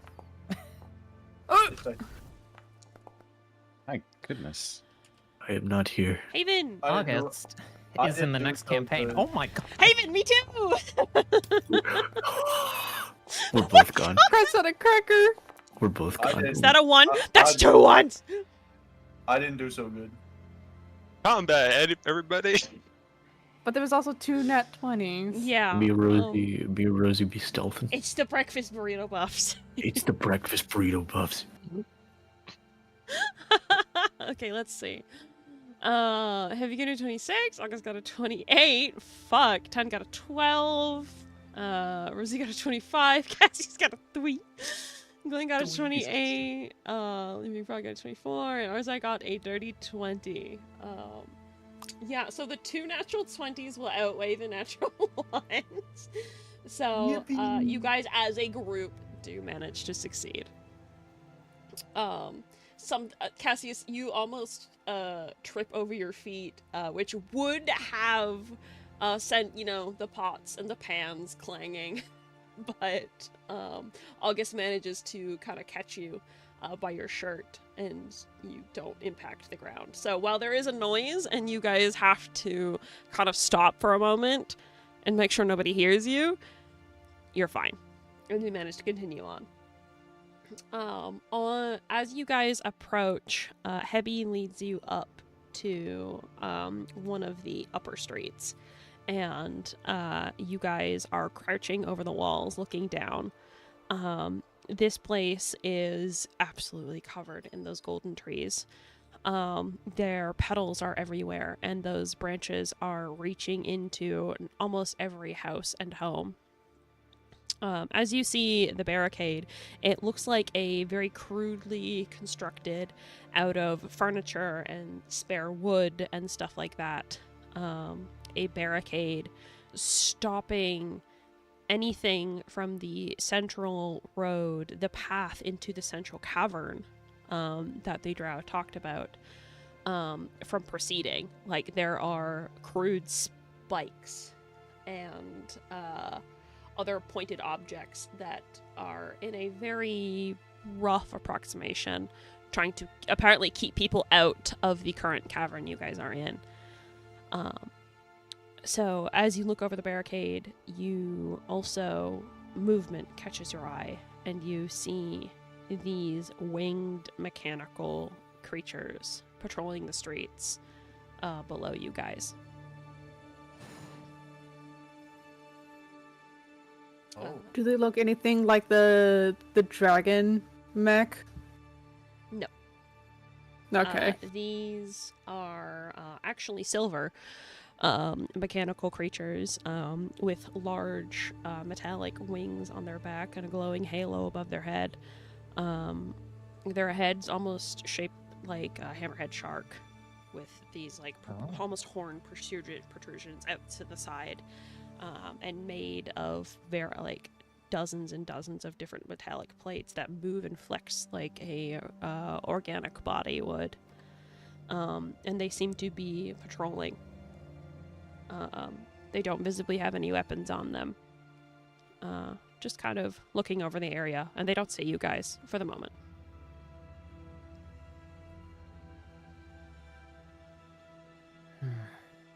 Are those normally there? No. No. Has Hebby ever seen No. anything like that? This is completely Okay. strange to you. This is not any sort of construction, because the Drow do have some fantastic technology that they've been able to harness, but this is completely alien to you. Right. I've never seen anything like them. The people in Hanoi, they have wonderful achievements that they've made, but that's not theirs. Not that I know. So, It's gotta be Raylith. so they, yeah, especially with those halos. I mean, they kind of look celestial. And smell. I can pretty much smell the celestialness coming off of them. Mm, Gwen's just gonna look at Heavy a little concerned.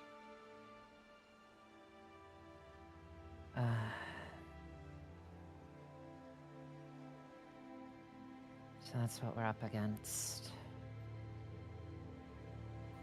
Do you think Ray lives deeper in? That's why there's guard people? Machines? People machines? Yes, I would assume. Probably through that tunnel, yeah? Mm-hmm. Okay, Actually, so wait, this is leading up to the tunnel? yeah. Actually, I was just Okay. about to pull up a map. Oh, good. I can't read that. I can. So you guys are right here-ish. Just give it a second. Zoom in.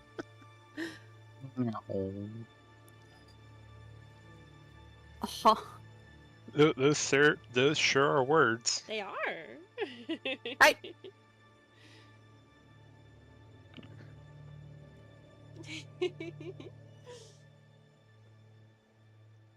Oh, this is a very rough map. But it's good enough for our purposes. I made this.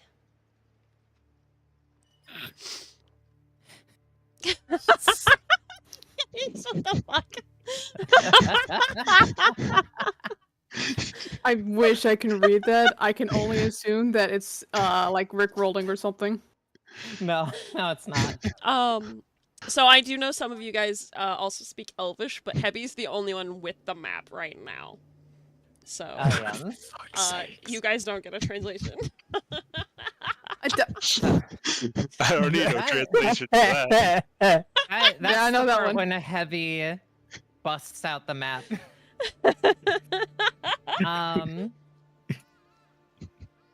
Right, so we are here, basically, Uh-huh. at the barricade to the tunnel. I will ping again, because yes, we have that here. Yeah, if you press X, it gives you a finger. Yeah. Pet the kitty. Pet the kitty. Pet the Pet the kitty. Pet the Have you kitty. considered pet the Pet shark? the shark. Yeah. Pet the shark. Pet the shark. So we pet Leaping Frog Pet kills him the more. We pet the shark. shark and Kel wants to kill us. How do you do that again? Hold X. X. X. Here, I'm just It's gonna... not letting me do it. Well, I can't hold any eggs. Mine already cracked. You all remember that video where everybody was Oh, like mood. pointing around the orange cat, like baby, Little baby man. Little baby. I do. It's not letting me do the finger anymore. Oh no. I can't pet Oh. the shark. Fingerless No. behavior. Give them their finger back, DM. I didn't do They shit. have some fingering to do. Wait a minute. Wait a minute. Please don't encourage me. Wait. I think I figured out why it wasn't working. Mhm. It still had me in the chat box. That would do Yep, it. there we go. Okay, yeah, that yeah. Hey, I have a hand back. Pet the shark. All right. Okay, look at the map. Focus. Sorry. Bring it back around, you guys. Alright. Sure. Yeah, So, you guys are there. So, relatively on the map, we are by the tunnel that leads down toward the mine delta in the central cavern. They are seemingly barricading the way between the caverns down here, which is to say that they are protecting something. Just as you said, they're guarding the space for, well, from whoever or whatever they feel would interrupt their plans. And I assume that being what our enemy is, they have quite the bloody machination in mind. So, is that the grotto? No. The Ow. grotto is north. There. North and to the west, yes. That is through another tunnel in the Gloom Moss Towers. Ah. It's a place of learning.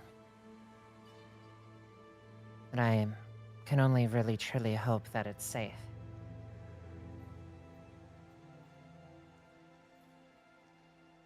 And that we didn't send that poor boy off to their doom.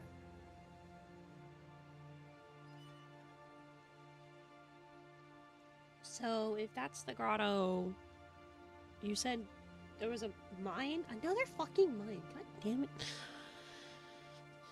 I mean, what? Yes, I This is the didn't mine. say- They call it Flandelver. They mine flan there.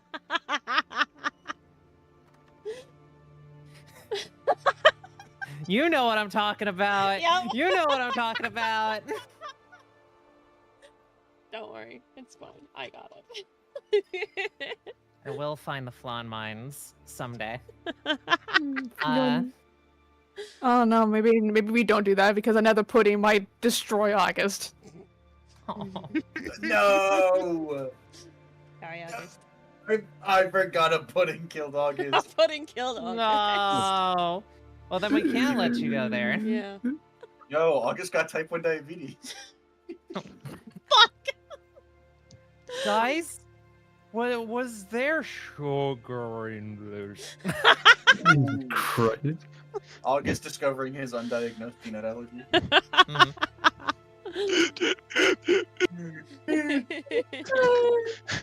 The enemy of the week. It's a peanut dragon. Oh no! Time to make some Write that roasted down. peanuts. Time to make some roasted peanuts. Okay, so which one is the mine, Happy? The one that's the mine on the map looks relatively This like one? a crescent. Yes. Okay. Right. I actually do quite like being in there for all the busy work that they do. Is it because it's moon shaped? You are Lord. stereotyping me. I am not offended. Is that a yes then? It is. It's pretty looking. It is. However, what we do next is up to all of you. We can either double back and go check on the grotto, make sure that it's actually safe, that people have some sort of reprieve from what I can only imagine is some celestial influence pollen from these trees.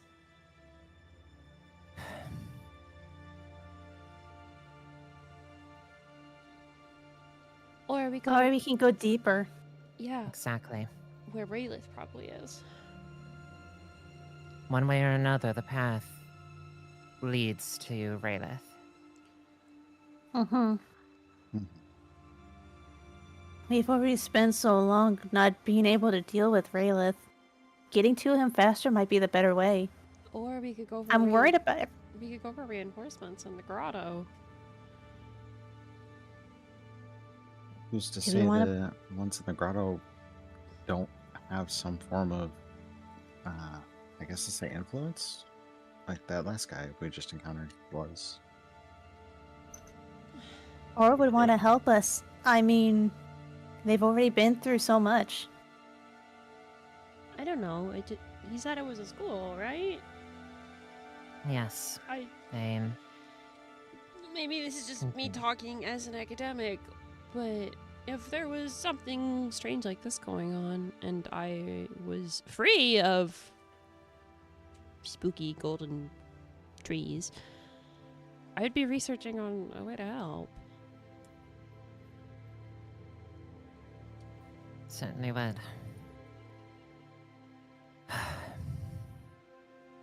I'm for. Oh, please. No, Ten. you carry on. No, you go. 10. I was just gonna look over to Rosie and say I agree. I think Rosie knows what she's on about for this. And even if it's not safe, we'll know it's not safe, and then we don't send anyone else we come across that way. Yeah. Sounds like a plan to me. Any objections? No. None here? No. Let's do it. Let's go to school. That's where books also live. Mm-hmm. That's right. Some? Never been to a school. Me neither. Maybe I'll be able to get my GPA up. That's from life never really took from me. GPA? It's some kind of binding spell that they say decides the rest of your life. I didn't exactly agree with it. Why would anyone want that? I hope my GPA is okay. I mean, you probably don't have one. You're not from our dimension or whatever. I'm GPA-less. Yep. Sure. And thus you are free. So, I guess we should get moving, yeah? Mhm. Before So those we can things either- smell us. Go there, or we can go water. 10, do you have that spell ready? Would it affect all of us?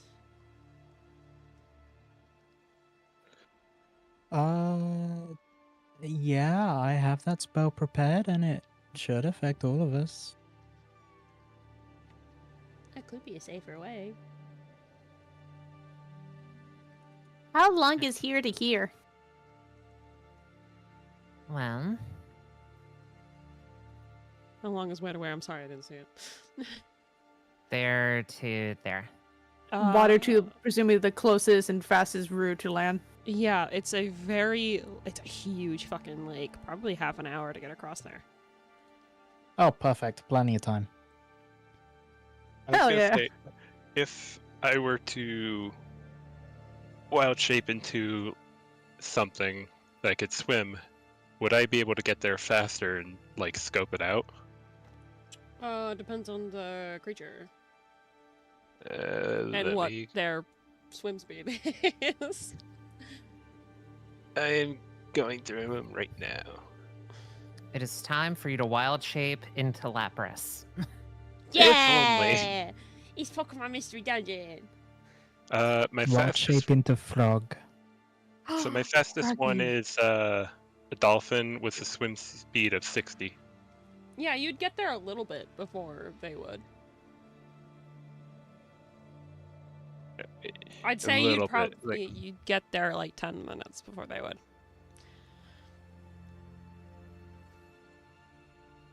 But do you want to go alone? Yeah. Because if it is unsafe, That was like the whole thing. Like, what I I was don't thinking want was to like, find you dead. well, I don't know. I was like thinking like peek out from the water. Like, is the surrounding area safe, or should we just turn around? Kind of. I don't know. You can try it if you want.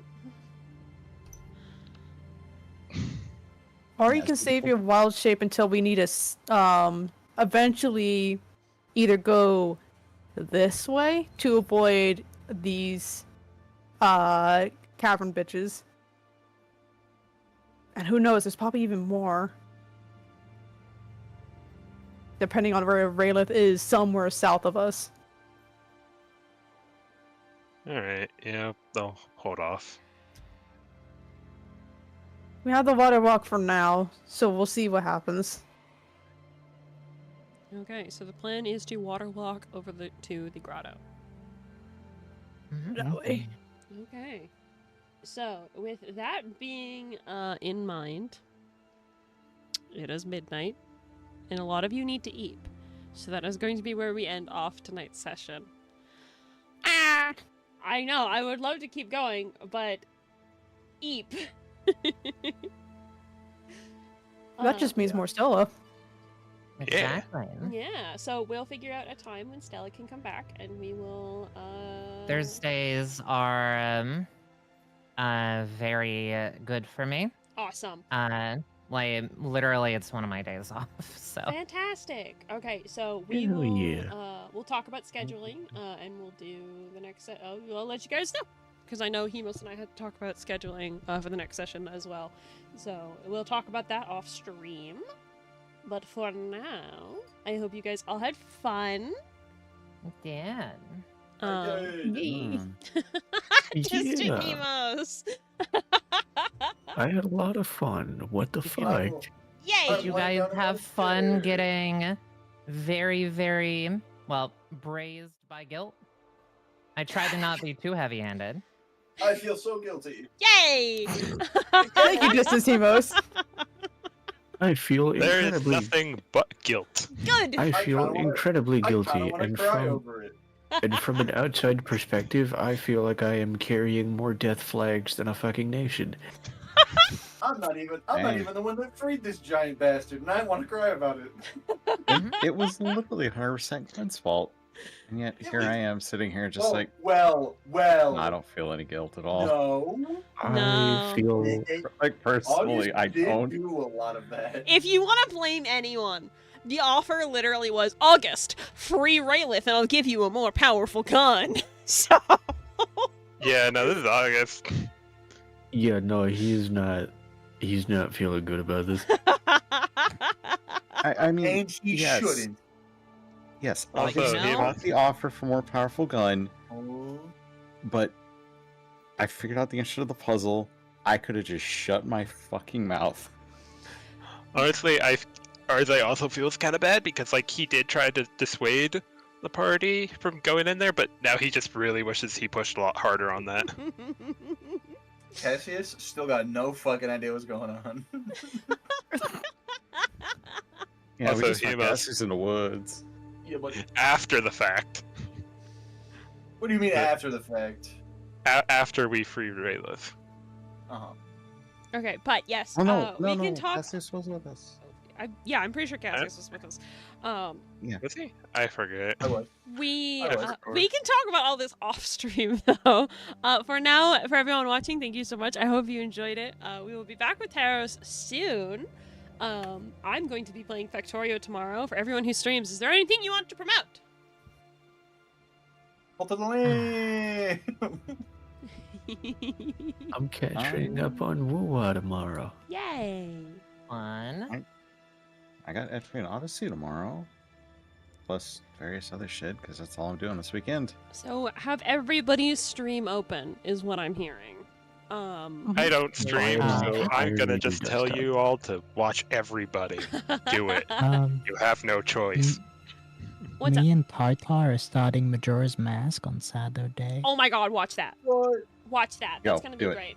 Do it now. That's gonna be fun. Third second Zelda. Yeah, what about you, Stella? So, looking over my own schedules, I pull out of character here.